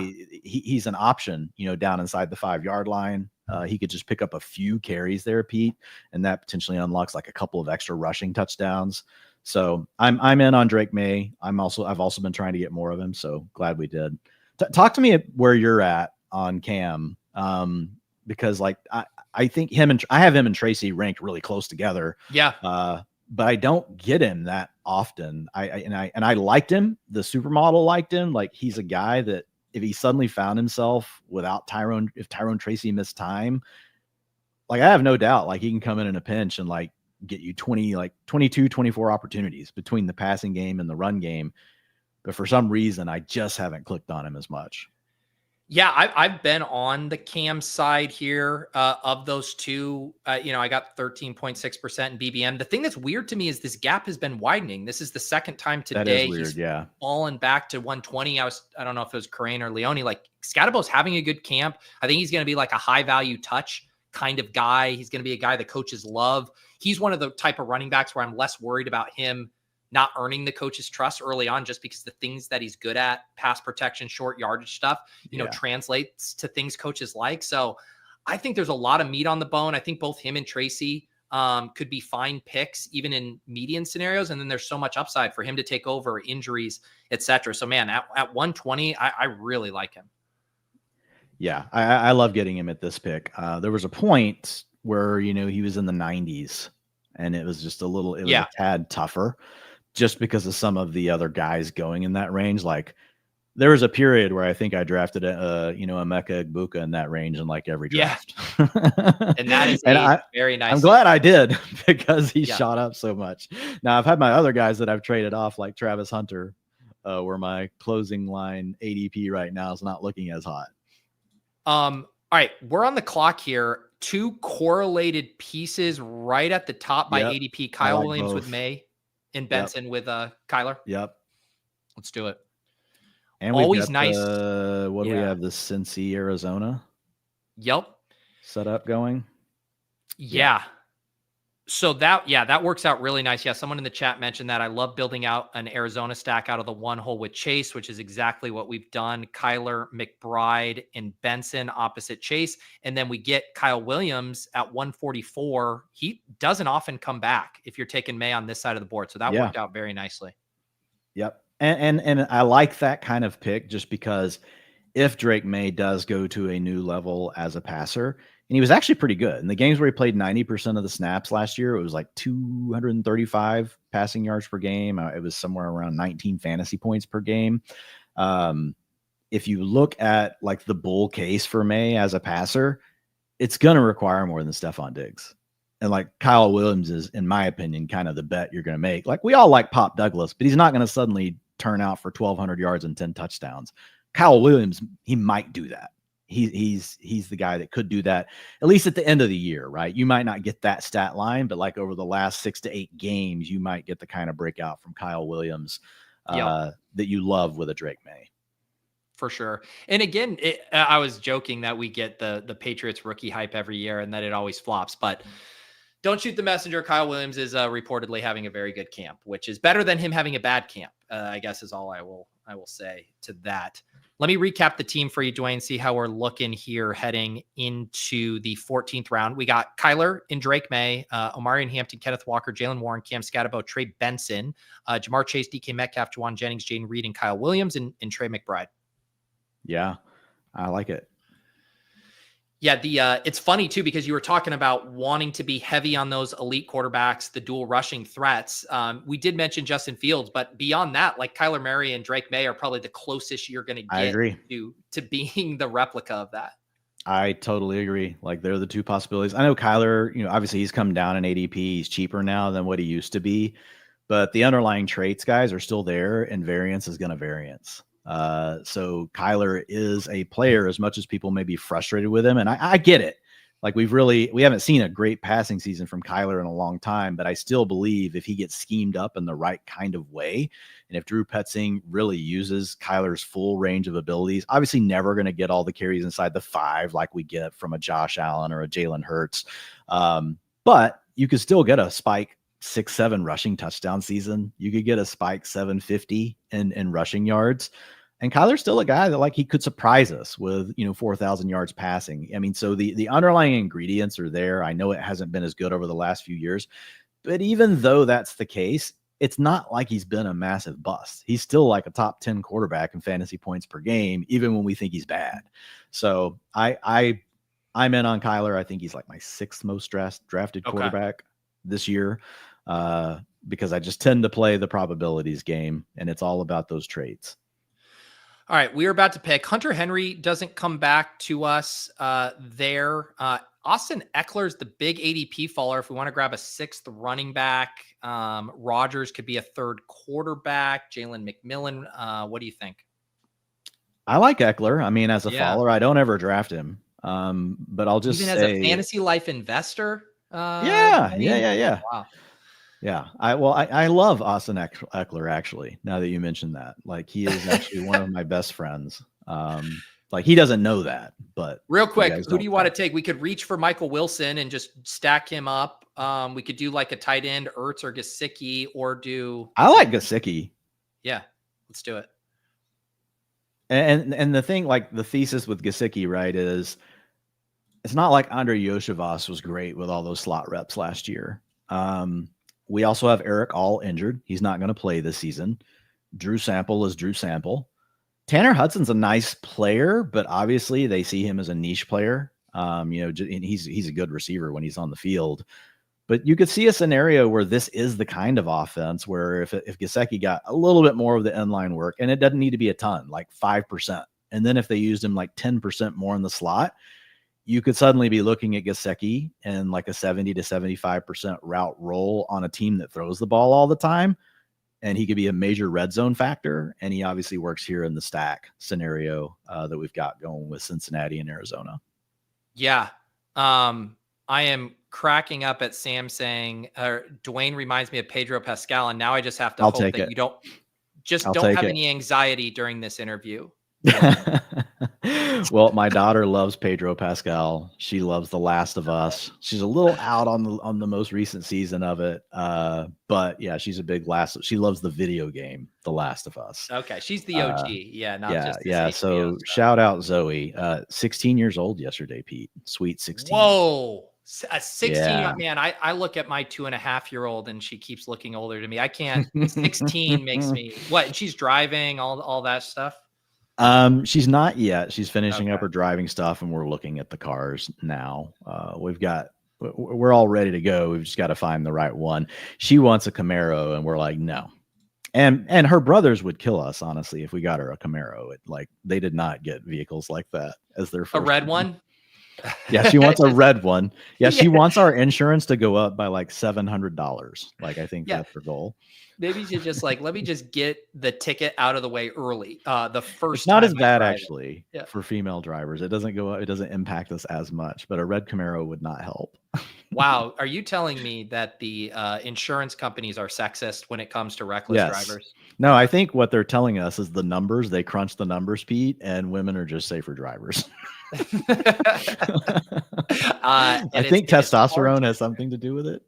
That's right. Yeah. Okay. Let's speak into testosterone here. We got 6 running backs. We got our 2 quarterbacks, 5 wide receivers, 2 tight ends. We need a receiver. Yep. And Michael Wilson is gone, which is fine. Do you have any guys you like here? We could also, we're going to be taking probably a couple here. Do you want to do Rodgers with the Metcalf and Warren as a 3rd quarterback? I don't think you have to, but I'm okay. You don't have to. I am okay with it though.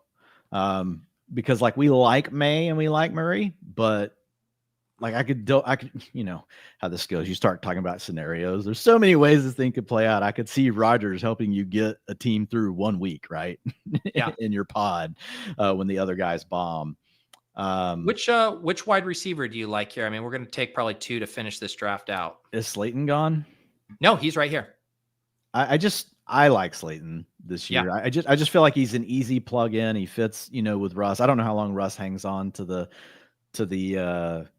job. Slayton's not a guy I'm ever taking in redraft, but in a best ball draft where it's hey man, I just need 2 spike weeks out of you. And if they could happen at the right time, he's going to be on the field. He's locked into 2 wide receiver sets.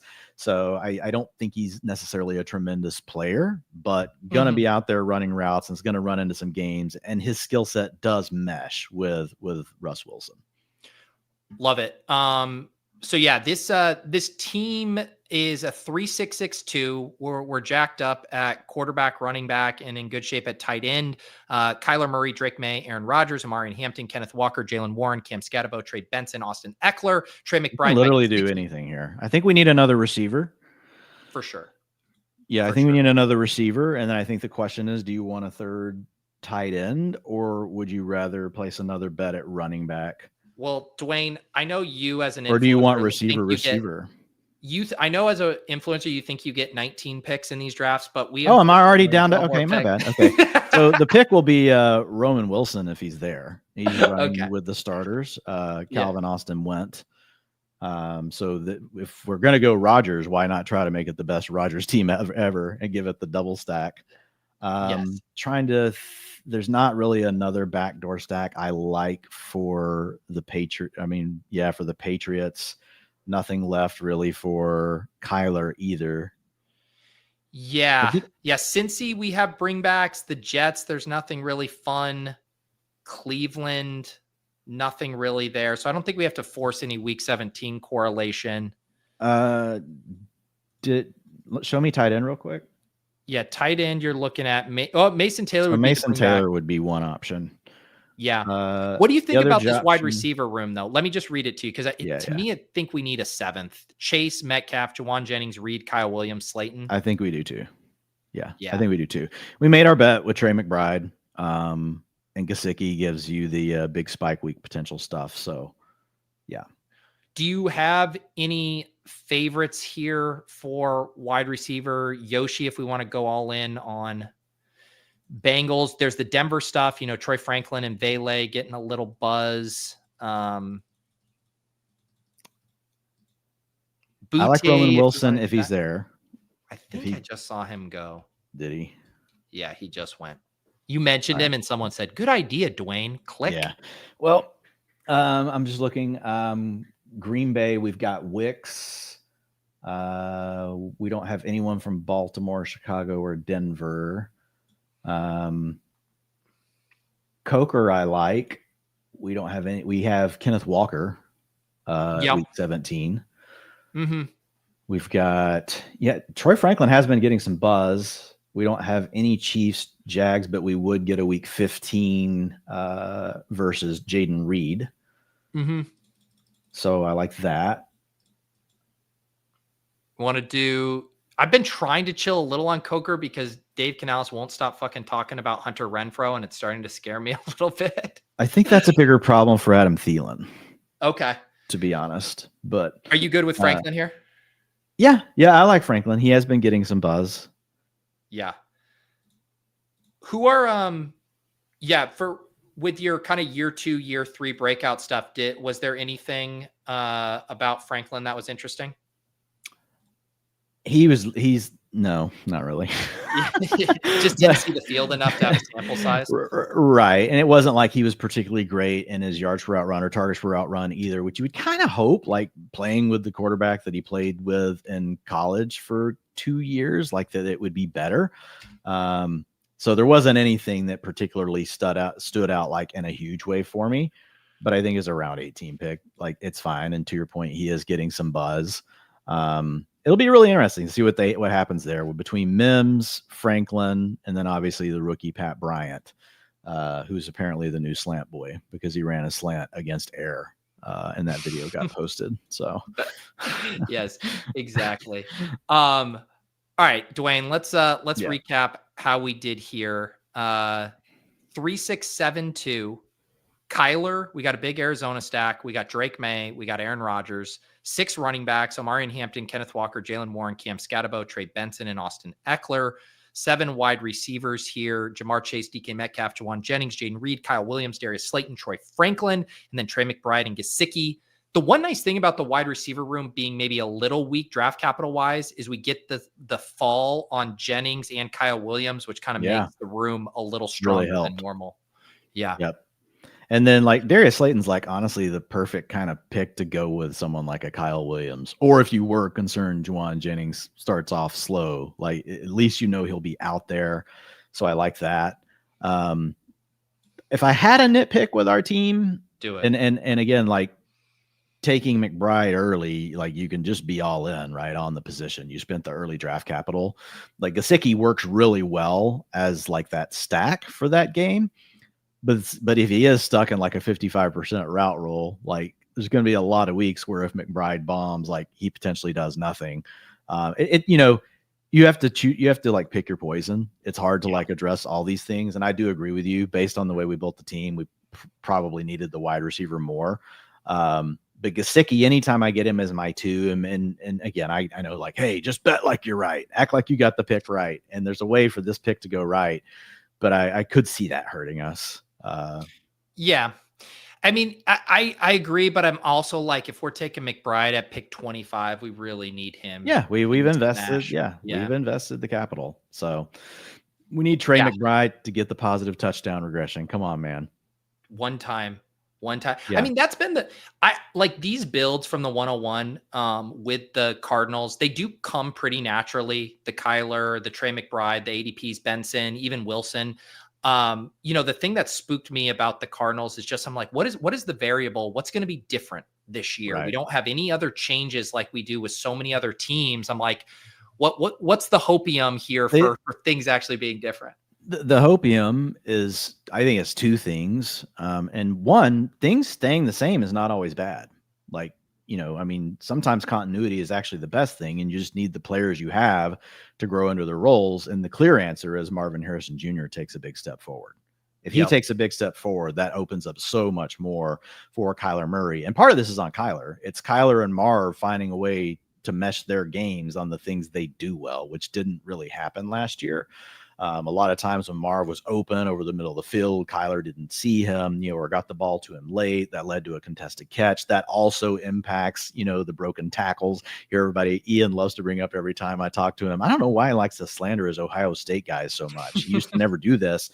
But, talking about the one broken tackle, for Marv. So I think he's the clear answer. If Marvin Harrison Jr. suddenly turns into the prospect that we thought he was and looks more like the Brian Thomas Jr.'s and even say a Lab McConkey level or a Malik Neighbors level, that changes the whole complexion to the offense for the Cardinals. I think the other thing is Drew Petzing just dialing up more of the cheat code stuff with a guy like Kyler, using more play action, doing some more motion. Hey, let's get Marv some easy looks. Is he the greatest yards after the catch player ever on the planet of the earth? No, he's not. But I think he's better than the other options you have. And you could just kind of get his confidence going, getting him some of those easy looks. So I think Marv is obviously the big answer, but Petzing better utilizing, making defenses respect Kyler's ability as a rusher more than what he has currently done. Yep, you made me curious here to go see my Kyler and Trey McBride here, checking out the FantasyLife Best Ball Hub. Nice. We have a player combo tool here, so typing in Kyler Murray, Trey McBride, you can see your exposures to each of them individually, and then your overall exposure there. So I have 4.3% of both of these guys, which is a pretty high clip relative to this exposure and kind of speaks to their ADPs. Being correlated over there. And Dwayne, one thing that's super fun about this new tool is the community exposure as well, which anyone who uploads teams, we can see what our community is doing here, and pretty interesting to see if you're kind of, I'm below. So I got to catch up to the FantasyLife drafters. So you're okay though. Love the new tool, and you've done a great job, man, providing so much feedback to the development team on that. So major hat tip to you. While I was grinding away on utilization feedback, Pete was doing a great job, like helping our development and product team understand like what this tool needs to really give you guys the insights that you're looking for. And nobody really better to do that than you, man. You do so many of these, and you talk with so many great people in the industry. So good work on your part for sure. And so, Pete, like, have you already mentioned like your discount, or do I get to mention my discount? No, please mention your discount. I did mention mine, but now is your time to shine. I love going to use yours. Like, it's fine. He had said promo code Sam in his tweet, which I appreciated. Our guy Sam Wallace working so hard over here. So use Sam, use Dwain, or do you have a different code that you're using? No, mine's just Dwain. DWAIN. Okay. Yeah. So like Dwain the bathtub, I'm Dwowning. It's I never heard that one growing up. So, but yeah, just use one of them. Guys, go sign up. You get 20% off whether you want tier 1, tier 2. Just go check it out. And again, just lots of new stuff. Like I'm super excited about where we are with the utilization report, and just the things that we've been able to pull together in the season long stats there, Pete, as well as what we have in the game log. That's the overview of how to use it. But you've got the slider up top where you can look at the different ranges of games. Obviously, if you've got guys that you're like, a lot of these data points stabilize around 250 routes. So we give you a route slider, we give you a snap slider. But if you go into the game log stuff, Pete, I think this is where we've there's a flex spot there. People probably haven't seen in the past. On the season stat? Yeah, for all of them. So now you can just actually compare running backs, wide receivers, and tight ends. You can see who's got the highest utilization score, fantasy points per game. But if you go to the game log view, you get like this quick summary at the top for the team now. But if you collapse that summary, and you can see, here. So you guys don't have to look at all the game log, but like you can pop it open. And so like the nice thing I like to look at here is, okay, where were different break points in the season where maybe a teammate got injured, they made a change in a scheme, or when was the bye week and they made the change. And then you can isolate down to just those weeks. And what's really cool down below on that, or up top, either way, you can see down, sorry, weeks 1 to 22, you can see. Yeah. So you can see it up top as well. So you see the season utilization score, but then you can also see how that compares against like whatever time frame you select. So like, is the player actually down versus what they've done for the season, or are they actually in a position where they're trending up? And the utilization score is actually based on all the data points that I found correlated the most with scoring fantasy points, and were also the most stable. And so when you look in season, week over week, predicting the next week's fantasy points, utilization score is stronger than fantasy points, which was the goal. Like if I couldn't get to that, I was just kind of like, what are we trying to do? And where it gets really strong is once you're at 4 weeks worth of data. So if you look at a rolling 4 weeks, over 4 weeks with the utilization score versus fantasy points per game, gives you a real edge. And so you can also start to look for, okay, who are the guys that are not scoring as many fantasy points, but they've got a high utilization score? Like those are buy low candidates. And then the flip side of that is, who are the guys that are going nuts, but they have a really low utilization score, and maybe they're a sell high? Not always, guys, because some guys that are just scoring way more fantasy points than expected, they're just actually the people that we just want to have on our fantasy teams, like Devon Achane and guys like that. But other things that we'll continue to be pushing forward as we continue to go.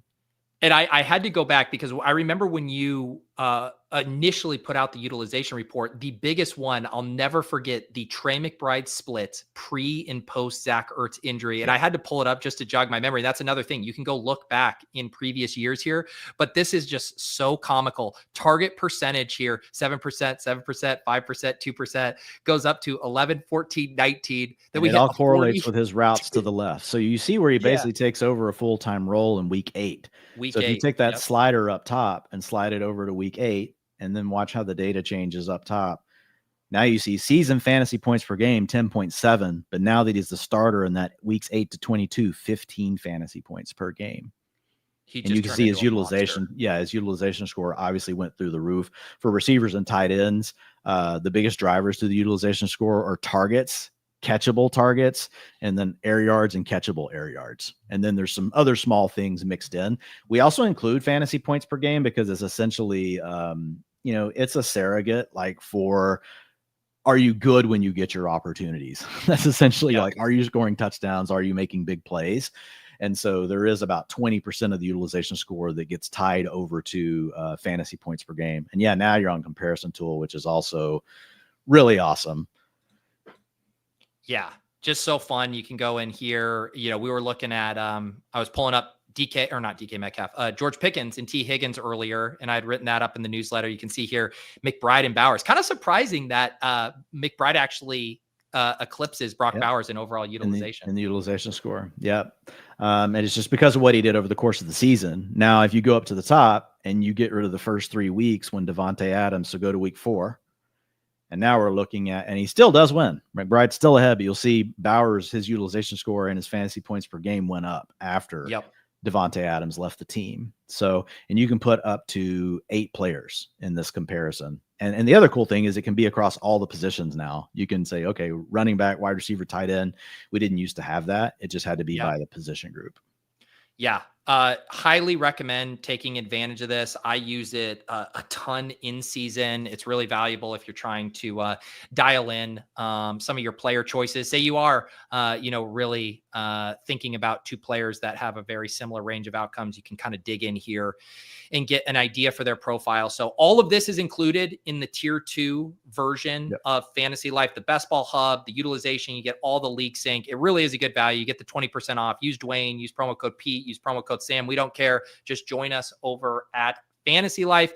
Dwayne, it was a pleasure hanging out and drafting with you. And I should mention the shows this week have a FantasyLife theme. You were on Best Ball Breakfast. Jake Trowbridge is on the randomizer this week. Oh man, Jake's a great choice for randomizer. He's perfect. And then I'm going to have Elliot on After Dark on Thursday. Nice. Little behind the scenes of what's going on at FantasyLife. So going to be a good week of shows. Yeah, and for you guys that don't know, like Elliot, as busy as he is with being a CEO and all the things we have going on in our company, he's still a madman in the best ball streets. I don't know how he finds time to do it, but like my guess is he's falling asleep and his phone is hitting his head. He's probably in a ton of slow drafts would be my guess. That's right. It would have to be a lot of slow drafts. And what did I see a photo on your feed that was Matthew Friedman in a pool with you recently? Yeah, Friedman is now living in Texas, so got married, so he's hanging out back down here. What's funny is, like, little story, Friedman and I are from the same town, and we did not know each other. Yeah. And now we both work in the fantasy industry, and then B, it became to a point where we work actually at the same company. So Friedman and I have become pretty close buds. We try to hang out. And so, yeah, he and his wife and daughter came over and we hung out and we cooked burgers. We got in the pool.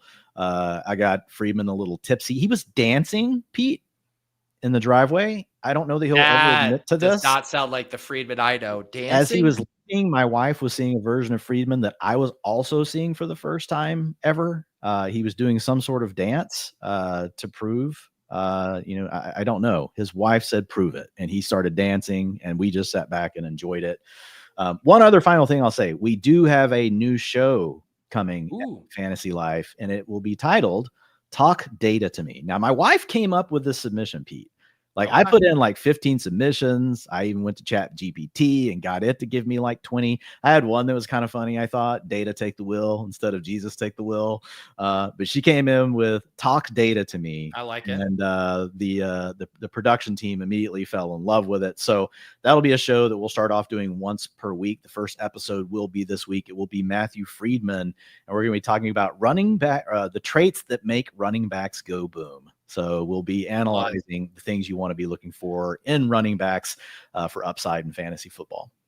That sounds like an awesome show. Join us over at FantasyLife. So much good stuff. And even if you don't want to spring for FantasyLife Plus right now, just go subscribe to the free newsletter. It's in your inbox every single day. We'll keep you up to date. News, projections, articles, research, all that good stuff completely free in your inbox. Another very fun show of Best Ball Breakfast. Thank you to Leone, to Kerrane, to Dwayne, to everyone watching live, to producer Mark in the hopper. We will see you guys later this week for our typical shows, Often on the Clock, Swolecast, Randomizer, Best Ball Bash, etc., etc. Until next time, this has been Best Ball Breakfast.